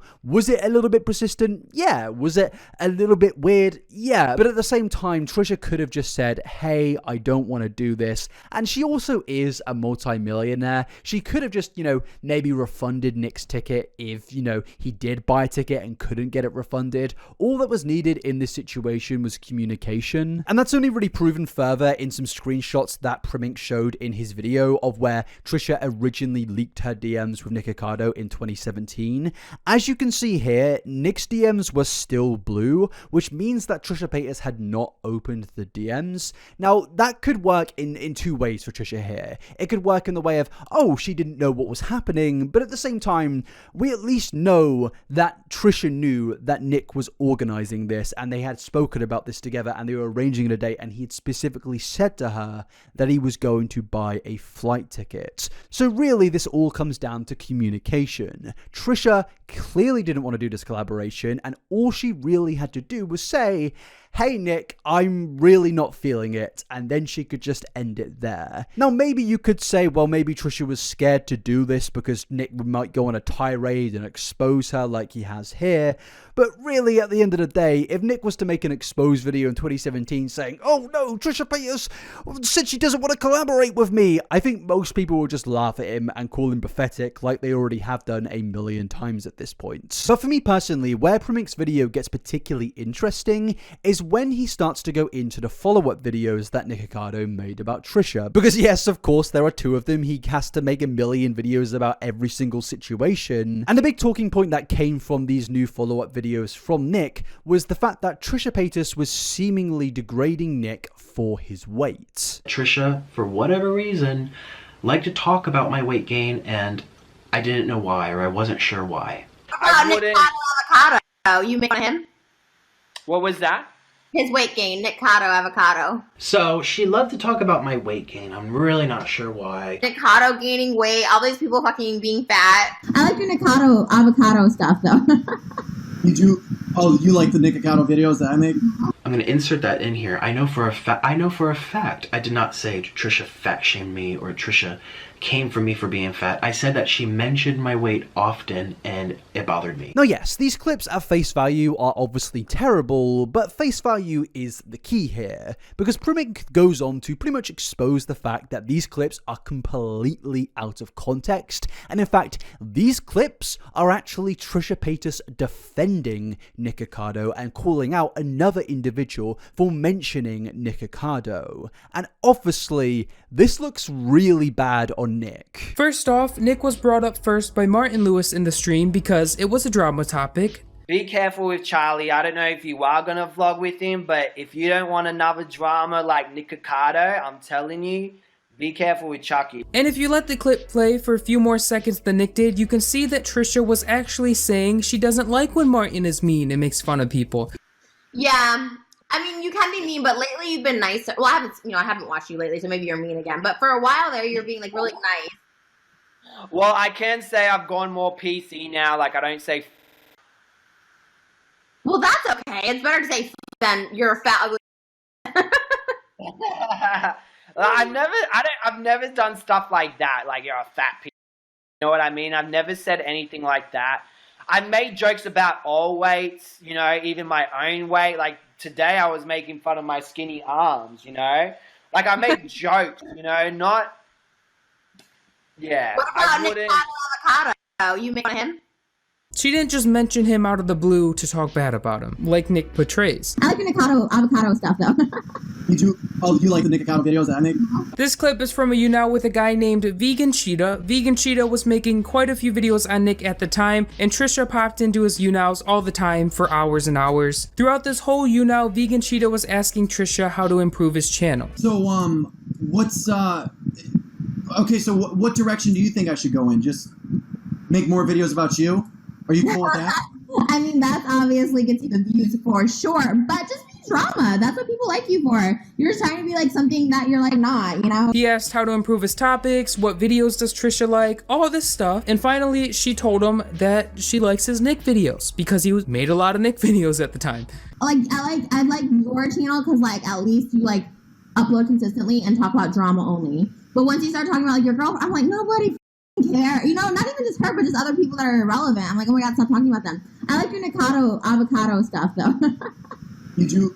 Oh, you like the Nikocado videos that I make? He kept asking Trisha what she liked, and she told him what she liked. Once again, it wasn't out of the blue. She wasn't bullying him. It was a pretty normal conversation. When you're a huge YouTuber who's pretty problematic, people are gonna talk about you. It comes with the territory. Nick took these super short, out of context clips and put them to a narrative that made Trisha look bad. You can make anyone look bad if you only show 10 seconds of them without any context. Nikocado gaining weight, all these people fucking being fat. In this out of context clip, Trisha was actually defending Nick. You always talk about like Nikocado gaining weight, all these people being fat. Well, I do think Nikocado is gaining weight for views, like I've said that. Why does it matter? So yes, obviously all of these clips were completely and utterly taken out of context, and in my opinion, Primink did pretty much expose way back in 2019 what I'm saying in this video right now.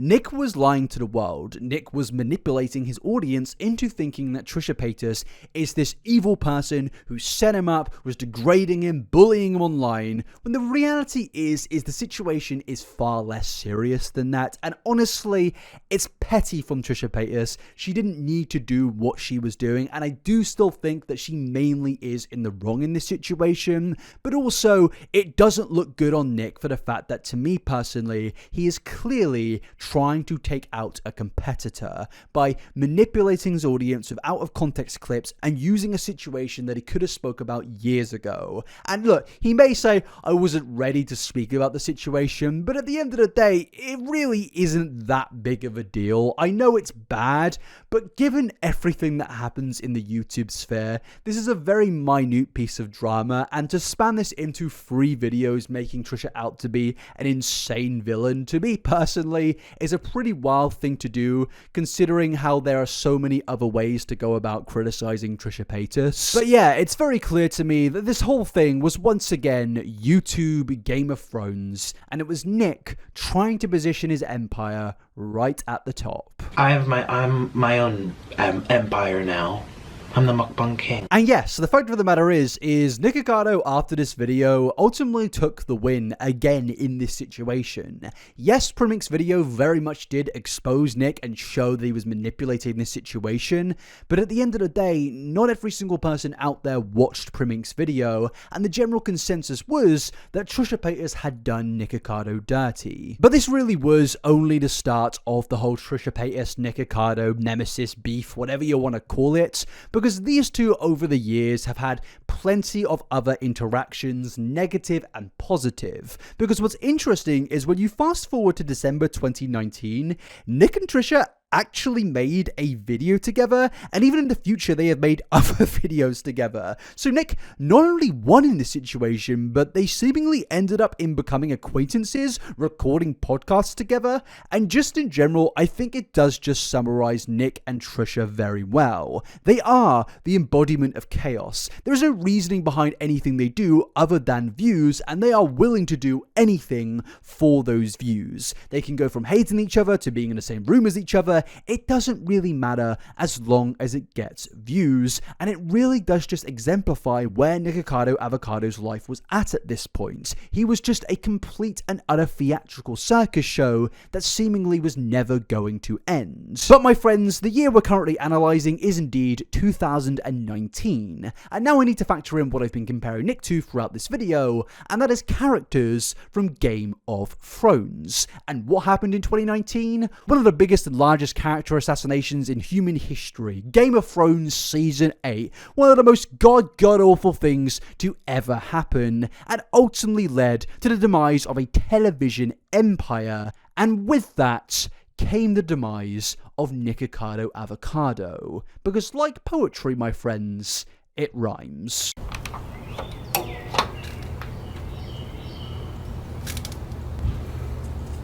So my friends, at this point of the timeline, we are now at the ending of 2019, and that means Nick's war arc has been going on for, at this point, around 2 years, and he pretty much was completely undefeated, and only getting more popular as the days go by. Yes, Nick was getting criticized at the time, and yes, people were making videos speaking about him, but ultimately the majority of those videos were just people saying the obvious things of, Nick is very overdramatic, Nick is very cringy, look at this guy crying whilst eating a load of food. but at the end of the day, these things weren't exactly career ending, and it did just seem that Nick was absolutely unstoppable until we get to December 2019, when Stephanie Sue, somebody that we mentioned earlier in this story, uploaded a video titled Why I'm Scared of Nikocado Avocado. And my friends, this video is widely known as the moment of where Nikocado Avocado's empire came crumbling down. It's a video going into vast detail about the manipulative and controlling nature of Nikocado Avocado behind the scenes, and how overall Nick made Stephanie feel extremely uncomfortable to the point of where she is now afraid of him. And as I said, we mentioned Stephanie Sue earlier, and that's because she was involved slightly in the situation involving Mukbanger and Veronica Wang, and it so happens that that situation is pretty integral for this new situation. You see, Stephanie says in this video that her first interaction with Nick came from them two DMing about the situation with Veronica Wang, and Nick was basically trying to get Stephanie to make a video on her side of the story with Veronica Wang, because the video Veronica struck down was a compilation about Veronica and Stephanie. And the believed reason to why Veronica Wang struck down that video, or was at least supposedly upset by that video, was the fact that the video kind of shaped it into looking like Stephanie Sue was annoyed at Veronica Wang, or just in general getting irritated by her. And in these DMs between Stephanie and Nikocado, it very much seems that Nikocado was pulling the strings behind the scenes, and of course, this is another very Game of Thronesy move. So going back to the story, I feel like the story happened a year ago, which it happened with Mukbanger and Veronica Wang, and I never thought I'd be talking about this online, but here I am. That was kind of when Nick and I had our first interactions on a personal level through Instagram DMs. We spoke about what happened. From his side, it was more of him trying to clarify how I was involved or if I was involved, and also he wanted me to make a video on my side of the story. I had told him that I wasn't involved. I don't think I need to make a video. It was just back and forth of that. Now, immediately to me, this is a major red flag that their first ever interaction was Nikocado basically saying, you need to make a video speaking about Veronica Wang and Mukbanger. To me, it kind of seems that he wants to pin two competitors up against each other, because of course, Stephanie Sue, like Veronica and Nikocado, is another mukbang YouTuber, and it kind of feels like Nick is trying to make his competitors fight with each other, whilst Nikocado sits in the corner knowing that he schemed this all up behind the scenes. But aside from that red flag, it did actually seem that at the beginning, the experience that Stephanie had with Nikocado was a fairly positive one, and their interactions were fairly limited. They had conversations here and there. Nick asked Stephanie for a collaboration, and Stephanie turned that offer down multiple times, and then eventually they decided to meet up with another fellow mukbang YouTuber, Zachary Choi, and based on what Stephanie said, it was at first a very pleasant experience. Now, at this point, I was like, I still feel like I want to meet him in person. If he's in LA, I also felt like I turned down 2 collabs, like, let's meet. So I had set up this dinner with me, Zach, and Nick at Hot Pot. Honestly, immediately going in, I was nervous. I definitely had a guard up because I was like, oh, anytime we've talked before, he's just been asking nonstop about Veronica. And so I even went in with this gift of like a bottle of champagne and these macaroons because I wanted him to know that like, hey, I didn't say no to you in your collabs because I don't like you, And so immediately when I met him, I could probably say that I was kind of taken aback by how comfortable he was. He just kept saying like, yeah, that's online. You can trust me. Hopefully you can trust me now. I do. Yeah, you do. Yeah, I do. Good. Like, I'm not gonna say whatever you say online, that's online. And so I just felt like, oh, like, that makes sense. He even opened up to me first, which made me feel really good. I felt like, oh wow, he trusts me. So yeah, the interactions between Nick, Stephanie, and Zach seemed to really go well at first, and it seemed, based on what Stephanie said, that things only increasingly got better. She stated that the conversations went seriously deep into the point of speaking about very serious personal things involving Stephanie being, and I should put a little warning here just to say we're going to be speaking about some fairly sensitive topics to do with SA, because Stephanie goes on to say that she was essayed in her home, and all forms of security in her home that she had felt completely shattered. This was a very personal thing that Stephanie hadn't spoken about publicly until this video, and her telling Nick that at the time of when she first did was a very big thing for her, a very important thing for her, and it showed that she very much trusted Nick, and that was based on their personal interactions and experiences. And obviously, yeah, that is an absolutely horrible thing that happened to Stephanie, and it really only makes the story so much sadder when we get into what happened here, because pretty much they did, after this interaction and conversation of deep personal things, go on to post publicly that they were friends, and she even went on to explain how all of this just solidified their friendship to the point of where her and Nick even discussed things like security systems, and this was something they both really related to, as they were pretty paranoid about security in their homes, and this topic was very, very personal to Stephanie, and clearly she was getting comfortable with Nick at this point of time. And the friendship only seemed to blossom even further when Stephanie, Zach, and Nikocado decided to collaborate, despite in the past Stephanie saying she did not want to do a collaboration with Nick. And to me, what this showed was Stephanie had a real serious trust for Nikocado, and that trust was something she didn't give out too easily because of her personal experiences. But with Nick gaining this trust not only in their friendship but also in their business relationship, Nick, in my opinion, realized once again, now is the moment to strike, and now is the moment to bring things up, which obviously Stephanie did not want to discuss, and that involves Veronica Wang and Mukbang. I felt like I would never tell him that I wanted to talk about Veronica and specifically spill the tea. It had always been about Mukbang. Me and Veronica's relationship didn't involve Nick. And so I was just confused, and it got really awkward after I said, oh no, like I don't mind addressing Mukbang, but that's it. And he just got silent, and I couldn't help but feel like he was really upset by that. And so I just remember, like, I was driving and I was like, this is so uncomfortable. Do I raise the music? Like, do I step on the pedal? What do I do? But I still felt like, okay, at least we cleared it up before the video. Like, at least now he gets it. He's a little upset, at least the video won't be weird. Then we got to his place, we made the noodles. And there was a lot that happened because of that video, which we'll get into, such as footage I didn't know where I was being recorded and other things. But we started filming the noodle mukbang. We sat down, he was in the middle of us, and we started eating these nuclear noodles. And the first 30 minutes, honestly, they went amazing. And I remember thinking to myself, damn, that car ride was important, because like we were honestly having a really, really good time for like the first half. And then Nick brought up the conversation of Mukbang, but he brought it up in a way, and I know that the full footage is not out there. He did it in a way, I don't remember his exact wording, but it was in a... What did you want to share? Or do you change your mind now?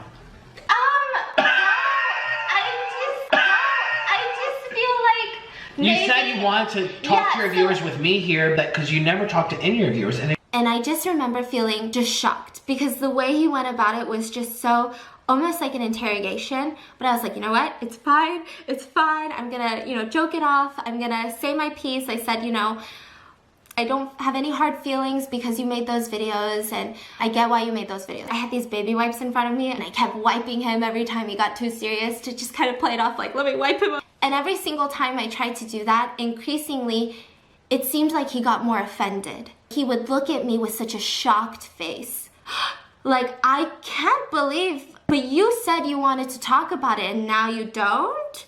Almost like, how dare you? You said you wanted to talk about it. And I just remember I kept trying to put it off. I kept trying to show him I'm uncomfortable. I kept trying to lighten the mood with jokes and give all of us an out of this conversation without ending it awkwardly. But it was just rapid fire, and it increasingly went from Mukbang, maybe the first 2 sentences, into Veronica. So yes, in my opinion, this is the moment Nick realized that he had the trust of this individual, and he knew that he could now attempt to exploit that. And it goes back to what Nick said in the origins of their friendship, of when he was trying to get Stephanie to speak about this situation in a YouTube video, and then obviously he put that to the side for a second, and in my opinion, it may be a little bit tinfoil here, but I think he's been very calculated and attempted to garner this person's trust to get what he wants out of them, and that of course was them speaking about Veronica Wang, because as we know, Veronica Wang does not like Nikocado Avocado, and she is also a competitor of Nikocado Avocado. Throughout 2019, Nick made multiple videos speaking about Veronica Wang after the situation even took place, and it was very clear he was intent on destroying this person's career or even just their reputation. And Stephanie Sue, the other person involved slightly in that Mukbanger situation, was the person he needed, and he had finally gotten that, and he was clearly trying to manipulate her into speaking about it. And it brings up an email that we were discussing earlier with the Veronica Wang situation, where someone got in contact with Veronica and said that pretty much Nick will do absolutely anything to destroy you if you offend him, and in my opinion, that's what was happening here. He had seemingly garnered a grudge against somebody, and he absolutely could not let that go until he had his final victory, and pretty much Stephanie Sue goes on to confirm that. And then, instead of asking me any more questions, he started twisting my words. And he started saying things like, if only you guys knew what she told me. I would never tell you guys what happened because she shared it with me in private. She trusts me with these things. But if you only knew. When you sat down with me. And I remember this one part where I freaked out because he said, she is such a strong woman to me. As if I had endured something so horrendous by Veronica. And I almost was like, shoot, do I say like, oh, whoa, it's not that serious. Like, all I did was go pick up hair dye with her, you know? But then that would defeat, like, I don't want to disclose all of this. I'm not comfortable with sharing this. This has nothing to do with anything. And I remember picking up a baby wipe and being like, I know, like, my life is so hard being a mukbanger. And, like, really trying to show him that, hey, I'm trying to get out of this conversation. Hey, I'm trying to get out of this conversation. And I did this pretty much almost every 2 sentences he gave. And increasingly, he looked at me with more and more shock on his face, as if he was shocked and angry at the fact that I refused to talk about what I told him in private. But you told me yesterday you wanted to talk about it. Then why did you say you wanted to talk about it? I guess she changed her mind. There was this one part where I had told him about how Veronica, she has really good audio, she likes to watch her audio, right? So if it peaks, I'm the queen of peaking. If it peaks, she'll know, so she's very cautious. And I just remember telling him, like, I was a little bit more cautious during her collabs on her channel because I was watching the audio peaks because I have a very high-pitched, loud voice. And he insinuated that, remember what you told me? This thing that she made you do where she'd put this, disgusting. As if it was something so horrendous that Veronica did to me. And at that moment, I freaked out, and again, I wanted to defend myself by sharing my story, which is, I think, what he wanted. But I just remember saying, oh my God, you make it sound like I was abused. It felt like he was putting words into my mouth. Yes, the situation is kind of there. Yes, there was a computer when I was filming, but no, it wasn't horrendous. No, it's not something that you should be disgusted by. Maybe annoyed, not disgusted. Now, this part of the video not only displays to us Nikocado Avocado's extremely manipulative nature, but it also shows us that Nikocado is a very intelligent person. Because right here, he is obviously trying to put on pressure on Stephanie to speak about these things that she quite clearly does not want to speak about, and let Nick know beforehand she does not want to speak about in a public setting. And he knows that even if he doesn't get that out of her, he can still manipulate Stephanie's audience into thinking that what happened between Stephanie Sue and Veronica Wang was a million times worse than it actually was, because he's basically insinuating that something terrible went on here, and that would coincide with what he said in his previous video about Veronica Wang. I have gotten many emails about you. I have had people reach out to me who have personally been affected and traumatized by what you've done to them. Should I let the world know what you've done in your past? Should I sit here and entertain all of these accusations from 5 years ago, 10 years ago? Now, the audiences are going to take that and then take in what he said in Stephanie Sue's video and put 2 and 2 together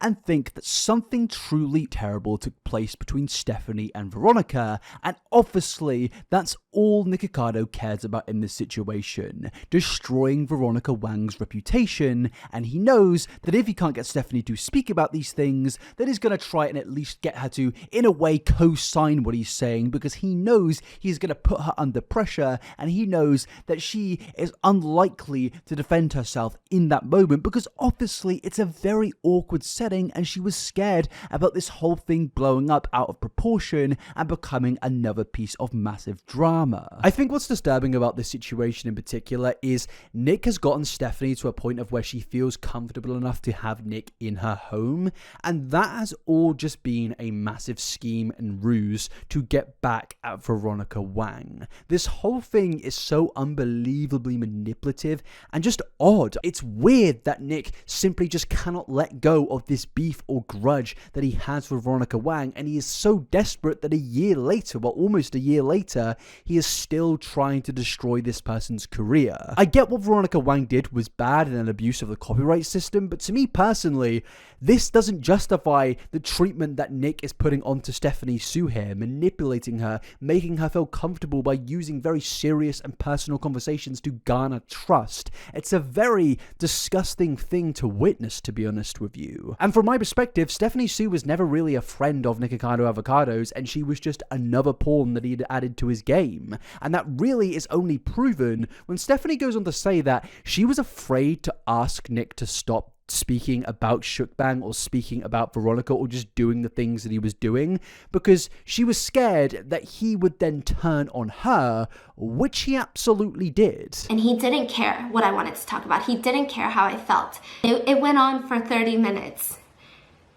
And it just felt so personal. I was in this space at this point where I felt like anything will be used against me, and I felt like anything I say, even Nick stop, he would use it and make an exposing video or threaten me with it. I don't know. I was just scared. As you can see from these screenshots right here, these were all posted by Nikocado before Stephanie uploaded her video about this situation, and in my opinion, these are all alluding to exposing Stephanie Sue, and even saying that he has audio clips, and just in general, alluding to the fact that this situation is only going to get so much worse. Making some tea, guys. You won't believe the audacity people have, but I have a lot of receipts and audio clips. It was very obvious that Nick was now turning against Stephanie because she had slightly upset him, and you may be wondering, well, what happened here? And I will explain all of that very, very soon, but we do need to continue to go through Stephanie's video chronologically,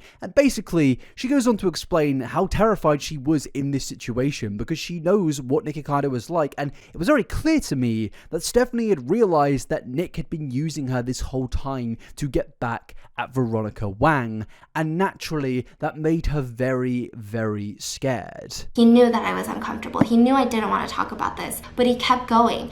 And so at what point does my uncomfort or does my feeling even matter to him? And so the video ends and I just feel really weird. I don't know how to describe the feeling. It's not just scared, but it's also like almost like ashamed, like, wow, I made him mad because I changed my mind. Did I change my mind? But I never had the mind to talk about Veronica. All I know is I was incredibly shaken up. And I just remember like I didn't want to be in close proximity with him, and I was just kind of like standing off to the side, and I didn't want to say anything but, oh, I'm so nervous. Like, I don't know what to do. Oh man, like I wish I didn't say that. I'm so nervous, because I felt like if I said I'm uncomfortable or I'm scared or why did you do that, he would just get more and more increasingly angry with me. I had this feeling of I just need to do whatever I can to get through tonight and tomorrow, because we have collabs scheduled tomorrow, and just be done with it, because I don't want him to get angry. I don't want him to make a video using these words and trying to say all these things I said about Veronica. I just wanted to get through tonight. And that sounds crazy even to me. Like, me saying that right now, I sound crazy. Stephanie, you are 24. You should have got up and left. but I just couldn't. But I was just so scared that I couldn't. Now, I've seen a lot of people say that Stephanie is being overdramatic here and she could have just got up and left. But personally, I really don't think that's fair. We've seen how explosive Nick is over the years, especially in this war phase that he was going through. It pretty much seemed that Nick was taking no prisoners between 2018 and 2020. And if you were in his way, then he would do something about it. And those worries, in my opinion, were justified in the fact that Nick made those Instagram stories stating he had audio recordings and receipts and saying the audacity that some people have. It's very obvious that if you go against Nick even slightly, he will then do his best to take you down. But the video only goes on to get even sadder when Stephanie goes on to basically say how she feels absolutely terrible and sad because she's dealing with these inner feelings of guilt because she was fighting with herself over the fact that she could have maybe left, or was just sad that she didn't say no, or was too scared to say no in speaking about these things. And it's very clear that this situation was taking a massive toll on Stephanie, even to the point of showing us recordings of where she was having a breakdown because of this situation and the stress it was causing her. And that obviously is utterly awful. And because of all of this, Stephanie finally decided that there will be no more collaborations with Nikocado Avocado. And as you can imagine, that didn't really go down too well with him. It had been a really long night, and I went to sleep at around 7 a.m. I was in and out of sleep until around 2 p.m. At this point, I had already missed text messages from both of them separately, and I ended up calling Zach at 2:20. And when I called him, I didn't mention anything that happened yesterday. So I said, you know, I was up all night editing. I know I should have gone to sleep early, but I woke up, I'm not feeling too great. I think I have to cancel today because it was going to be another 3-person collab day. For some reason, the thought of texting Nick at this moment, because I had missed calls and missed text messages from him, gave me this like I started getting very short of breath. And so I washed my face, and around 3:20, I texted them, and I'm just gonna go through just the whole thread of text messages. And so I texted them at 3:29 p.m. and I said, hey guys, sorry I've been in and out of sleep all afternoon after staying up late after getting back. I don't think I'll be able to film any collabs today. I'm feeling really sick, and I realized I had a few sponsors due before year end that are really time sensitive. I'm so sorry, I hope you guys understand, but I'm really happy that we knocked some out yesterday. And I put my phone down, I put it on silent, and these are the next messages I got. You just now realized? Stephanie, I have been sitting here for 5 hours. When you were going in and out of sleep, you should have picked up the phone and given me a call, not leave me hanging. You didn't like it when Veronica did that to you. So no, I'm sorry. I do not understand. That is such a grim response to what Stephanie said. Her message originally was a completely fair reason to not getting back to them and not doing the collaboration. And Nick's response is calculated, it's manipulative. The fact that he brings up Veronica Wang in these messages, to me, is just him inadvertently threatening her. You didn't like it when Veronica did that to you. To me personally, when I see that, I just hear Nick basically saying, you are going to go down the same path that Veronica did if you don't buck up your ideas. And this obviously leads to where all of these Instagram stories came from. Because Nick was upset and angry that of course he had not gotten his way and was now not going to get this collaboration. And that's very, very bad for him because Stephanie Sue was a very important pawn in his game. And if he couldn't have that pawn, then he was going to lash out, which shockingly enough, he does. I texted him back. I'm so sorry for making you feel that way. I sincerely apologize. I was so drained and slightly out of it this morning, and I'm so upset I didn't call you back earlier because I would never want you to feel like I don't respect your time. Again, I'm truly sorry. And out of respect for our developing friendship, I do want to be transparent and let you know I was uncomfortable with yesterday's video. I'm so sorry if I let you think or miscommunicated in any way that I wanted to talk about Veronica, but I truly did not. I mentioned that I wouldn't mind addressing you and me as it pertains to Mukbang, that neither of us had any hard feelings towards each other after what happened. And I did give you my perspective on what happened when we hung out, and I felt as if it was misrepresented in the video. I've mentioned to you many times that although Veronica and I aren't friends, and I am hurt or annoyed by some things that happened between us, I have absolutely no ill will towards her, and I feel some compassion for her situation since I've gotten to know her prior. Again, I understand this is your video, and I respect your feelings about the situation, but this is how I feel. Again, I'm sincerely so sorry for not getting back to you in time this morning, and I hope you enjoy the rest of your stay, and I am so sorry for this morning. He texted me back, "Then why did you tell me at your house that you wanted to address it on my channel? Also, why are you texting this to Zach? I messaged you privately." And I responded, "I want to address the issue here since all three of us were in the video, and I also owe Zach an apology for this morning and not keeping him updated on the schedule. I'm so sorry for any inconveniences I've caused. Again, from the bottom of my heart, I'm so sorry if I made you feel that way. I wanted to let you know because I didn't know that there was a gap of miscommunication and understanding between us till the middle of that video we were filming. I was okay with talking about Mukbang as it pertains to just you and me. Again, I apologize for any misunderstanding there could have been. I hope you enjoy the rest of your stay, and I'm so sorry again for this morning as well." He responded with, "You already talked to Zach this morning, but ignored me for 5 hours after that. Don't play games." I texted it back and I said, "Again, I'm so sorry if there was any miscommunication and if I made you feel that way. I wanted to take this time to clarify miscommunication about the video because I didn't know there was a gap in understanding till the middle of filming the video. And to apologize for this morning. I truly am so sorry. I know that I impacted your schedule today and I'm so sorry about that." He said, "Awesome. So which day would you like to reschedule for?" Now, I want to remind you all that at the beginning of this video, Stephanie Sue said that the beginning of her friendship with Nikocado Avocado was genuinely good. It was warm, it was nice, it was comfortable to the point of where she could speak about very personal things with him, even to the point of inviting him into her own home, despite having a lot of issues with that, understandably so, discussing security-related issues with him, another very personal topic. And now, when you look at these messages, when Nick hasn't got his way once, it's robotic, it's blunt, it's calculated, and just in general, it's really weird to read. She's giving genuinely nice responses to him, understandable responses to him, and he's just being very, very robotic. And what's interesting is after the events of what took place and Nick's had time to, brood over those events, he then messages her saying that he's upset pretty much, that he feels hurt. And that's very interesting that he's now trying to get in contact with her to have a conversation about all of this because he feels hurt. But when Stephanie was saying that she feels hurt, Nick did not care. He was blunt, robotic, and it was all about him and basically making Stephanie feel bad. But I can completely understand why Stephanie wouldn't want to continue a business relationship or friendship with Nick. It was very clear that he was using her, and that moves us into the whole audio recording aspect of the story. Because of course, Nick said on his story that he has audio recordings and receipts about a certain individual,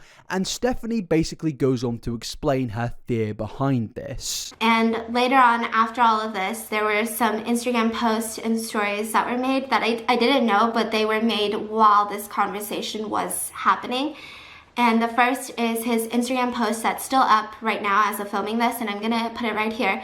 And it says, "I'm this close to making an exposing video. Should I? What the F is wrong with people? So rude, so self-serving, and inconsiderate." And then he posted a story with a black screen. "Making some tea, you guys. You won't believe the audacity people have, but I have lots of receipts and audio clips. Every time he texted me or called me, I feel like..."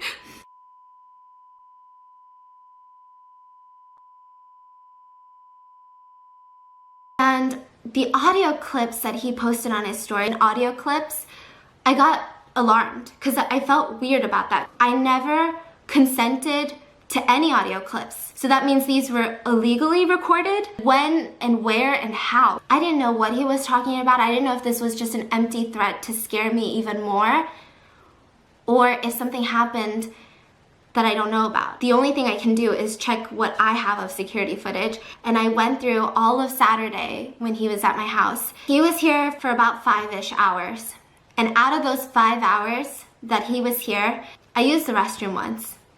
And during that time that I slipped away to the restroom very, very quickly, the one time that I did, without letting me know what he was doing, he took multiple pictures inside my house. And then immediately he started looking around at the ceiling. I didn't have any cool light fixtures up there. I just don't know what else would be up there other than security cameras. Seeing that footage was shattering and so angering because after everything that he made me feel safe enough to tell him about, I told him about the one thing that I don't talk to anyone about anymore. And I don't know if I would be this alarmed if throughout our entire interactions, I feel like he had never had any good or even harmless intentions with everything that he did. The way that he did it during the 5 hours he was here, the minute that I slipped away to the restroom, you knew why I'm so paranoid. You know why I have such a hard time letting people into my home.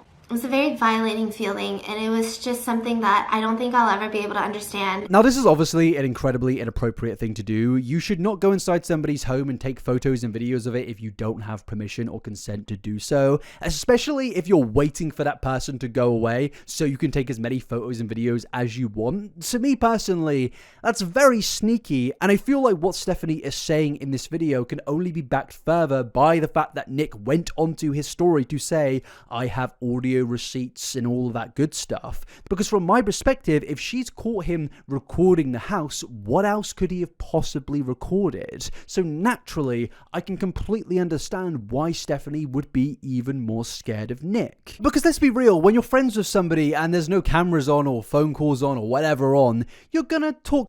You're going to say things about things that maybe you don't want other people to hear, because that's just what happens in friendships. And I have no doubt in my mind that Stephanie, Zach, and Nikocado spoke about maybe some personal things related to other individuals or even just themselves, and that would be a very bad thing to have on an audio recording. It's a violation of privacy. It's also just obviously not good if those audio recordings get out there, because it could cause drama and controversy and scandals. And I think Nick knows that Stephanie would have these thoughts, and he knows by making these stories, it would only make her even more panicked. And again, this is just another violation of her trust. Nikocado knows the personal things that Stephanie has dealt with in her personal life, and he knows that by saying these things, it's only going to make her even more upset. But then, shockingly enough, things only continued to get worse after Nick pretty much went on a bullying tirade to do with Stephanie Sue,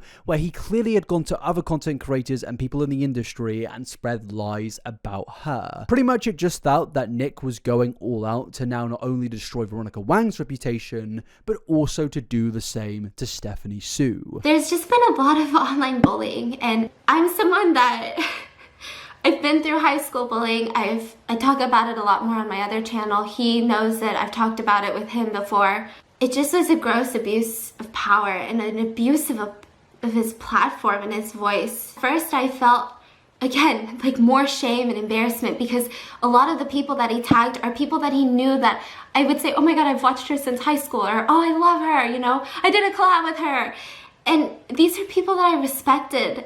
I don't want to believe that they know the full story of what he's done. I also felt scared, because now it felt like if I say something, it's not just going up against Nick, but look at all the friends he has. You know, who do I have? And I just felt like I couldn't say anything because it would be going up against all of these people. I was telling them a story about someone who, something happened, someone did something to me, and there was just a lot that broke my spirits. Or I'm gonna get what I want. And I was telling them the story, and one of the inside joke from that story was in and out of sleep. And you don't understand, but then I told a few other YouTubers, I tagged them on Instagram, as well as my friends, and they all know. I was like, they know the story, and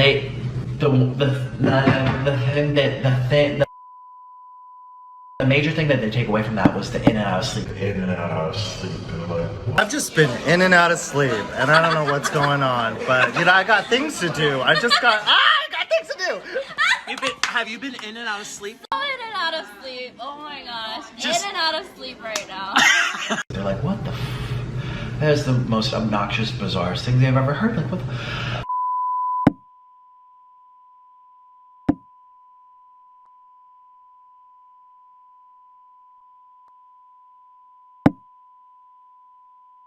In and out of sleep, we turned something that really bothered me into something that we could laugh about. When we were at the club, I'm telling you, I should have put this on YouTube, but also, I mean, it's just you have to laugh about things to get over things. It's just what I believe. Well, all four, well, it was us four plus the gay couple, the other gay married couple, and the girl and the gay guy. So it was all like 12 of us. We're all sitting together and we're like, in and out of sleep. In and out of sleep. In and out of sleep. In and out of sleep. And then the people around us, in and out of sleep. In and out of sleep. And me and Honey started bawling with tears running down. We're like, oh my God, it was so funny. And we're like, in and out of sleep, in and out of sleep. Oh my gosh. Now, obviously, Nick's defense to this will be, oh, it was all a big joke. It was all, inside information. I didn't necessarily say anybody's names. But at the end of the day, he's clearly been speaking to other people behind the scenes about Stephanie Sue. He's clearly been spreading rumors. And even if that isn't public, ultimately, other content creators knowing about these things, thinking that these lies are true, will do some serious damage in the industry. Lying about content creators to other content creators is something that happens a lot. Trust me, it's happened to me before, and it can make a negative reputation of yourself get built up over time, and I can completely understand why that would make Stephanie even more upset and even more scared of Nikocado, because it's once again him demonstrating the power he has of being the mukbang mob boss. He can just spread a lie and people will believe it. He can damage your reputation even without saying things publicly, and that very much was happening in this case. And now Stephanie basically ends this video by saying how upset and horrified she is by this whole situation, how it's been a big violation of her trust. And honestly, when I first saw the video, felt really bad for her, and it's very clear the community did too, because her video garnered millions of views, thousands of comments, and it was spoken about by the entire community. At the time, this was the first major event which Nikocado Avocado came out on the wrong side of, and it really felt like this was at a monumental level. It kind of felt like karma was coming back to bite him, because pretty much this outright destroyed his reputation. Everybody was trying to get their opinion out there, their piece out there. Other content creators were speaking about Nick, and just in general, things were not looking good for him. After an amazing 4 years of non-stop wins and basically no major controversies that went against him, Nick had finally found himself in the limelight of where he was now being criticized, of where he was finally the villain, and this caused other individuals out there to go back and look at Nick's past and see that in other situations where he's spoken about other content creators, he has manipulated situations. He has done everything that he was doing or accused of doing in this Stephanie Sue situation in other situations. And of course, Nick started to lose subs, he started to get even more hate, and naturally that led to a response video. In a video titled RE Stephanie Sue, and yes, as you can see, the video went down very, very well. Now to summarize this video, it's completely and utterly a big rambly mess, and I genuinely feel that the runtime of this video is deliberate, because Nick knows not every single human being has the time in their day to go and watch an hour-plus long response video. He knows that not everybody is going to do that, so he's attempting to kind of murk the waters. He's trying to blur the lines by saying so much information in one video that it may or may not work for him. We've seen him do that in the past with Veronica, Wang, and Mukbanger, and this, in my opinion, is another case of that. But it absolutely did not work this time, as I said earlier, a lot of content creators were now looking into Nick and analysing his previous behaviour in other dramatic situations, and they could basically see how he managed every situation now, and he was doing the same textbook things here. Now Nick basically starts off the video by trying to debunk the biggest allegations that Stephanie made in her video, in particular the allegation around him non-consensually taking photos of her property. You know what the viewers will see? They will see upon arrival, the moment I stepped into her home, she gave me a whole house tour. I don't know if I went to every room, but I walked through, oh gosh, 5, 6, 7 different places. She took me from room to room, bathroom to bathroom, bedroom to bedroom, even outside to the pool, to the swing, everything. You will also see that upon arrival, she pointed out various pieces of furniture, and I asked her As a fellow YouTuber, that's a beautiful couch. Where's that from? Oh, it's from this place. Oh, that's a beautiful light fixture. A whole house tour. And she was very excited to show it off to me, as I would be too. It's a very luxurious house, one of the most expensive houses I've ever seen. You'll also see on this security footage that we had a very long FaceTime with my husband Orlin while I was in her home.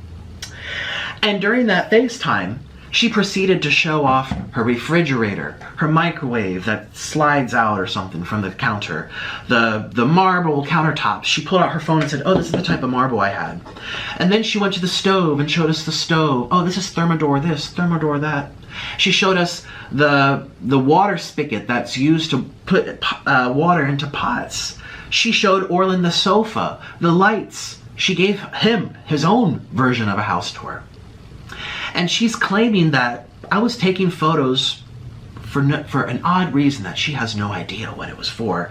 And that's what made her feel unsafe. Now, I feel like I should just point out the obvious here and say getting a house tour doesn't necessarily mean that you have permission to take photos. But also, even if you have permission at that time, it then doesn't mean you have permission to sneak off when Stephanie walks away to take videos and photos of all the other rooms when she isn't around. The house tour is there so she can guide you in a comfortable way through her home, and then you can maybe take some photos if she has said you can during that tour. And this is a very different situation as well, because Nick knows about the personal things that Stephanie has experienced. They've spoken about these things on a very deep and personal level, so he should clearly know that this is a very different and unique situation. Maybe it's for the best to ask for permission before you go off sneaking around taking videos and photos of her home, considering what he knows happened to Stephanie in the past. And in Stephanie's main video, the main complaint that she had involving photos was the fact that you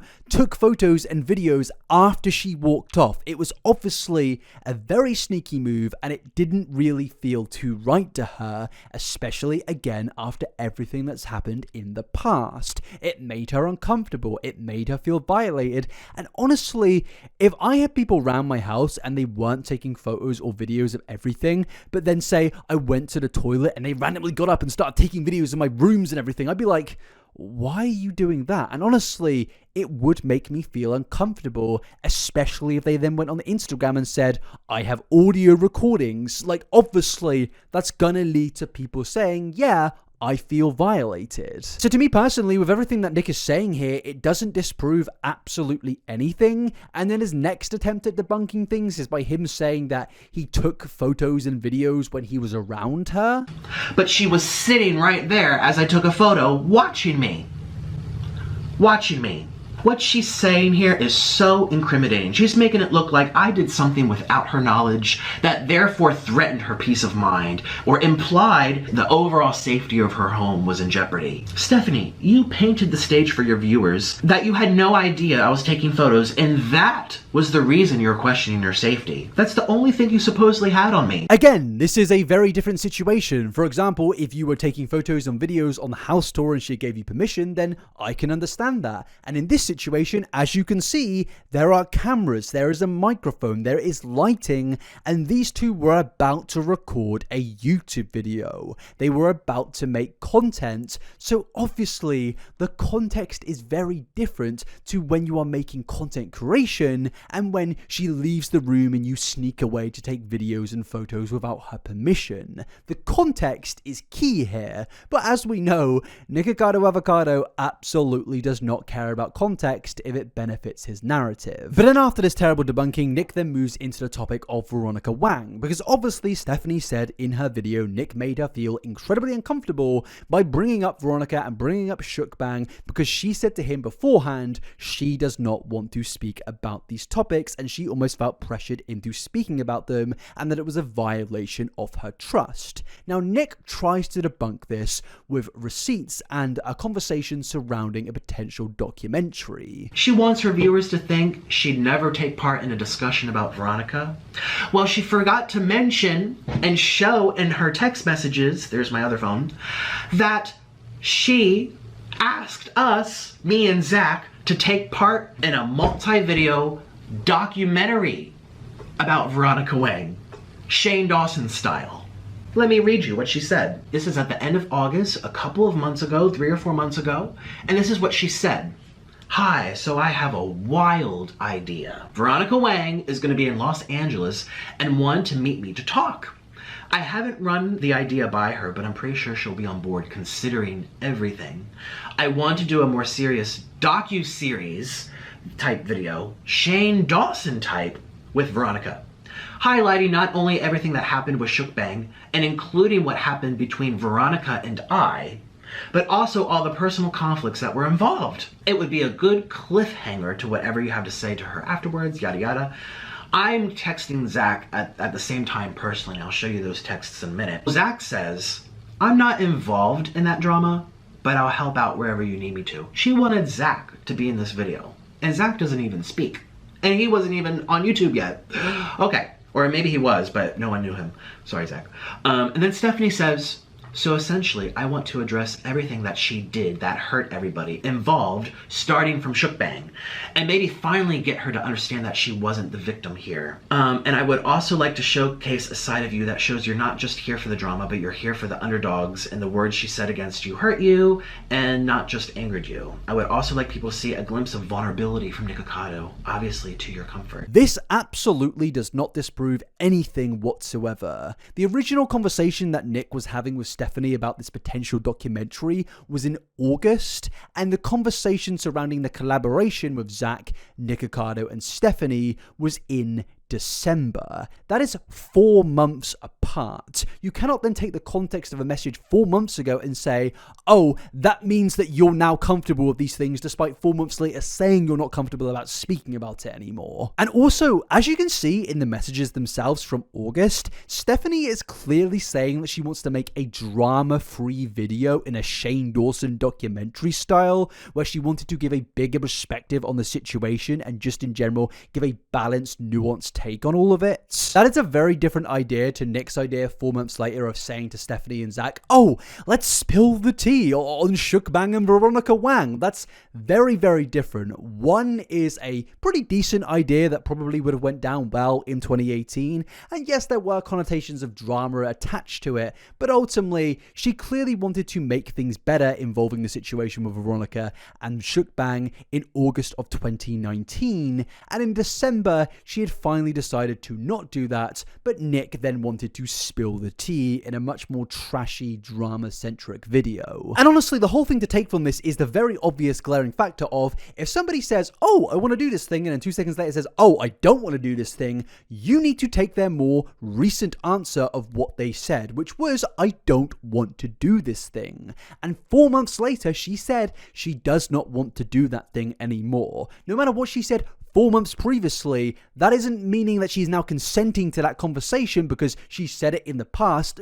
No, I can be in a mood one day and then my mood may be different the next day, and whatever is present at that point of time, you need to accept my answer. And this is the thing with Nick's video. Despite how calculated and seemingly intelligent he's trying to put himself out there as, the video is just a complete mess, which fails to use receipts to defend himself, and in fact, these receipts really only make Stephanie look even better. It feels that this is the first time Nick is really coming short in a situation, and he absolutely cannot escape it. His ego was clearly getting too big, and I genuinely believe that Nick at this point thought he was invincible, and that's why he put this response out. That's why he tried to manipulate his audience into believing him over Stephanie Sue, when the reality is all Nick needed to say was, you know what? Yeah, I was being a bellend on that day, and I should have respected Stephanie's opinion and Stephanie's requests, but obviously he could not do that. He could not lie down and just accept that he was in the wrong,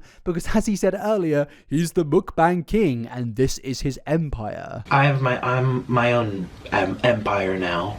I'm the mukbang king. Well, congratulations, buddy. That mentality and your ego has led to your empire absolutely crumbling. Now, the rest of Nick's video is pretty much him just dragging other people into the drama, such as Zach Choi, who specifically said to Nick and to Stephanie that he doesn't want to be a part of it, with Nick even leaking relatively hurtful messages from Zach about Stephanie. And I actually do feel bad for Zach in this situation, because it's clear that he felt that he could also trust Nikocado, and it was clear that at the time of sending those messages, he was frustrated frustrated and annoyed about a certain thing, and obviously that led to him saying what he said, but he in good conscience thought that, you know, Nick would not leak those DMs, but obviously Nick did. He brought Zach into things despite requesting to not be brought into this, and that led to Zach actually making a public statement saying that he has apologized to Stephanie because he said some hurtful things about her, and now is being forced to respond as his words are being used without permission to publicly humiliate someone. And then the next part is screenshots of Zach asking Nick why he is exposing Stephanie, and it will just cause T channels to react.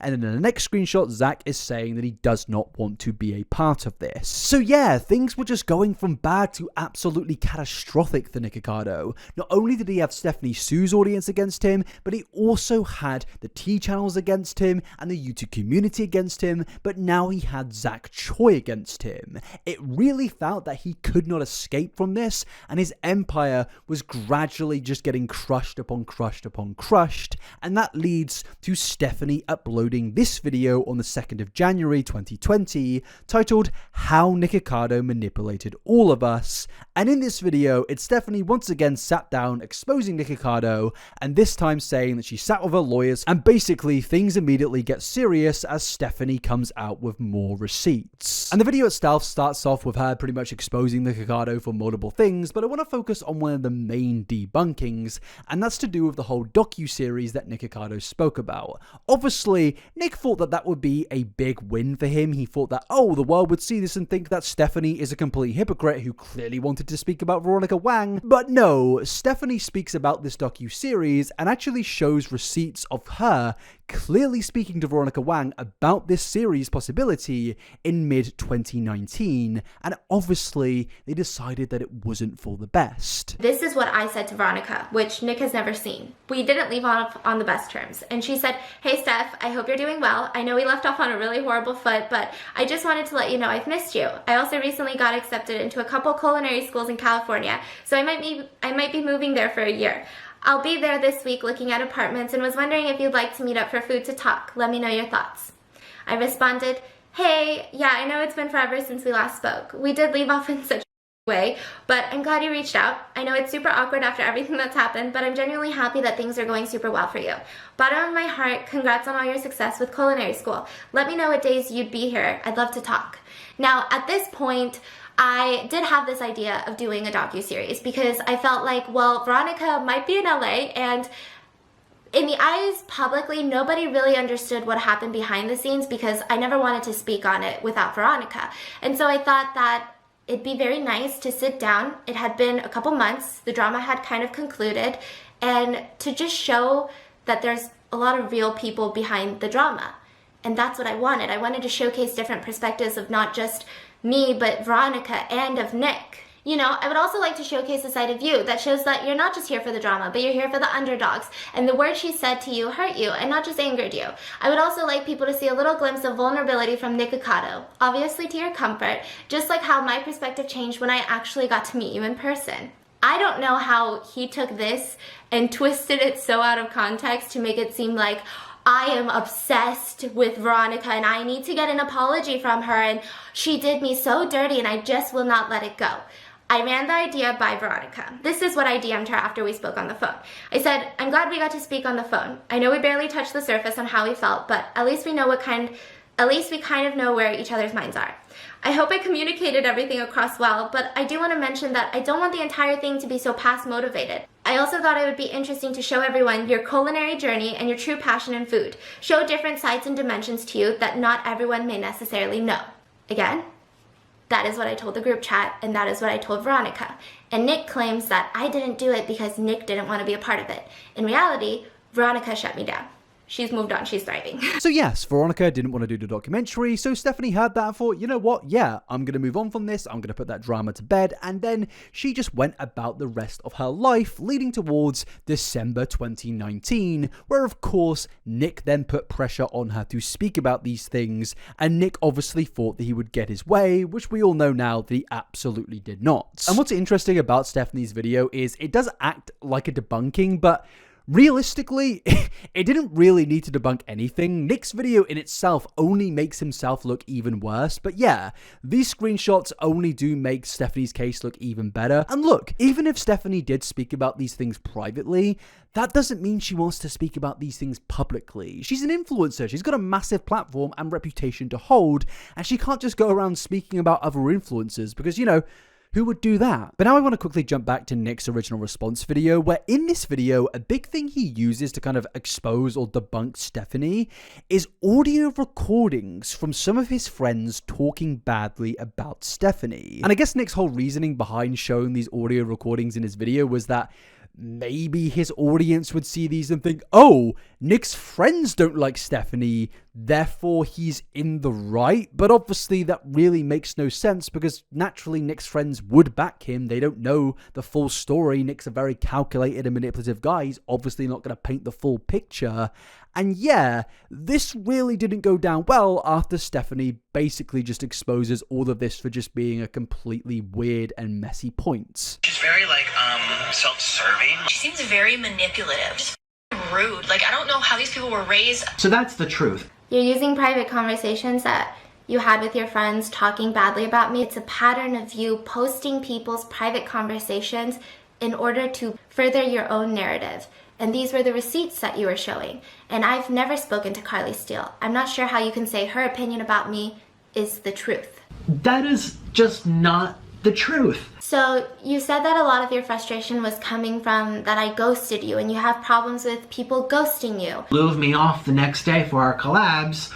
You know, this is where a lot of my frustration was coming from. I texted you in the group chat at 5:05 and I said, I know that you're in LA for only a couple more days and have a lot scheduled. Again, I'm so sorry for today and I hope you're able to enjoy the rest of your day. That was at 5:05 p.m.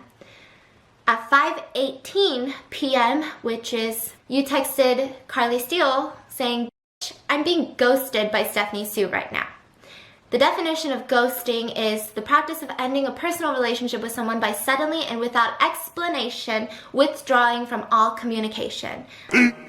15 minutes later. I am so sorry that I ghosted you for 13 minutes. I mean, this video is practically slam dunk after slam dunk. It's actually quite impressive how much Stephanie manages to disprove in this video, because usually in a situation where content creators are beefing with each other, when you kind of get to the whole conclusion of the events, it will usually come out, even if somebody is completely in the right, there may be things that they said that got kind of disproved or proved as a null point that didn't really matter. But in this case, Stephanie is actually disproving everything, and she even goes on to speak about something Nick mentioned in his video, where Nick basically complained that Stephanie's original video did not need to mention the fact that she was SA'd, and Nick basically claimed that she was doing that on purpose to make him look even worse. And I'm just going to play the full clip from Nick's response video right now so you can get the context. I am not a predator. I didn't Stephanie Sue. I did not or intimately intimidate Stephanie Sue. I didn't touch her, follow her, or anything that she alluded to, insinuated by the way of comparison to her own past trauma, her own past PTSD, and the Me Too movement, and linking that to her collaboration. I'm sorry, but there was no reason to bring up into a discussion about ghosting me for a business meeting, lying about why you ghosted me for the business meeting. Firstly, I should just say here that Stephanie absolutely never insinuated that you did any of those things to her, and this is obviously a gross misinterpretation of everything that Stephanie said in her video, which again indicates to me that Nick never really cared for Stephanie. He never cared for the personal conversations that they had, because he's now once again trying to use these personal things to his advantage. Stephanie brings up these personal stories not to say that Nick is some type of predator, but to explain that she has difficulty trusting people in her home because of something that happened to her. And she spoke and opened up to Nick about these things, and with him violating her trust by taking photos and discussing audio clips that he may or may not have on Instagram, pushing the boundaries of going against something she said she didn't want to discuss, it's obviously going to make her feel personally violated by a friend that she thought she could trust, but of course, she was just being used to get back at another content creator. Her bringing up this very personal story makes a lot of sense given the context of everything that has happened in this situation. And Stephanie has not made this video out of nowhere. Nick made her into an inside joke on his Instagram story. He bragged about how he had so much available to expose her. He violated her trust publicly, and she needed to explain to the world why she was hurt, and there was obviously a lot of context behind that. And yes, of course, in Stephanie's second video, she hits back against this point very hard. There have been a lot of questions about my first video. A lot coming from Nick and a lot of his viewers asking me why I felt the need to put in his clips about the Me Too movement from a video that he deleted from his channel. And the reason that I felt that is because, like I said in the first video, it was a pattern of behavior. This is the definition of pattern of behavior. I linked the video and I'm gonna link it again because to me, that video showed me a lot. I never implied that Nick I never implied that Nick did anything illegal. I never implied that Nick committed crimes towards me or towards anybody else. I feel like a lot of us run off patterns. I don't know if I'm the only one, but if someone makes a mistake, you forgive them. But if they continue to do the same thing over and over and over again, and they hurt people every single time, I think that's very dangerous, and I think that's very alarming. I did get an email and a DM from someone.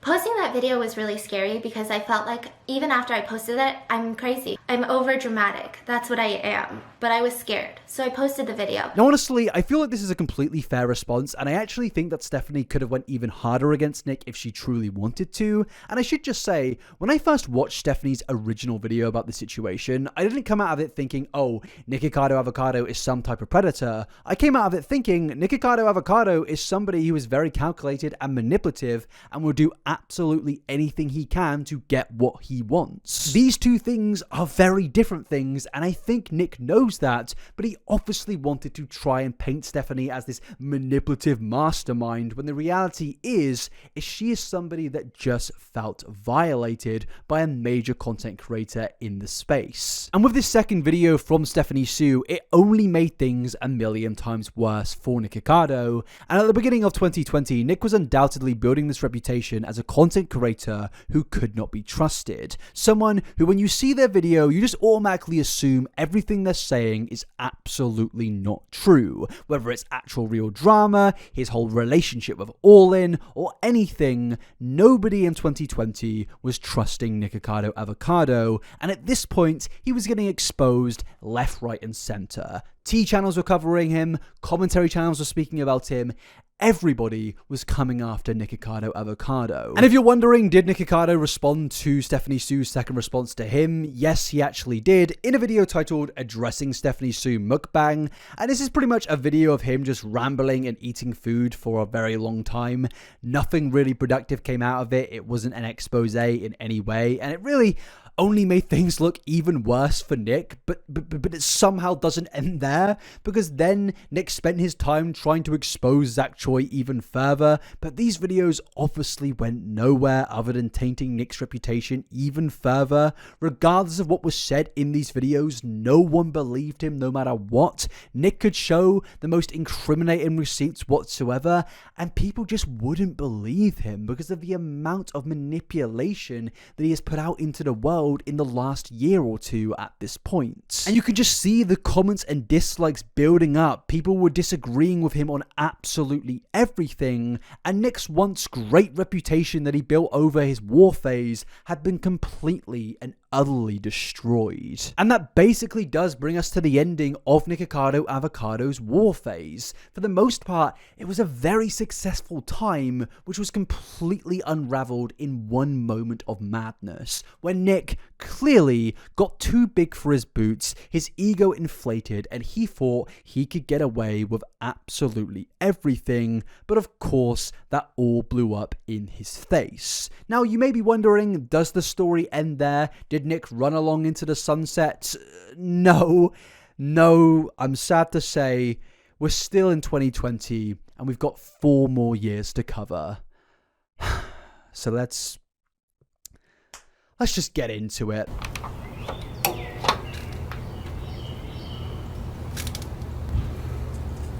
So, congratulations, my friends. You've made it to the year 2020. And I say congratulations, but honestly, at this point, you've been watching a Nikocado Avocado video for around 5.5 hours, and I'm starting to doubt my mental sanity. I'm starting to doubt your mental sanity. And honestly, what are we even doing here? But yes, 2020 was a rather interesting year, not just in YouTube, but just in general the entire world. The Minecraft YouTube community had gotten popular again, Shane Dawson went from hero to zero, and apparently some things were happening in the world. breathing. Not really sure what, can't really remember, but let's move on from that. But for Nikocado Avocado, 2020 was in particular an interesting year, as at this point his reputation was pretty much absolutely decimated, and as you can see here, most of his videos that he was uploading at the time were getting very bad dislike ratios, with comment sections pretty much just saying that this guy is just a bit of a doo-doo head, to be honest with you. But what's interesting about the dislike for Nick at this point in 2020 is, despite it being at an all-time high for people just not liking him, it was also at the same time an all-time high in terms of views at that point. As you can see here, Nick was getting extremely good views on pretty much every single video on his main channel, and then he was also running other channels such as his Nikocado Avocado free channel, which at that point of time was outdoing his main channel, and then he even had another channel that he started in 2020 called More Nikocado, which was also doing incredibly well. But obviously between 2016 and 2020 for Nikocado Avocado, these were the years where he was building, well, the building blocks, the foundations for who Nikocado Avocado is today. He was accumulating the infinity stones of drama, baiting out health for views and all that good stuff. And after 2020, after these foundations were fully laid, Nikocado pretty much went into absolute overdrive with the Nikocado Infinity Stones. This man went absolutely crazy from 2020 onwards. And the finest example of that is his relationship with Orlin. Because yes, up until this point, we know that Nikocado and Orlin, they break up every few months, they have a bit of a feud, they make videos where they call each other out, they throw food at each other. It became a bit of a recurring joke on his channel. But my friends, in 2020, this was just amped up to the absolute maximum. And I've had to do some mathematics, and trust me, ladies and gentlemen, I don't enjoy doing maths, but I have had to do some counting and some calculations to work some things out. So firstly, as you can see here, there are a lot of videos in 2020 alone about Nikocado and Orlin, mainly them airing out their bad relationship, their issues, them arguing and fighting with each other. And now, what I want you to do is comment down below how many videos do you personally believe that Nikocado Avocado made about his relationship with Orlin in 2020 alone. I will give you 3 seconds to count the amount you think it is from now. 3, 2, 1. And yes, my friends, the big reveal for the amount of videos this man made about his relationship in one singular year in 2020 was 151 videos in 1 year. I'm not even joking. I scrolled through this entire page but bearing in mind that this channel was created in 2020 alone, it was almost like it was created just for this genre. But yes, I scrolled for minutes and minutes to just count how many there were, and it just didn't ever seem to end. But alas, it was 151, and that leads me into my mathematics. Because let's take that number of 151 and times it with the average view length of a Nikocado Avocado video, which I'm saying is between 25 and 50 minutes, which would be 151 times 38. And that would mean in one singular year, Nikocado Avocado uploaded 5,738 minutes worth of content simply about him and Orlin. Translation, 95 hours. Translation, 4 days. I mean, that is absolutely mental. And throughout this video, we've kind of been discussing the decline in it honestly nicks humanity. I know it sounds a little bit of a scary thing to say, but this man over time has progressively become less Nicholas Perry and more the character Nikocado Avocado. You know when Jared Leto was doing like method acting behind the scenes of where he was sending gross things to his crewmates? It kind of feels like that in a way, of where Nick over time has just become the monster that he was pretending to be. And the reason for that is obviously the financial gain and attention he was getting from all of this is absolutely wild. And in terms of financial gain, I did even more mathematics, and if we were to say every Nikocado video averages at around 350,000 views a video, and he has an RPM of $9 on each video, which is basically $9 per 1,000 views, that would mean we need to do 151 times 350,000, which would be 52,850,000, and then we divide that figure by 1,000 because, as I said, it's $9 per 1,000 views, and we would get the answer of 52,850, and then we times that by 9. And that would tell us, in one singular year, Nikocado Avocado made $500,000 from simply baiting out his relationship into the public eye. Now, obviously, that is an estimation based on my own calculations and mathematics, and they could obviously be fundamentally flawed, and you should not take them as a fact. But the fact of the matter is, Nikocado Avocado was definitely getting a lot of attention and a lot of money from these videos, and in 2020, the relationship baiting had just gone to a complete new, unbelievable extent. And the reason I bring this up is because a lot of people want me to speak about this breakup era they went through in 2020, and realistically, there's nothing to really say that I haven't said already in this video. Every single breakup that they go through is the exact same thing every single time, and I'm not going to go through this arc yet again. It's just them speaking about them cheating on each other, throwing food at each other on camera, and yes, when you look at it, it's funny. This is so much better, honey. So much better. Really? Is it a lot better? Is the camera gonna die? No, but you are.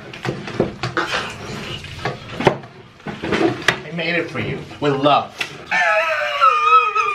You did this to yourself. I made it with love. I made this guacamole with love. No. It's made with love. This is not love. It's affection. I found love in a perfect place. It's affection. Look what you just was. That's love.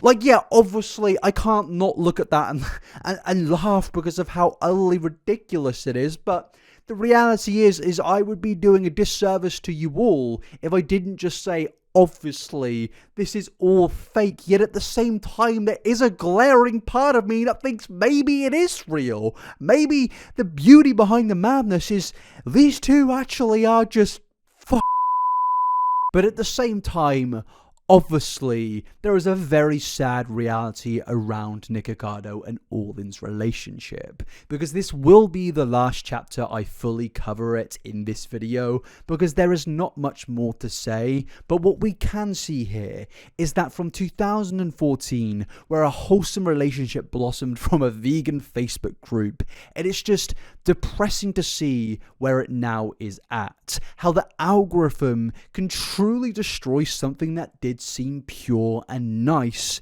and the fact of the matter is that their relationship now isn't really a relationship or a marriage. I don't even know what they're doing at this point, but it is basically just a complete and utter content farm, and that is depressing, and it will definitely add into things that we get into later in this video, because we're going to, between 2020 and 2024, see Nicholas Perry just completely fade away and the character of Nikocado Avocado take over.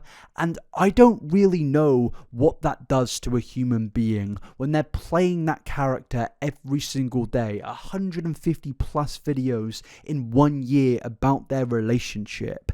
How much of that is fake until it becomes actually real. It's a sad state of affairs, it's depressing to look at and depressing to talk about, and this drama with Nick and Orlin in 2020 was absolutely massive because obviously at this point of time he had now reached his peak audience, the peak amount of people speaking about him, and he was the center of attention on the internet for a while, and people were fascinated about their relationship. But like I am at this point, I've come to realize the entire thing is a facade, and in 2020 people gradually started to realize this thing is long drawn out and played out, and obviously it's fake. People got bored and they either decided to stay around calling it all out, or they just left and went on to do better things. But that doesn't mean the drama ends there for Nick in 2020. Because on the 14th of January 2020, the arc of Trisha Paytas versus Nikocado Avocado concluded and went even further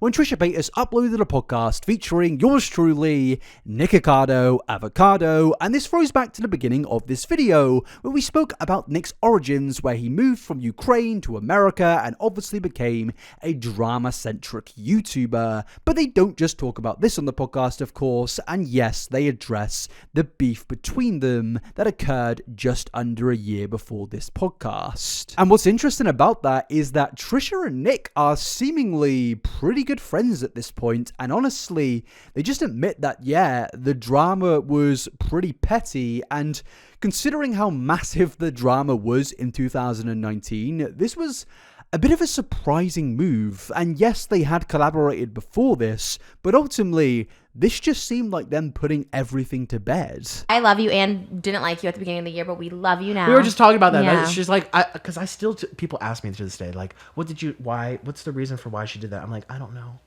Did what? We don't have to.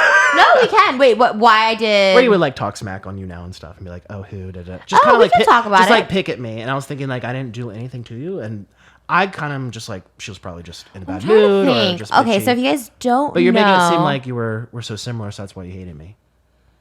But I didn't back then. That's what I'm trying to think. I'm trying to recall this.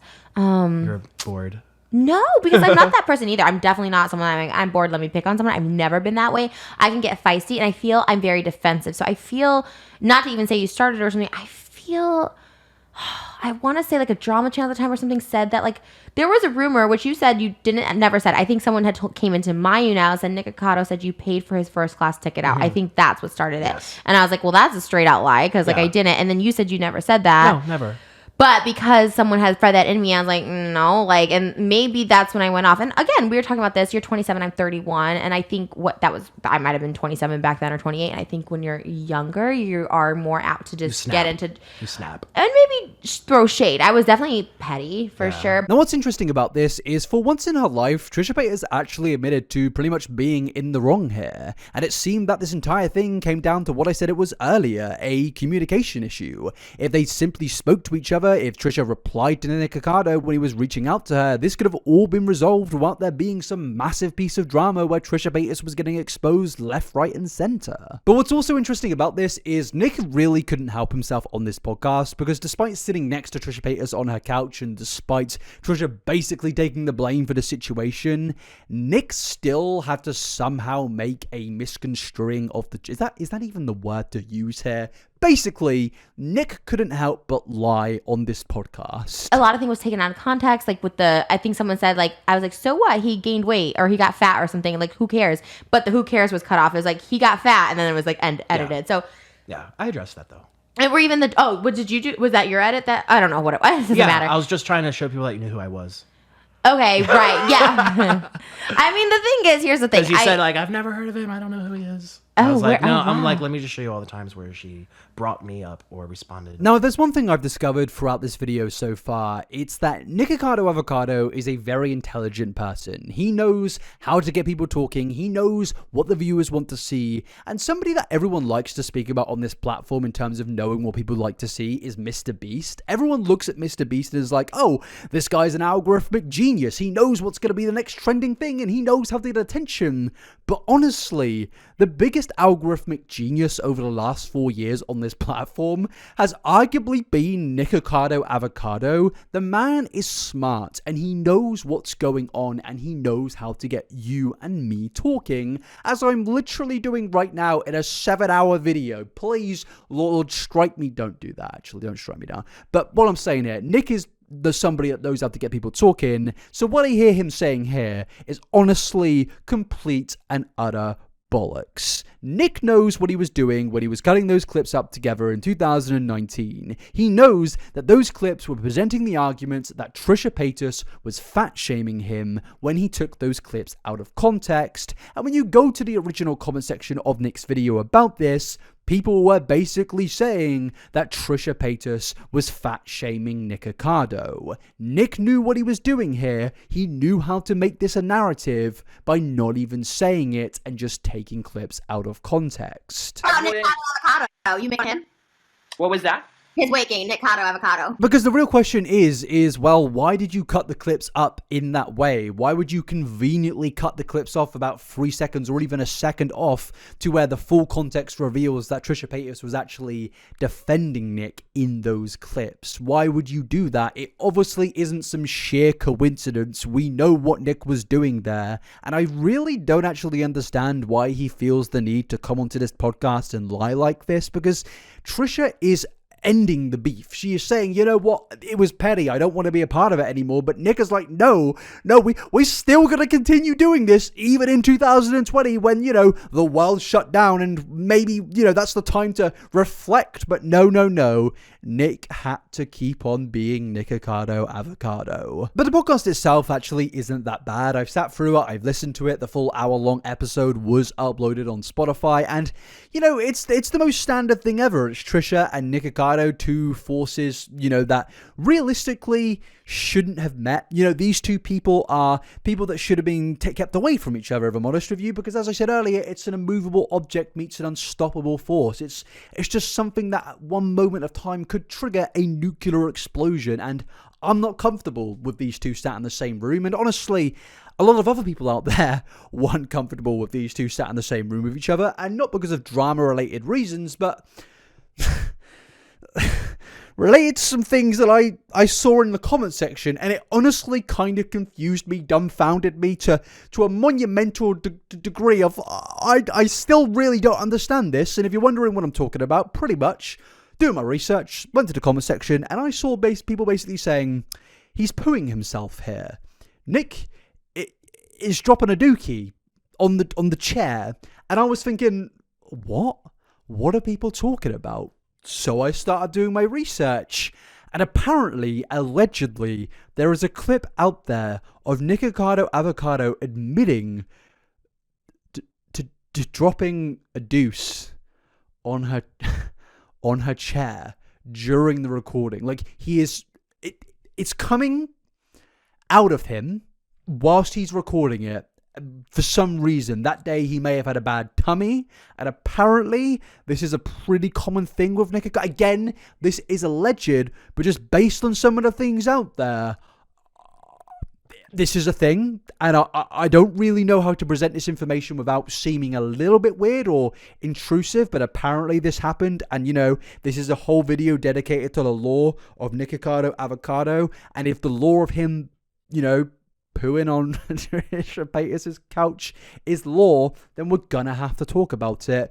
But also, to kind of, you know, move away from that and conclude this whole dramatic arc with Trisha Paytas, this pretty much was seemingly the end of their beef, of their 4-year-long beef, and it ended up with a big stinking poo, and that isn't a metaphor, quite literally a dump. But honestly, I don't really know what to take from this. I thought there would be a bit of a more explosive ending to their story, but realistically, despite Nick lying, this was a bit of a mature way to end things, a surprisingly mature way. I guess at this point of time, Trisha Paytas was weirdly becoming more liked, and they decided to go about things in this way, and to be fair, it really worked out for them, and people actually liked this podcast. But my friends, despite the poo and despite this saga seemingly coming to an end, this doesn't mean that 2020 was not a drama-filled year for Nikocado, because midway through 2020, or around the early parts of 2020, Nikocado Avocado once again went to war, but not with other YouTubers, well, with other YouTubers, but with drama-based YouTubers. You know, I should just say I value drama YouTubers as YouTubers. I'm not trying to start beef with other people. I also speak about drama, okay? You know we're at like the 5-hour mark where I'm just starting to mumble at this point.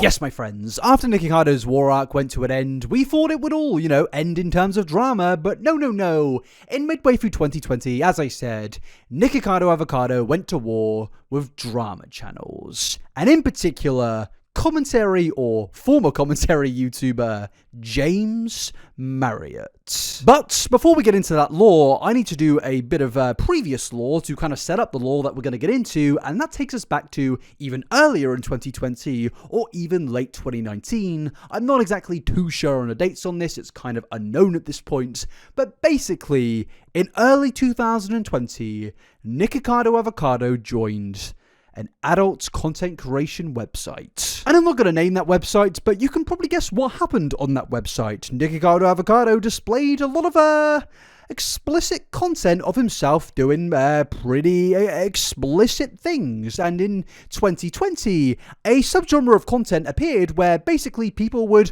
react to Nikocado Avocado's adult explicit website. But in particular, one of the content creators that reacted to this explicit content was James Marriott, who made this video right here. But I can't lie to you, it's a bit weird to reference that video because I myself was actually meant to feature in that video, which makes this whole bit of lore that we're going to get into even more insane because, yeah, at the time I was actually living with James and I was meant to feature, we were going to record it over Discord, but I actually fell asleep and missed the recording. But yeah, it's just a little bit weird to talk about. A little bit of extra lore for you all, my friends. And if that's not a reason to subscribe, then I don't know what is. But yes, in this video, James and his friends, they did a very comedic reaction to Nick's content, and it was a very well-received video at the time. People in the comment section found it very funny, it got a lot of likes, and honestly, this video did seem very harmless. It wasn't like a regular drama video where it's picking apart Nikocado and saying he's done that and he's done this. I mean, who would do that? It was a very fun video, everyone enjoyed it, and it was a very good time, and of course, like he always does, Nikocado Avocado responded to it in this video right here titled, "This YouTuber drags me," in front of 1.2 million people. Now what's interesting about this video is this response is genuinely really nice. It's probably one of the best, if not the best response video Nikocado Avocado has ever put out there. It's just him basically just jokingly flirting with James throughout the entire video. And yeah, he promotes his adult site here and there, but honestly, given the nature of the content, I think he has the full right to do so. And pretty much the video is just a bit of a laugh. It's clearly very sarky, it's very sassy, and I really could not find any issues whatsoever with this video. You guys know I have a secret page out there. I've kind of hinted at it recently. Oh my gosh, so it's .com/Nikocado Avocado, and it's really for adult viewers. Obviously, discretion, disclosure. Okay, this is not for young people. 18 years or older is like absolute. Eggplant, peach, all the vegetables, everything in between, and it's raw, like a salad. Things that we don't eat on YouTube. Okay. Honestly, the eggplant and the peach, all the healthy stuff, you get to see there, and that's my secret little page. Well, he found it, he went through it, and he roasted me and like showed images of me, and I'm literally like, oh my god. I don't even know how much he's gonna talk about or how much like he's gonna go into it. Again, people have been sending me clips like, you gotta see this, and I knew he was gonna do something like this because he tweeted me like, hey, I follow your OnlyFans page. The only thing I've ever seen this man is when he dragged Gabby Hanna for her book, which I thought was hilarious, and it makes me never want to write a book because he's gonna drag me too because I can't write. So let's just watch this. I'm gonna place it right here.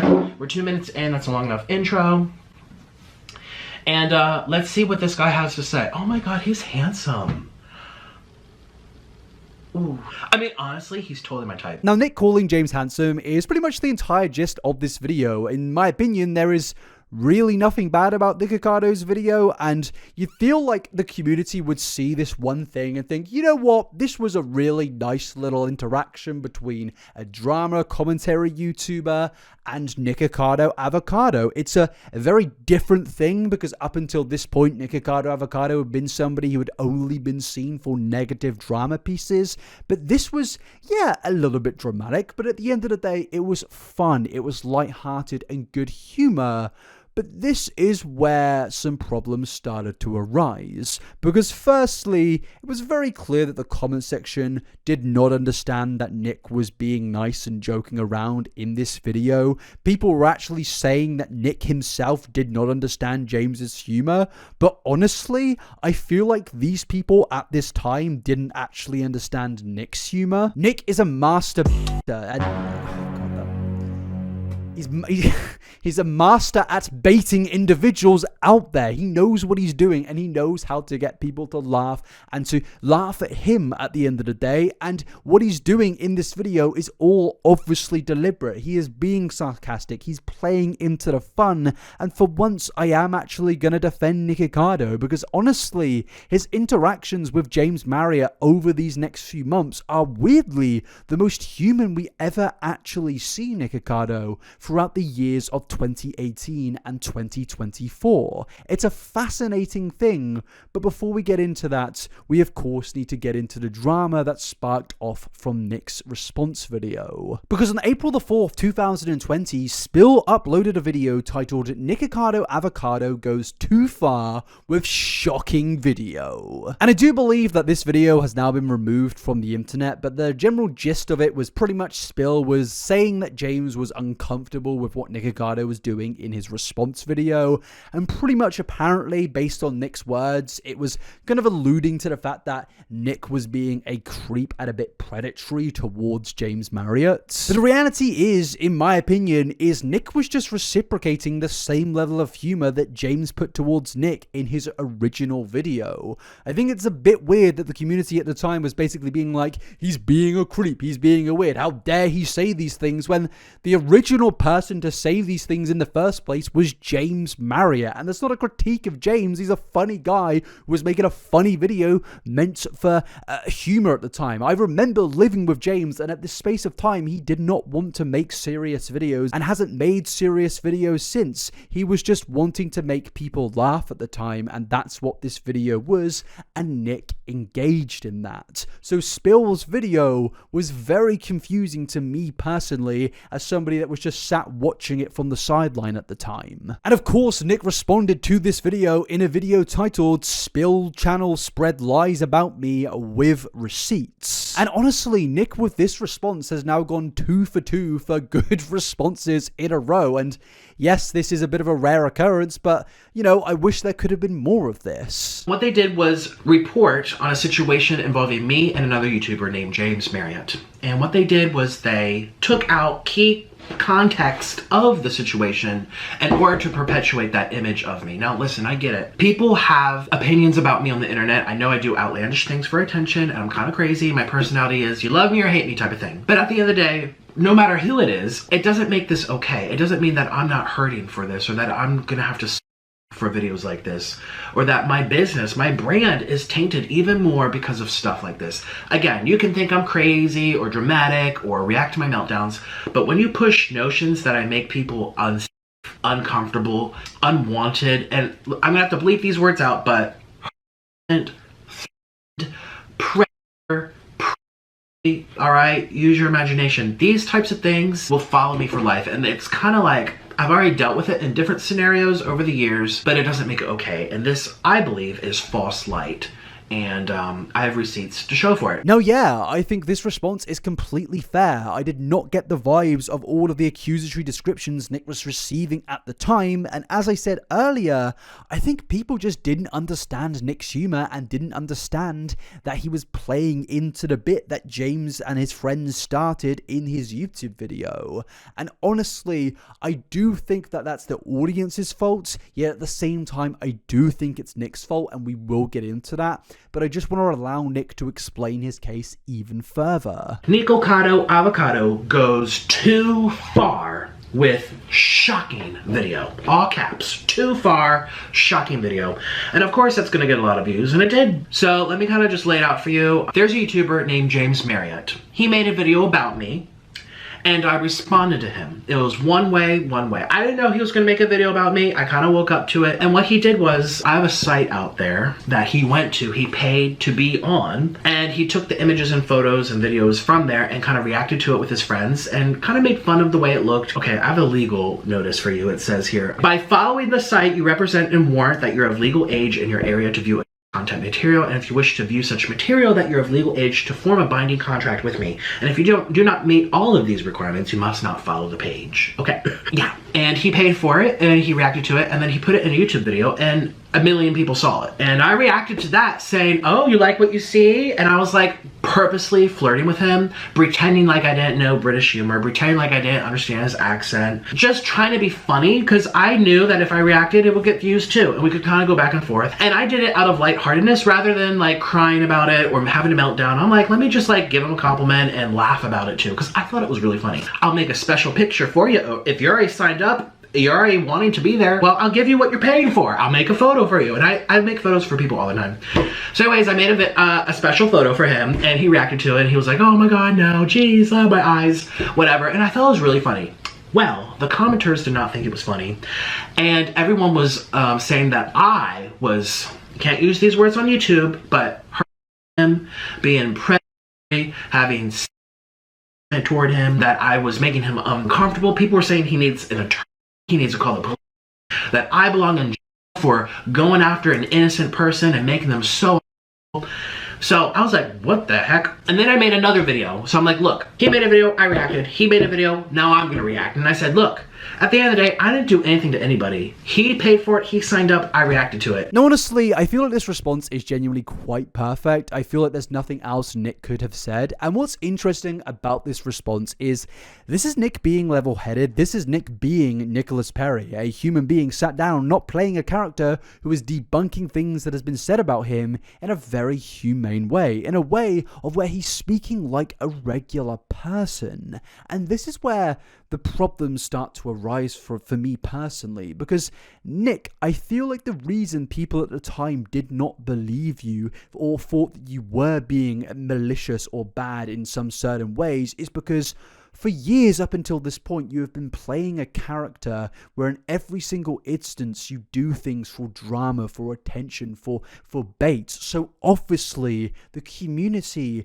are not going to believe you even when you are doing something positive, and that's why they didn't actually take this response well. Because as you can see in the comment section, it's people just bad-mouthing Nick and criticizing him, and the dislike ratio on this post is also pretty ridiculous. People just did not trust Nick at this point because of all the things that he had got himself involved in the past.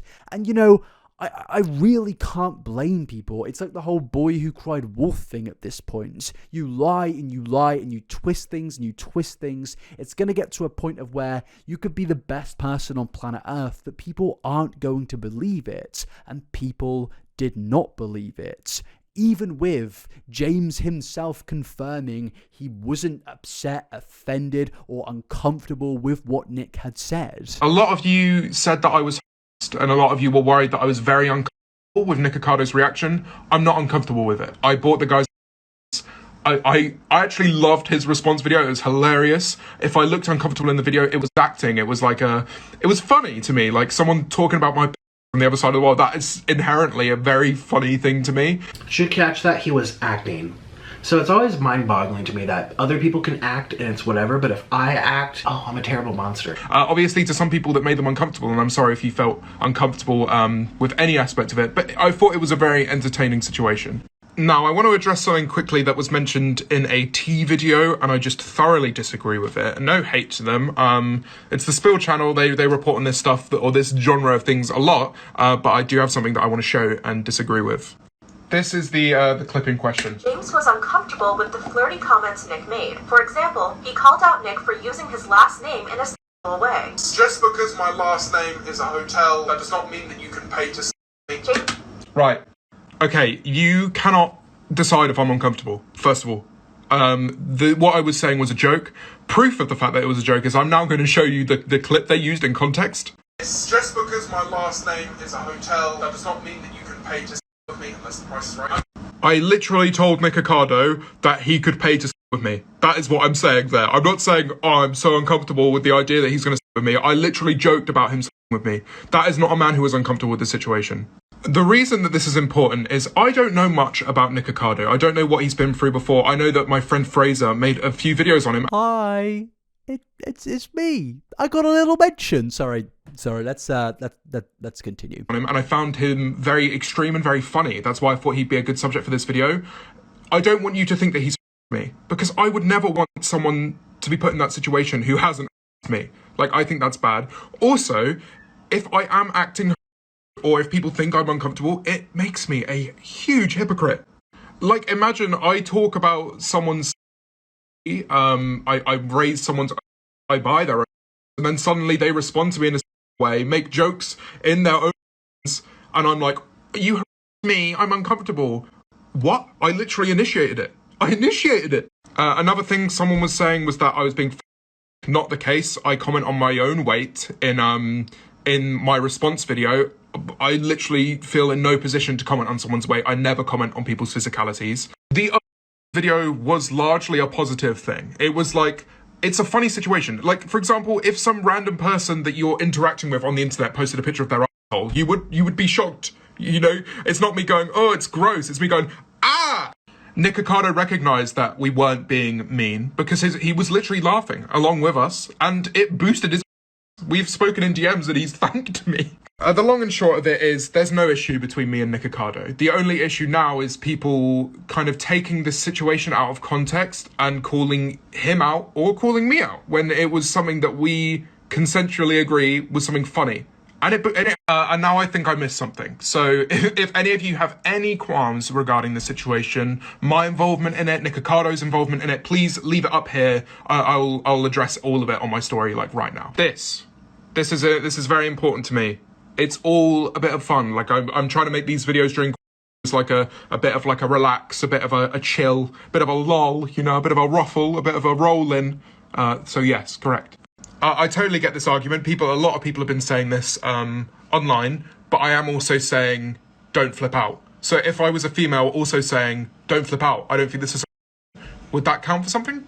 It would count for something. Again, if you're going to initiate something and I respond to what you initiate in the same manner that you are initiating it in, and I believe in equality, all right? I feel like it should be judged the same way no matter which way you look at it. Which is why when I made my second response video, I said, hey, imagine if I was a girl and I woke up to someone laughing at my privates on the internet, making fun of it and toying at it and like zooming into it and saying, I don't like the way it looks, or it's too long, too short, too big, too small. I would feel very like I would be like, what the heck? You know what I mean? So it goes both ways. It shouldn't be about gender. So that's a very, very good point. I'll be honest, he's been getting the majority of the hate from the situation, so I hope he's okay. At least, like, I don't want to be making people's days worse, no matter who they are. So this is kind of one of the reasons why I'm addressing. I just thought I'd jump in here whilst editing the video and say, I understand that this is a very long clip, but I really needed to have the whole extensive story in here to just kind of show you how much the audience didn't trust Nikocado at this point. Because considering how much James has said here, you'd think that the audience would be like, oh, okay, we trust Nick now, but no, it only continues because this isn't even the ending of the stories, and yet people still didn't trust Nick in this scenario. I do wish he would have addressed it on his channel, but again, it's whatever. That's why I'm just gonna put it out here. I'm glad that he at least did it on his Instagram, because he didn't have to. He could have made his videos, let people twist it, let me get buried even some more, and just kind of like walked away. But I like that he addressed it on his Instagram, but I'm putting it here on YouTube because this happened on YouTube. It didn't happen on Instagram. And his video has 1 million views. Spill's video has 1 million views. Mine has 300K. So it's very unfair to me that everyone's watching everyone else's videos, but they're not watching mine. Again, it's not a competition. I get some people don't like me, a lot of people don't like me. It's whatever. But at the end of the day, it's very heavily weighted on one side than the other, and that's not disputable. It's kind of It's just a fact. And I've been in other situations where people make videos about me, they come out with all this stuff, I respond, their video gets 10 times more views than my video, and I'm kind of just left in the dark like, well, no one heard my side or whatever. So again, I'm not talking about any other situations here. You take situation for what it is. That's why I'm putting this here on YouTube. Before you say, you should have kept it on Instagram. Well, it didn't start on Instagram. It started on YouTube with his videos that he made about me.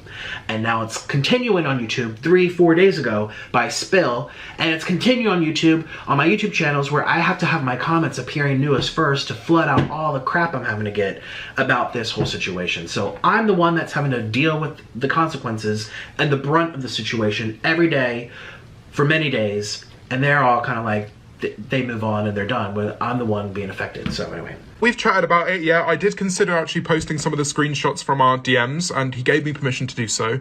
But I feel no need to. Like, I don't feel like I need to be providing receipts for something that is literally, like, consensual. He'll tell you it's consensual. I do get this qualm, but what's important here is that I'm fine with it. Everyone who subscribed to got another picture of a so they're fine with it. I laughed when I saw it. My girlfriend laughed when I saw it. Everyone, even the boys, they thought it was a very funny situation. So this is, I can understand, but we good. Absolutely zero animosity. Zero. Zero, zero, zero. The only reason I'm addressing it is because it's now starting to blow up outside of our conversations.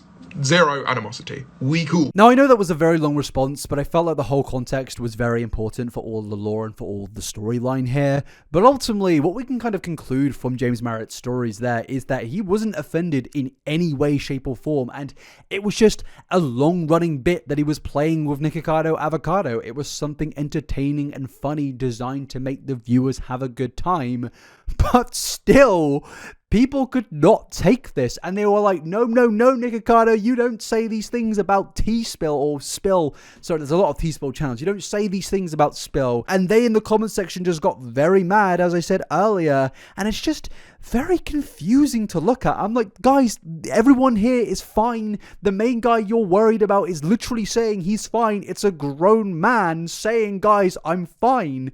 So why was everyone mad? Well, it's because, as I said, Nick had sadly developed this reputation that even if he cured a rare disease, they probably still wouldn't trust him. But after this, Spill did eventually apologize, saying directly that she's sorry to Nikocado and she's sorry to James and she didn't mean to twist this. Now, whether you accepted this apology at the time or even accept this apology now, even though it's 4-year-old drama, that's up to you. We will get into Nikocado and James's response to this in the future. But yeah, this was a very weird situation, to be honest with you. I really don't actually understand why this got so big, considering James basically just quashed the whole entire thing. And yeah, obviously I said it's because the audience didn't trust Nick at the time, but we directly had somebody saying that they are okay. Everybody in this situation was okay. Nobody was offended. They were working together and it was fine. Yet the YouTube audience still could not take it. And as I said halfway through breaking down those clips, that really does display where Nikocado Avocado was at in 2020. Yes, obviously up until that point, everybody did see him as someone who was extremely dramatic, and a lot of people had a lot of negative opinions surrounding him, but I don't think in any other situation before this, people just outright would disagree with him, even if the person he was supposedly having drama with said everything is okay. That is such a unique thing, and genuinely you would think that this would be a bit of a wake-up call for Nick, but as you'll discover later in this video, it absolutely was not. But despite this sadly being a negative situation, in the one instance of when Nick actually did something very positive over these 2 years, it actually did lead to something positive, because Nick and James ended up collaborating in a video that James uploaded on his channel titled Meet My New Boyfriend, Nikocado Avocado,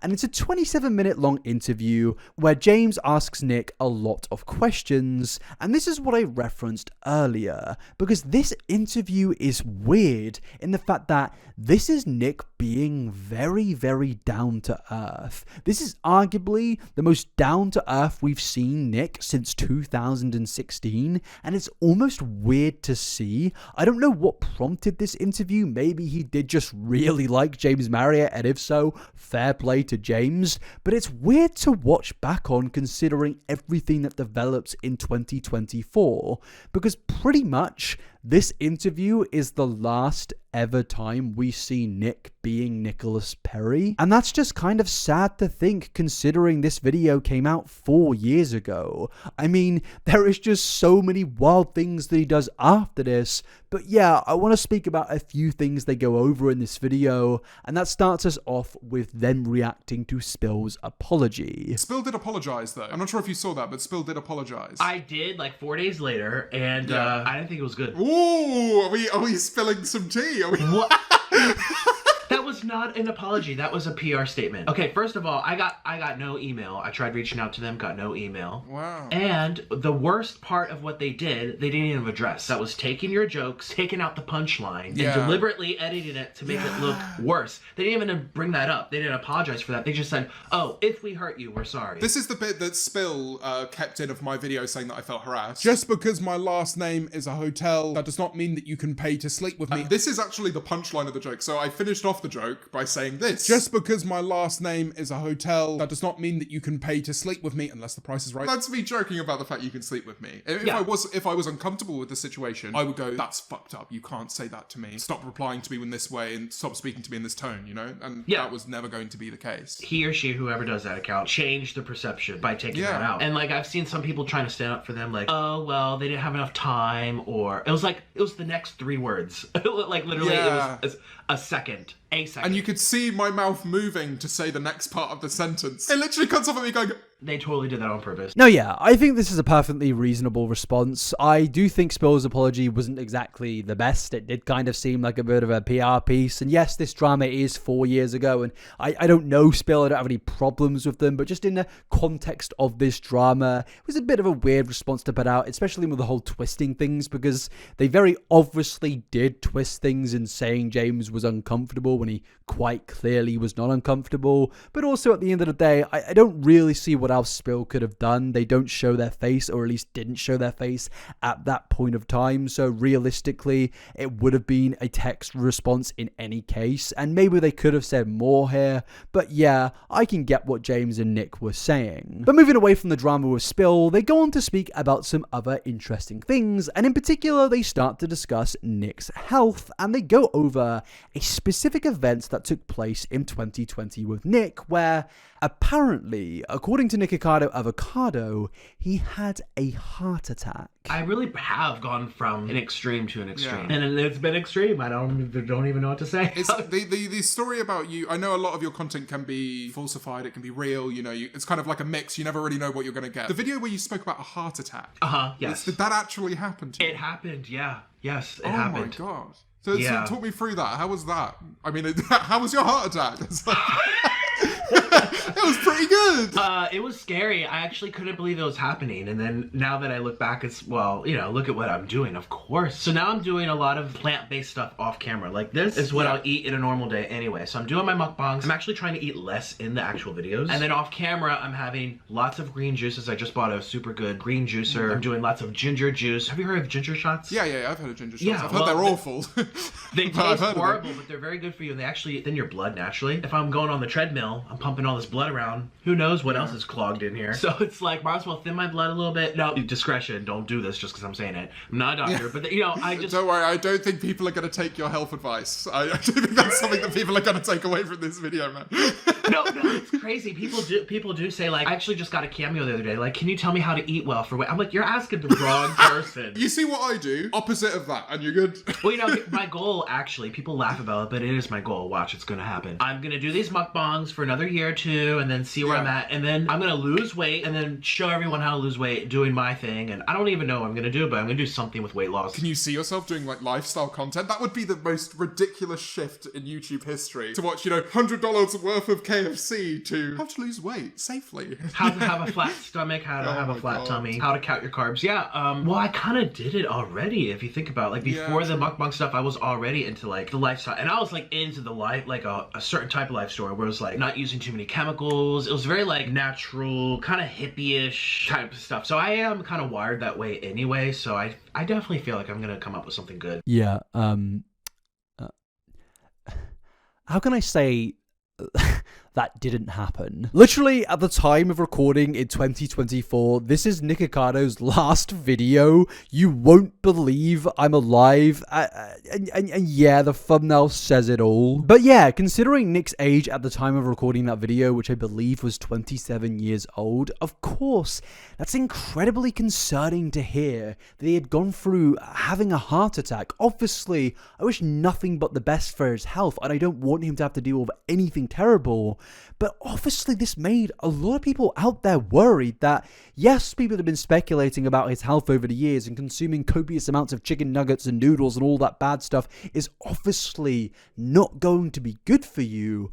But this was clearly a case of things had gone a bit too far. And I know speculating about health and stuff like that isn't a good thing to do for the most part, but when you have somebody directly saying they've had a heart attack, and when you take into the context of all the rage bait he's put out there about gaining weight and all that stuff, you can only really put two and two together here. And naturally, this made the community very worried, because it was clear that the baiting out his health was taking a toll, and this was displaying some very glaring issues that Nick ultimately could not escape. I mean, the consequences at this point were very much happening. And watching back on this is quite depressing, because in this video, as I said, he seems not only like a human, but he's also saying here that he basically wants to go on a health journey. He wants to sort things out, and that was at the time a very exciting thing for the audience. A big thing people used to say back then is a way Nick could fix his reputation is by, you know, just doing a 180 and becoming a health guru or something on those lines. And obviously we know what happened after 2020. We know the direction that Nikocado has gone since. I identify as non-granny. 300 lbs discriminates. My merch! I identify as skinny.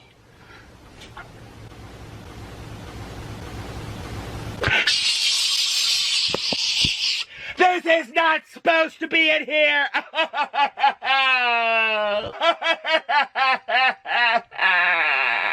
I identify as skinny.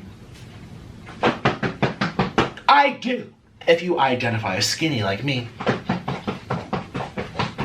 We identify as skinny. That's okay, because I identify as skinny. I identify as skinny. Okay. Because that's my new identity. Thank you. You're never going to cancel me, lady. You're never going to cancel me. Now, these are the type of antics that Nikocado Avocado got up to after this interview with James Marriott, and I am going to cite the James Marriott interview as pretty much the last time Nikocado Avocado was ever Nicholas Perry on the internet, or was just ever normal on the internet.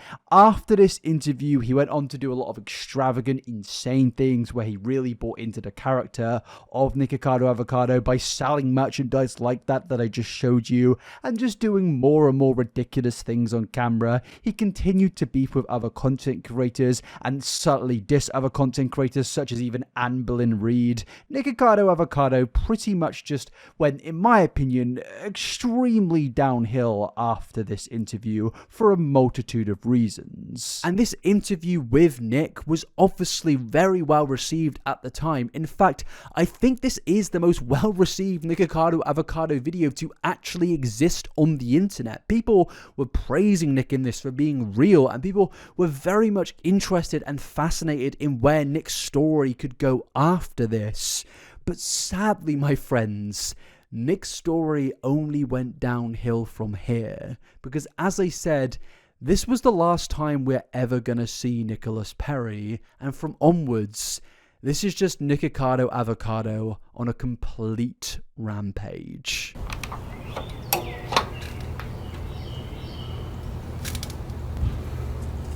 This YouTuber is slowly themselves 4 views is a video uploaded by Critical, also known as Penguin Zero, I'm not really sure at this point, in 2021. And obviously in this video, Critical, also known as Charlie, he's got a lot of names, was speaking about the health issues that we just referenced, the glaring issues that were being displayed by the Nikocado Avocado empire. You see, in 2021, after James's video, things had only gone from bad to worst for Nikocado. He had now lost the advantage of no one knowing who he was, and now everybody on YouTube knew Nikocado Avocado. They knew his antics, they knew his tactics, and because of this, Nick had to become more and more extreme with his methods. The Infinity Stones had to be taken out and used a million times. You know how the Infinity Gauntlet looked after Thanos clicked his fingers? Well, to be honest with you, it probably would look like that now, because Nikocado Avocado went into complete overdrive in order to garner attention in 2021. I finally weigh 350 pounds. Should I go vegan? We broke up because I'm too fat. I broke my ribs. My diagnosis arrived. I'm disabled. My new life as a disabled person. And it went on and on and on. So many videos baiting out a health-related issue, a disability, something on those lines. And obviously, the YouTube community were just looking at this in genuine sheer horror at this point of not knowing what's fiction and non-fiction. It was ridiculous. People just didn't know what to do. Was it ethical to speculate? Was it unethical to not speculate? Did we talk about this? Did we not talk about this? Because it obviously is a very uncomfortable thing. And yes, that brings us to Penguin Zero Charlie Moist Critical's video. Because basically in this video, Charlie speaks up about all the things that we've been speaking about so far. He goes over the fact that Nikocado is basically, you know, doing a lot of bad things to himself for attention and for views. He's baiting out being disabled. He's baiting out his weight gain. He's doing so many things, and his brain has clearly been plagued by the YouTube algorithm. And Charlie was obviously just concerned, and he even started to do things that a lot of other individuals out there, like comparing how Nick used to look in 2016 to 2021. And obviously, it was a bit of a glaring contrast. He claims to have 3 broken ribs, which is attributed to his incredible weight gain. Incredible being the wrong word, really just astonishingly upsetting weight gain that he's been putting on recently. He claims that the weight of his body has now broken a few of his ribs, which now has him bedridden. I think he also claimed to now have to have a full-time nurse in order for him to just engage in day-to-day activities. And he also has been diagnosed with sleep apnea, I believe, which is why you'll see on his most recent thumbnails, he has like that machine hooked up to his nose that makes him look like some kind of like cyborg from the future or something. It seems to really be going downhill quickly for him. People have been saying for the last couple years that Nikocado Avocado is literally himself for YouTube views, and it's absolutely true. He is slowly himself and documenting the journey the entire time while having an understanding of exactly what he's doing. He's well aware that he is throwing away his health, his well-being, his happiness for the sake of some YouTube views because his audience continues to eat it up, much like he eats up a million fucking cheeseburgers every couple of days. For almost the last 4 years, almost every day, he has done mukbangs like this, where he's eating 6 pizzas, 8 pizzas. He'll get like McDonald's and he'll order everything off the menu and then ask if they can just tilt the grill over to get a little extra grease in a cup for him to drink on camera. It has been an extremely sad thing to see. He's also been saying for a little while now that he's going to be losing some weight. His weight loss journey has begun, but what ends up happening is for every pound he loses, he gains 10 more. I didn't play much of the video here, but he even mentioned that. He even goes on to say after the "your fault" speech that he started his weight loss and he lost a pound but then gained 3 more because he wanted to please his audience with more videos or something like that. So it's just truly a pretty awful thing to see. Now in 2021, and honestly the years after that, this has pretty much been the main consensus surrounding Nikocado Avocado. I mean, there are even videos out there right now with 17 million views which document Nick's weight. People out there were not only concerned about this topic, but quite frankly, they were fascinated by this topic. Especially with Nick, as Charlie just said in his video, now blaming the audience for him being in the condition that he is. Yes, this is is something that Nick notoriously did in 2021 and still to this day does. He blames the audience for pretty much everything that he has done on social media. And what's interesting is that in this video, Charlie does go on to explain that he actually does agree with this claim slightly, that basically the audience are also partially at fault for what we now have here with Nikocado Avocado. All of these haters watch me get fat and not know why. I ended up buying diabetes in a cup. And it's your faults. It's your faults. It's your fault. It's your faults. It's your faults. It's your faults. This is your fault. It's his fault. It's your faults. It's your faults. It's your fault. It's your faults. Your faults. It's your faults. All you people's faults. It's your fault. It's your fault. It's your fault. It's your fault. This is Orlin's fault. It's your fault. It's your fault. This is your fault. It's your fault. It's your fault. It's your fault. That would be your fault. It's your fault. It's your fault. I need to know that it's their fault. This is your fault. It's your fault. It's your fault. It's your fault. It's their fault. It's your fault. It's the scooter's fault. It's the scooter's fault. It's the scooter's fault. It's your fault. It's your fault. It's your fault. It's your fault. It's your fault. It's your fault. And yeah, this became a bit of a catchphrase for Nikocado Avocado, with the fact that he was even putting this onto a t-shirt, and I believe possibly selling this for merchandise. And in 2021, Nikocado Avocado was obviously very good at baiting people for attention. As I said earlier, this is no longer Nicholas Perry. This is a character designed to make people angry, but at the same time, there is a sense of him using that to deflect very valid criticisms away from him, but also very valid worries for Nikocado Avocado, with people seeing that this can't just all be a joke or a character. We can see on camera that someone has changed monumentally over the years, and naturally that is going to bring concern. And whilst weight gain is obviously a bit of a controversial thing to talk about, because, you know, there are some issues when it comes to speaking about weight gain and weight loss, because people out there will automatically assume somebody being super skinny is healthy and somebody being a slightly heavier weight is completely unhealthy, when fundamentally these two things are flawed statements to make. You can be healthy at very different weights, but also you can be very unhealthy when you're super skinny, and naturally it's probably for the best to not speculate publicly on someone's weight. But the reality is Nikocado Avocado had done that speculation himself. He had turned it into a content farm on YouTube, and it wasn't just that caused people to speak about it, but Nikocado himself admitted that he had broken his ribs, and a contributing factor to that was his weight. And before you make fun of me, please try to put yourself in my shoes. I cracked my ribs. This air sack from coughing excessively for over 2.5 months and my obesity, all 350 pounds of force.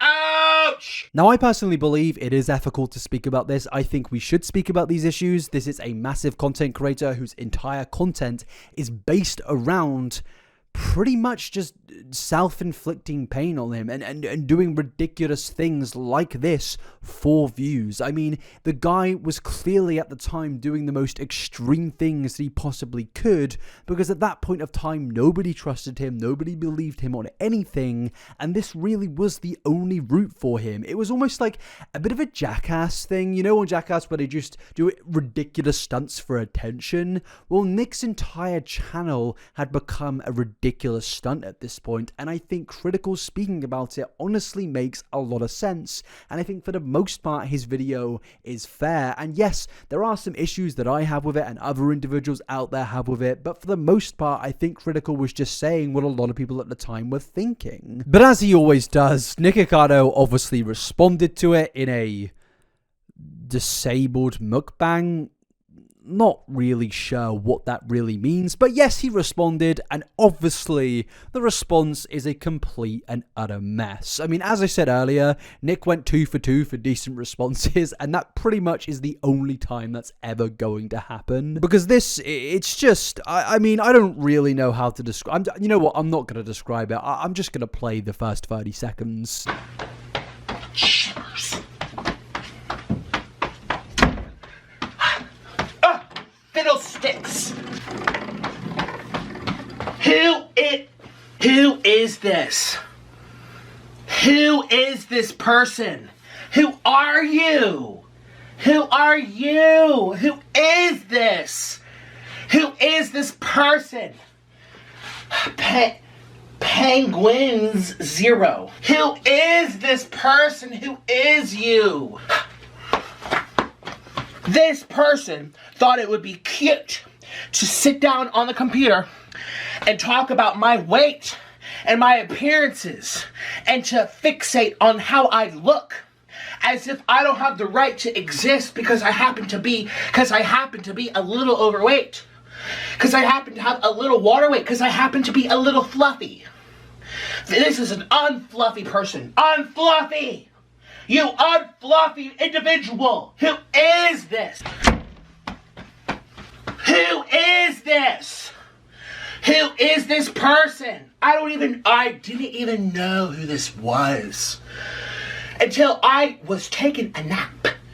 And my phone goes ring-a-ling-ling-ling-ling. Now, remember what I was saying earlier about Nicholas Perry no longer existing on this channel and it now just solely being Nikocado Avocado? Well, this is pretty much exactly what I mean. This is just... This isn't a human being. This is a character at this point. Everything here is designed to get outrage. You know how I compared him to Mr. Beast earlier? Well, this is the ultimate life form when it comes to getting attention on social media.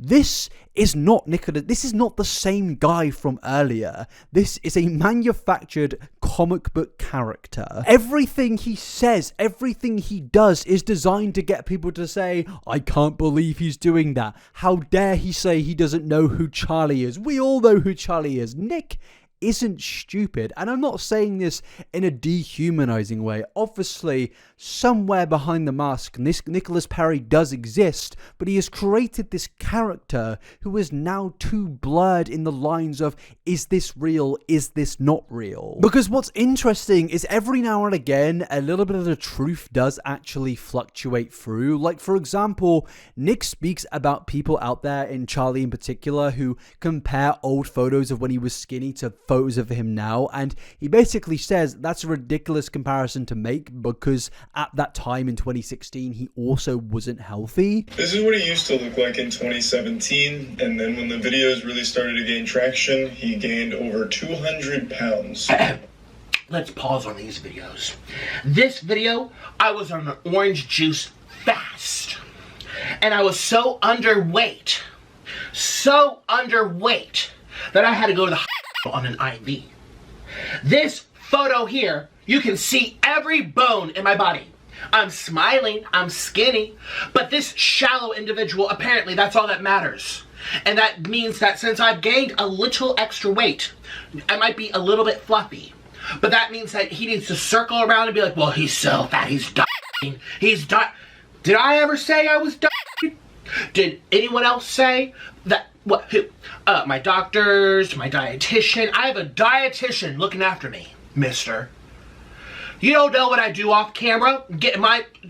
You really don't. Now, yeah, this is a pretty rad response, and honestly, I don't have anything to counter it with other than this is obviously not going to be taken well by anybody because of everything he's doing in this video. Remember his response videos in 2018 and 2019? Yes, you know, he was lying in a lot of them and twisting the truth in basically every single aspect, but at the time, some people out there believed him because he was just acting like a genuine human being. But then you move to this, and it's just, you can't take it serious even when the truth floats through because it's such theatrics, it's such a play, and funnily enough, Nick wanted to be on the West End, and he kind of has. I mean, this is all just a complete messy play, and I don't really know where the story's gonna go, but even when Nick's telling the truth, it's just gonna backfire on him because of his ridiculous antics. But also, hold your horses. If you think that I'm gonna say that all of his other points in this video are also correct, but they kind of got lost in the blurred lines of him being ridiculous, no, that very much isn't the case. He made like one good point and then the rest is just complete and utter lies. It's the audience's fault for this. They created what Nikocado Avocado has become. Obviously, it's not all their fault. He is making the conscious decisions to completely throw away his health and well-being, which has now led to his disability, which he claims to have. Again, misinformation. There's so many things to say. First of all, he's saying that my disability is because of my diet. First of all, the reason I'm even in this bed is because I broke 3 ribs. I broke 3 ribs because I was having very aggressive coughing for 3 months straight. And why did the coughing happen? Because I got the beep, beep, beep. And that was my dormant immune system reaction. I had an autoimmune disease that was dormant since I was a child. Something I have lived with my whole life. Before I was vegan, before I was doing mukbangs. That is my predisposition. You didn't even watch the videos. You're judging me on my weight and saying, he has a broken rib. It must be because he's fat. You are... I feel used. I mean, at my expense. This is now his content. At my expense. And spreading stigma around being overweight. But Charlie didn't take that out of nowhere. He took that out of your own words. And before you make fun of me, please try to put yourself in my shoes. I cracked my ribs. This air sac from coughing excessively for over 2.5 months and my obesity, all 350 pounds of force. So yeah, Nikocado Avocado Shock Horror was once again called out for making another lie, and lies like this and the theatrics in his video is obviously going to shadow over some of the fair points that he may or may not have made, because the majority of this video is just a complete rambling mess of just him being, I don't even know what to describe this as, to be honest with you. It's getting to a point of where this is just getting too insane for me, especially when I record this video at 12 at night. I mean, I should not be recording this right now. I should be asleep, but instead I'm hyperanalyzing. I don't know, what, is this a man? Is this an alien? Is this a character? And yeah, it was very clear that this response did not go down shock horror well for Nikocado, and the community in the comment section were just directly calling him out and saying how ridiculous he is. And as you can imagine, Charlie came in with the complete slam dunk as he made a video responding to Nikocado Avocado, and basically this video is 17 minutes of Charlie saying practically everything that I've said and having another big victory against Nikocado Avocado. And what's even more interesting is in this video, Charlie actually admits to some of his faults from his first video, of where he took misinformation from Twitter and said that in his video, and he apologizes for that, but he then also calls out Nick for making his own lies. He says that I am incorrect about the nurse, the full-time nurse to take care of him, and that's entirely possible. I've tried to keep up with his videos recently to make sure I get the full story, but for me it is very hard to sit through a full mukbang from him because it's just sad to see. I'll just be straight up honest. It's hard for me to watch all of them, so sometimes I'll go to Twitter to read threads about Nikocado Avocado to be kept up to date, and I recalled reading about a nurse that had to be on standby in order to make sure that he was able to go about his activities. This, he has said, is incorrect, so I do apologize for that. That information that I got there was wrong.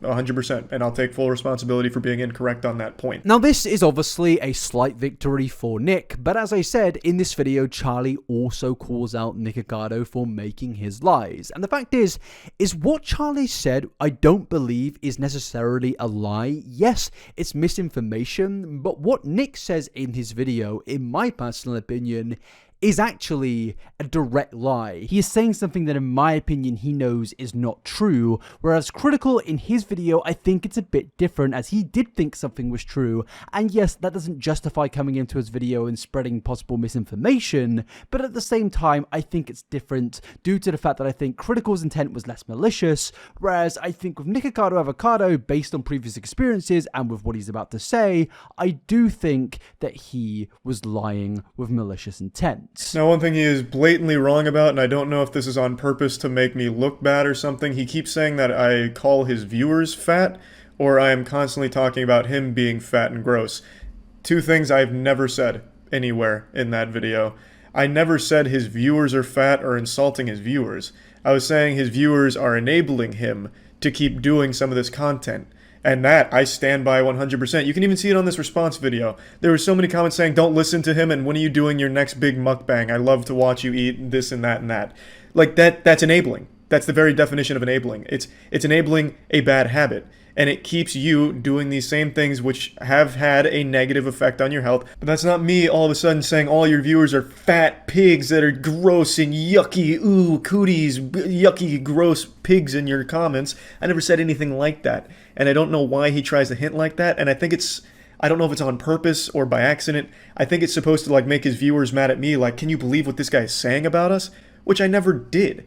What I was saying about your audience is that they keep you doing these unhealthy things, which they absolutely are. I wasn't calling you gross. I never said any of that. I said that they are keeping you doing this unhealthy kind of content, which you've done for a few years now, which has negatively affected your health. And I'll say it again, because that was the point of the video, and that was the point I was making. It's not all your audience's fault. You are making the conscious decision to continue this content and really focus on those numbers, but they do obviously play a role in it. Now, this is a very valid response from Charlie to Nick. I don't really have any counter-argument to make here, and pretty much this was an outright victory for Critical. Now, naturally, Critical would have the community behind him, even if he did make up a ton of lies, because Critical was obviously, in terms of the community, seen as the guy you could trust. People came to him for news, people came for him for laughs and information, whereas Nikocado Avocado, obviously, as I've said, at this point in 2021, was very much somebody that was looked down upon in the community as somebody who was incredibly overdramatic, somebody that was lying, and this was yet again another example of that. And this obviously absolutely tarnish his reputation somehow even more, and it really did just feel that it was loss after loss for Nikocado Avocado. Despite even making some semi-valid arguments in this video, it just really didn't do anything, and that's mainly due to what came after these videos. Because after this, Nikocado once again went into absolute overdrive and posted multiple times about Critical. He doubled down on the disabled mukbang video pretty much, and just in general, he was becoming more and more ridiculous by the day. It's quite sad to look at, especially looking back on it now, seeing as where we're about to go in the next couple chapters, that this really was the nail in the coffin for the Nikocado Avocado brand. There was no coming back from this. There was no reviving his reputation, if there ever was really one, and just in general, Nikocado Avocado could only go more chaotic from here. And overall,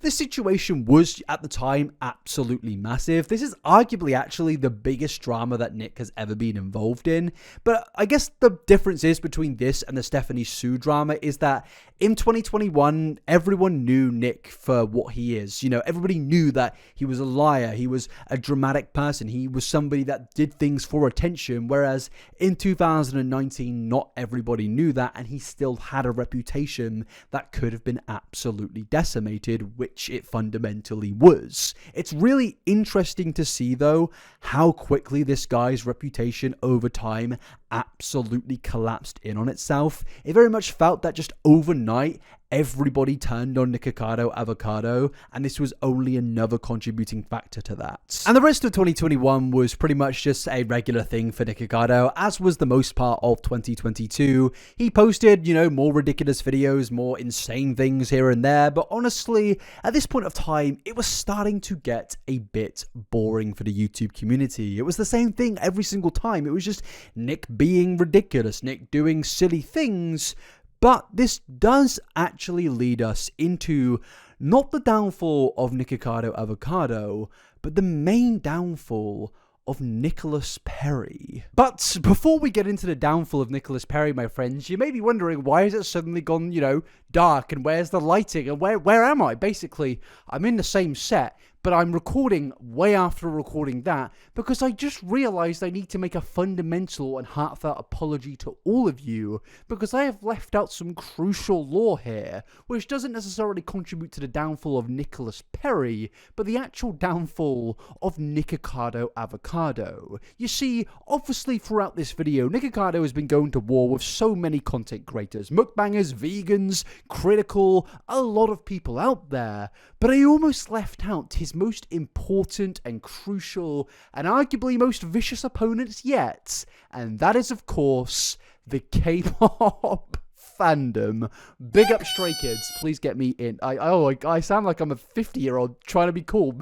Big up the K-pop community. Love BTS. I actually do like K-pop quite a lot. Please put me in your edits on TikTok right now. But yeah, in 2021, Nikocado Avocado went to war with the K-pop community, and I'm not necessarily going to go through the entire thing because this was just a little minute blip throughout the Nikocado Avocado lore. But I do think it is important to include in this video because obviously we've seen Nikocado go to war with some ferocious opponents, but the K-pop community...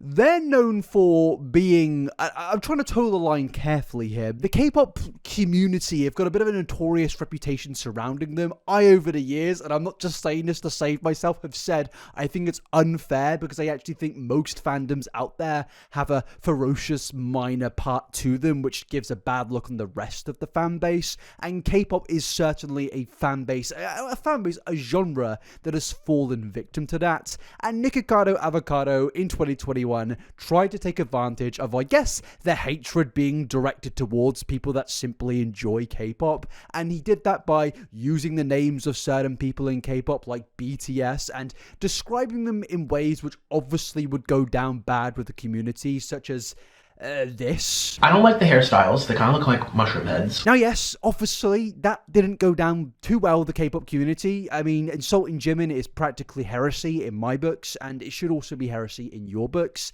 And after this, Nikocado made a lot of videos where he described how he basically hates K-pop and the K-pop community, and after that, he uploaded videos saying that the K-pop community called him fat, and just in general, it was very obvious that he was trying to use a very large community to his benefit. It's something that Nick is very good at, baiting out people for attention, and this was another example of that.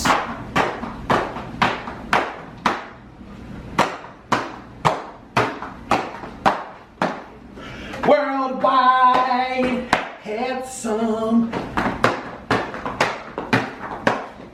Worldwide handsome. You are letting the army down. You are supposed to represent the authentic K-poppers. I am good BTS. You are letting the army down. That is not how they dance. Army, please rate my K-pop dancing. There you go. That's authentic. That is how they do it with the K-poppers. There you go. Worldwide handsome. Worldwide handsome over here.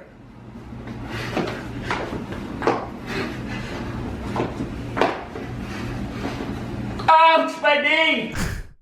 I mean, what are we going to give this as a rating? Go to the comment section right now and I don't know, what are we even watching at this point? But yeah, he spends this video saying a load of nonsense like this. I wonder if they're really unhappy. You know, plastic surgery is #1 in Korea. Out of the whole world, the whole planet, plastic surgery is most prevalent in Korea. People are so unhappy with what they look like.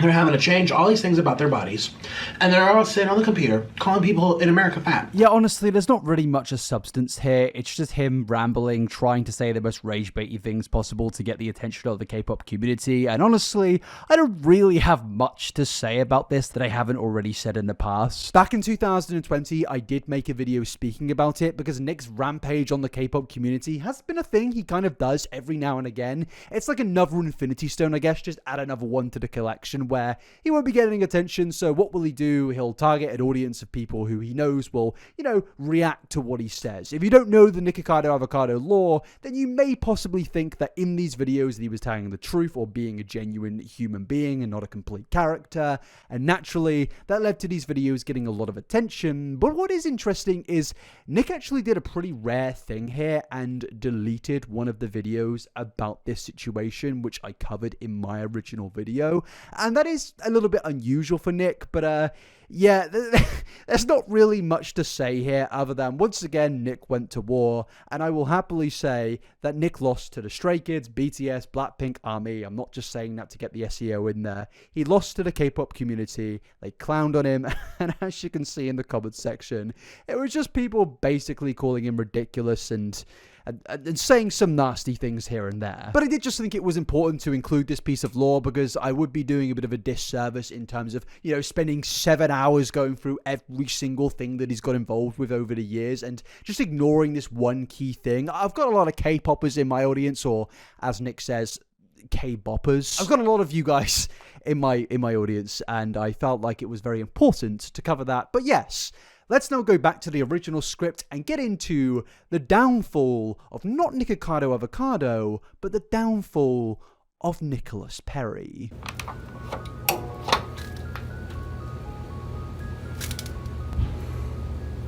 Now, my friends, congratulations, you've made it to the year of 2022, and honestly at this point, 2023 and 2024, because these 3 years for Nikocado are pretty much the years of where people gave up. They stopped caring. They moved on because Nikocado Avocado had become something which wasn't fun anymore. As I've been speaking about for the last hour, Nikocado since 2020 had been progressively getting less and less human. He'd been becoming a bit of a character, somebody who wasn't really fun anymore, because the whole idea of Nick back in 2019 and 2018 is you didn't know if him and Orlin were actually faking these things. There was a part of it which actually felt real. You were hooked because are these two breaking up? What's going to happen next? And even with the drama with Veronica Wang, it was interesting because this was seemingly a real human being doing real things.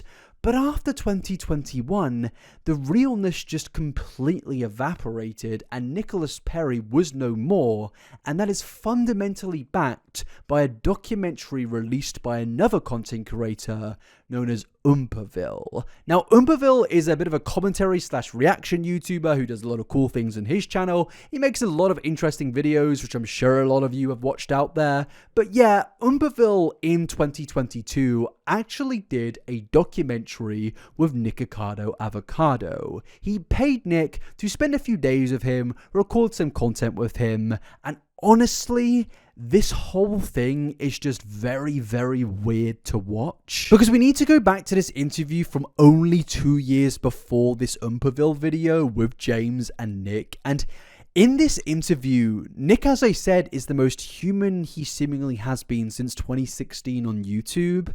And in Umperville's video, well, my friends, Nicholas Perry has just gone. Excuse me, I was done up. Oop. Is your name Oop? Wait, did you wash your hands? I can't believe it. Yeah. You promise not to be violent, right? Oopty doopty scoopty boop. Here, take this. This is how you are. I went to Whataburger. This is how you are in the videos. This is literally how you are in your channel. You're not any different in real life. This is discrimination, by the way. How am I supposed to look at something like this? What is that? You tell me. This is your house. I don't know. I got your scooter with some Takis, your favorite flavor. I wanted to do this for me. I got your scooter. It's got Takis built in. It does weigh 300 pounds. And I had to lie to them and tell them that it was for my grandmother. So I identify as non-granny. 300 lbs discriminates. I've driven 2 hours to this place in the middle of the woods.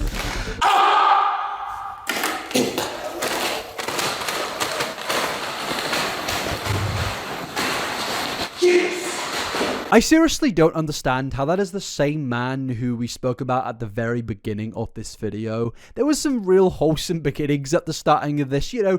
There was the lovely story about him going from Ukraine to America to, you know, going to New York, wanting to get a career in Broadway. He was learning the violin and he started a successful YouTube channel and things were going well, and now we're here. I identify as non-granny. How did we get here? I've just made a 6 to 7 hour video about it, and I still am slightly mystified about this transformation. It's fascinating, and I'm not trying to discredit Umperville by almost being grossed out by this, but honestly, this is just an insane transformation, and I'm not talking looks or anything like that. I'm talking purely personality. I cannot believe this is also this guy here. And what this video truly does display, in my opinion, is the sheer extent of what the social media algorithm can do to somebody's brain. When we started this video, that was something I really was focusing on, and we really get a lot of answers to that in this whole video, because yeah, Umperville's vid is pretty much him and Nick doing a lot of outlandish things together, whilst Umperville asks Nick a lot of questions throughout this video. And to be honest with you, I can't break down this 47-minute video in a serious nature, because it isn't that serious of a video. It is obviously designed for entertainment, but just to see where we're now at with this, I'm going to cut together a few clips and play them, because I think you guys deserve to see it. Is he alright?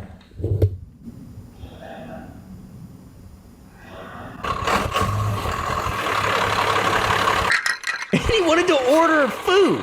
He wanted me to film him ordering food at Taco Bell. He even made the cashier cry.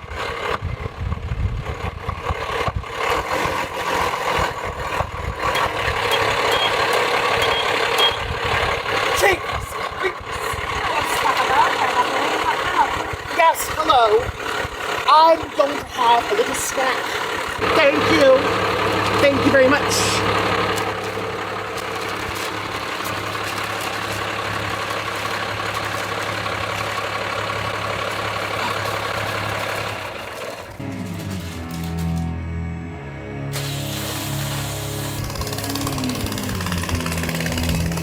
A lot of channels are built upon just trashing you. They're all peasants. They have no content of their own. Nada. They have to use me for content. They do. How does it make you feel? What do you mean they do? You mean you do. You do. We do. Do. I knew I was in your head. Piece of content. This is what they say, because people used to bully me in school, and they say, don't ever acknowledge the twits. And I acknowledged the twit. You did. You acknowledged my tweet, and I made a whole video about that. And he milked me dry. He milked my udders. I'm dry as If I have too much Mexican food, it goes. Now, this whole thing, it's a complete, utter, beautiful mess. Like, it's sad and depressing, but at the same time, as I've said throughout this video, Nikocado Avocado is very good at acting. But even then, though, is this an act? Because I still don't know. This man is a genius. I don't know if it's because I've done so much research into Nick, but a part of me is just, my mind is warped at this point. He's almost in my brain, plaguing my brain. The algorithm is now coming for me. I feel like I'm losing brain cells watching this. Excuse me, this video's over. That's fair. You always need concern. That's fair. Yeah, I shouldn't have said that. That's bad. Out of context, that's bad. Did you hear the admission that I was accidentally subscribed to your fans for a whole year? Did you know that? No. A whole year? A whole year. I paid you hundreds of dollars. Over a whole year.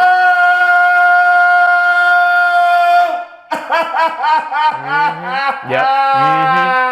That's right. I just don't know what this is. But yeah, this video was actually a massive hit for Umperville. I believe this may have been his biggest ever video on his channel, and congratulations to him for that. And honestly, it is fascinating to watch, and I can understand why a lot of people would have been entertained by this. But honestly, between 2022 and 2024, as I said, it pretty much was just this for the rest of Nikocado Avocado's career, and I think honestly, it's going to be the exact same thing after I've uploaded this video. On Nick's second channel now, he's just doing everything that he's been doing since the beginning of time, but just in a new extreme form. And then on his main channel, yes, he's barely been uploading, but when he does, it's once again in that very exaggerated, extreme, theatric form. And this whole chapter was meant to be about the downfall of Nicholas Perry, and it's because of this. Because after this, we never see Nicholas Perry ever again. It's just this same crazy guy.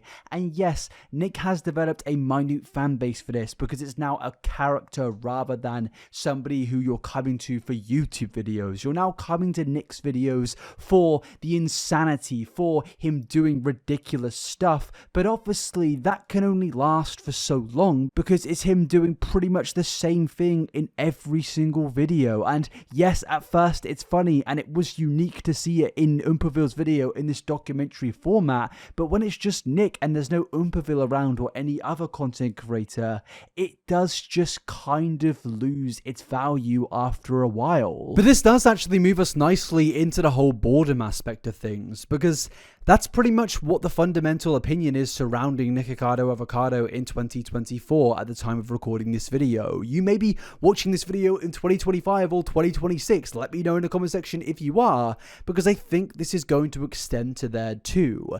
People are bored of Nikocado Avocado. They have now seen this guy lose the mystique. They know everything about him. And I think Nick also understands that too. So I think the whole Nikocado Avocado empire has basically just become a bit of a reality TV show. Nikocado right now probably doesn't really know what to do in terms of content, hence the uploads have slowed down. But I think this is the end of the journey for him as a character on YouTube. I really don't see where it can go from here, where it can progress and change from here. And ultimately, this in the Oompaville documentary is the final form of Nikocado Avocado. He has finally garnered every Infinity Stone, used them 1,000,000 times and then 1,000,000,000 times, and this is the result of it. Whether you love that or hate that, this is just what Nikocado Avocado is. But the thing is it seems the community neither love or hate that, and they're just bored of it. I mean, Sunny V2 uploaded a video in 2024 titled "Why People Stopped Caring About Nikocado Avocado," and as you can see, the consensus is once again, people were bored. Even with the biggest interest in Nick over the last year, which surrounds him apparently losing weight on a health journey, he then uploaded a video shortly after that journey admitting to quitting it, and honestly, again, no one really cares. Nobody actually likes me! Nobody actually likes me! Nobody actually likes me! Nobody actually likes me! Jeepers! Fiddlesticks! That is the opening to the video of him admitting to quitting his weight loss journey, and whilst that would have been funny 5 hours ago, now it's just like, okay man, cool, congratulations, I'm gonna go watch something different now. People were burnt out, people were leaving, the views have started to go down on his channel, and ultimately, this is the Nikocado who cried wolf. You can only be insane oh so many times on the internet until people think, you know what, I'm just kind of done with this. And with that, my friends, after a very, very, very, very, very long time, I think it's time we finally got into the conclusion. But also, could you please subscribe to the YouTube channel, because I am kind of trying to hit 1.1 million subscribers by the end of the year, so I would really appreciate that. Thank you. Cheers. Bye.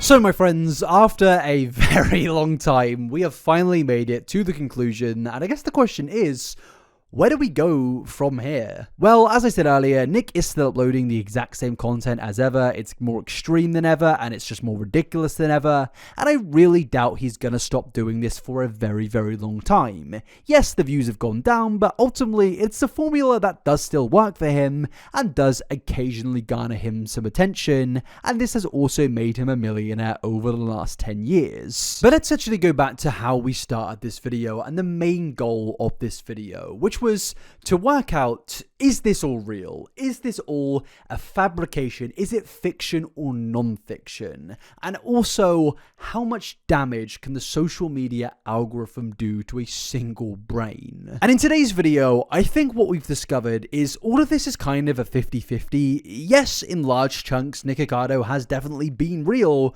but over time, I think he's slipped into this character a little bit too much. As I said earlier, it's like method acting gone wrong. Maybe Nick meant for this whole thing to be a facade, but at one point, Nicholas Perry kind of did just become Nikocado Avocado. It's like a bit of a Green Goblin sort of scenario. And, you know, at one point, Nick did put the mask down in like 2020 when he was in that interview with James, but then he just heard, "Coward." Genuinely, after 7 hours of doing this, I still, to this day and to this very moment, don't know if this whole thing has just been a master.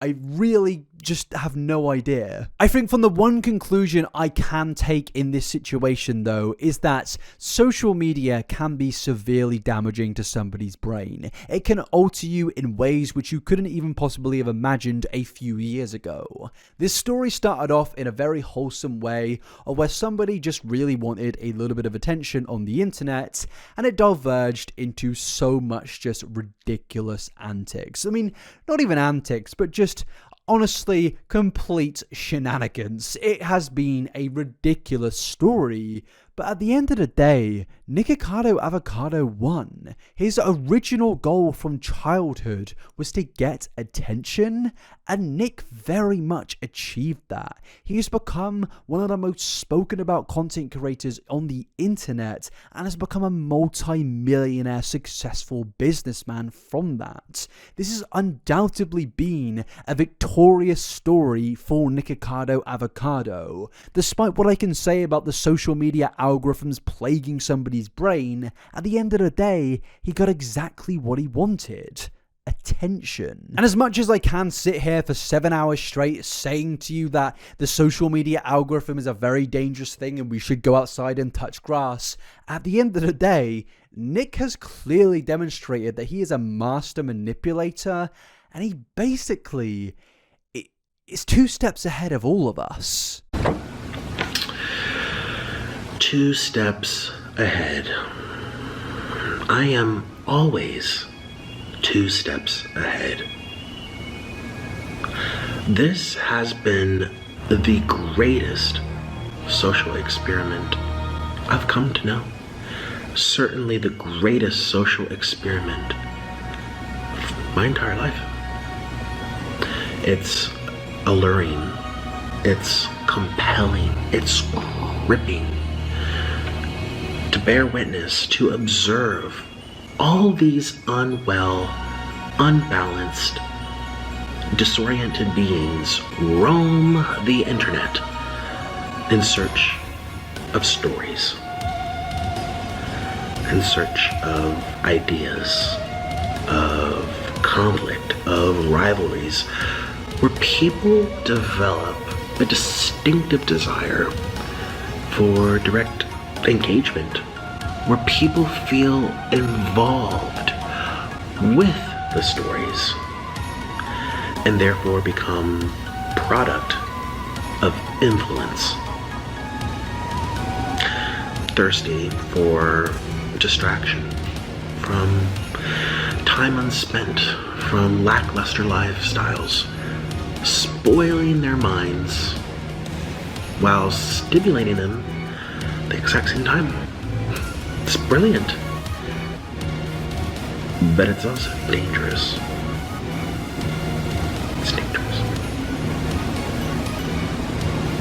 I feel as if my life has been positioned to where I'm monitoring ants on an ant farm. One follows another, follows another, follows another. It's mesmerizing. It's enthralling. It's spellbinding. Just look at all these consumers. All of these lost and bored people consuming anything that they're told to consume. I am the villain. I make myself one. And people will consume these stories year after year after year. Stories that shock, that confuse, stories that are deliberately made to blur the boundaries between fact and fiction.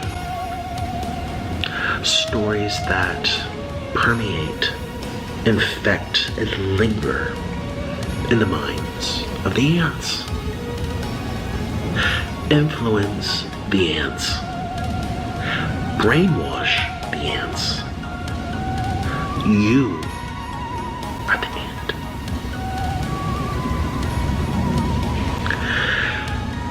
I woke up this morning to money deposited into my account for simply not doing something.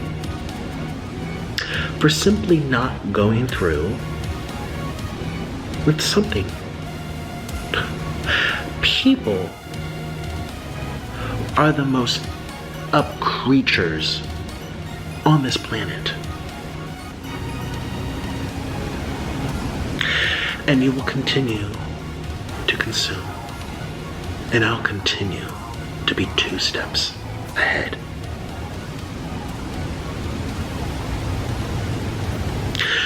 Today, I thought it would be a splendid idea to go out and get some food and film it for you. Gee, are you surprised? Have you forgotten the story? Are you not paying attention?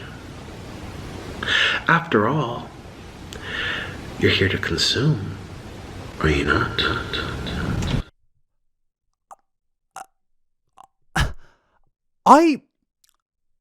I've been played for 7 hours straight. Okay, I thought I should actually give a little bit of a mini conclusion to the conclusion, because yes, that was the ending, but at the end of the day, if you want to know my full opinion on this story, I don't really have one. This whole thing was intended to be an analysis into Nikocado Avocado and is he a real person? Yes, obviously he's a real human being, but ultimately I think over time it's blurred and I really don't have a conclusive answer other than the social media algorithm is a very, very dangerous thing, my friends. And even if Nikocado is 1 or 2 steps ahead of us at all times, at the end of the day, we cannot deny the levels of embarrassment this man has brought onto himself, the level of sheer degradation, I can't even speak the English language, the amount this man has degraded himself on the internet for social media clout. Just because you know how to get attention, it doesn't mean that you yourself are this insanely smart individual. Yes, he is intelligent. Yes, obviously, doing the things that he's done is going to get attention. It's not really rocket science, as is most things when it comes to SEO and what grabs attention on social media. Nicholas Perry is definitely one of the best cases of people that know how to get clicks and attention on YouTube. And at the end of the day, this has just been a wild and insane ride. And you know what? I'm going to conclude it and end it all there. Thank you very much for coming along on this insanely long journey. I don't know if I'll ever make a video this long again, but if you could be an absolute hero, please just do me a favor. Like the video, comment something, anything down below. If it's a productive comment, if it's beans, anything, I'd very much appreciate it. And most importantly, please subscribe to the YouTube channel, please, for the love of God, don't send hate to Nick. He may be doing well. I don't really know what he's up to in his life right now. Please don't go after him for drama from 5 years ago that we spoke about in this video. This is meant to just be an analysis over a historic timeline. I don't mean to cancel Nikocado for something that happened 3 or 4 years ago. This is just ultimately the timeline that he's created himself. And this video is just here to entertain you guys and go over, once again, just more insane lore from a pretty ridiculous influencer. This has been the story of Nikocado Avocado. Thank you very much for coming along, my friends, and I will see you in the next video, whenever that is. Bye bye. Have a lovely day, and a big thank you to my editor, Jacket. She has done an absolutely ridiculous, wonderful, amazing job on this video. So please comment big up Jacket down below. Her social media is down below if you wish to go and follow her. And yes, thank you very much. I'll see you in the next video. I've been Fraser. You've been you. Bye-bye.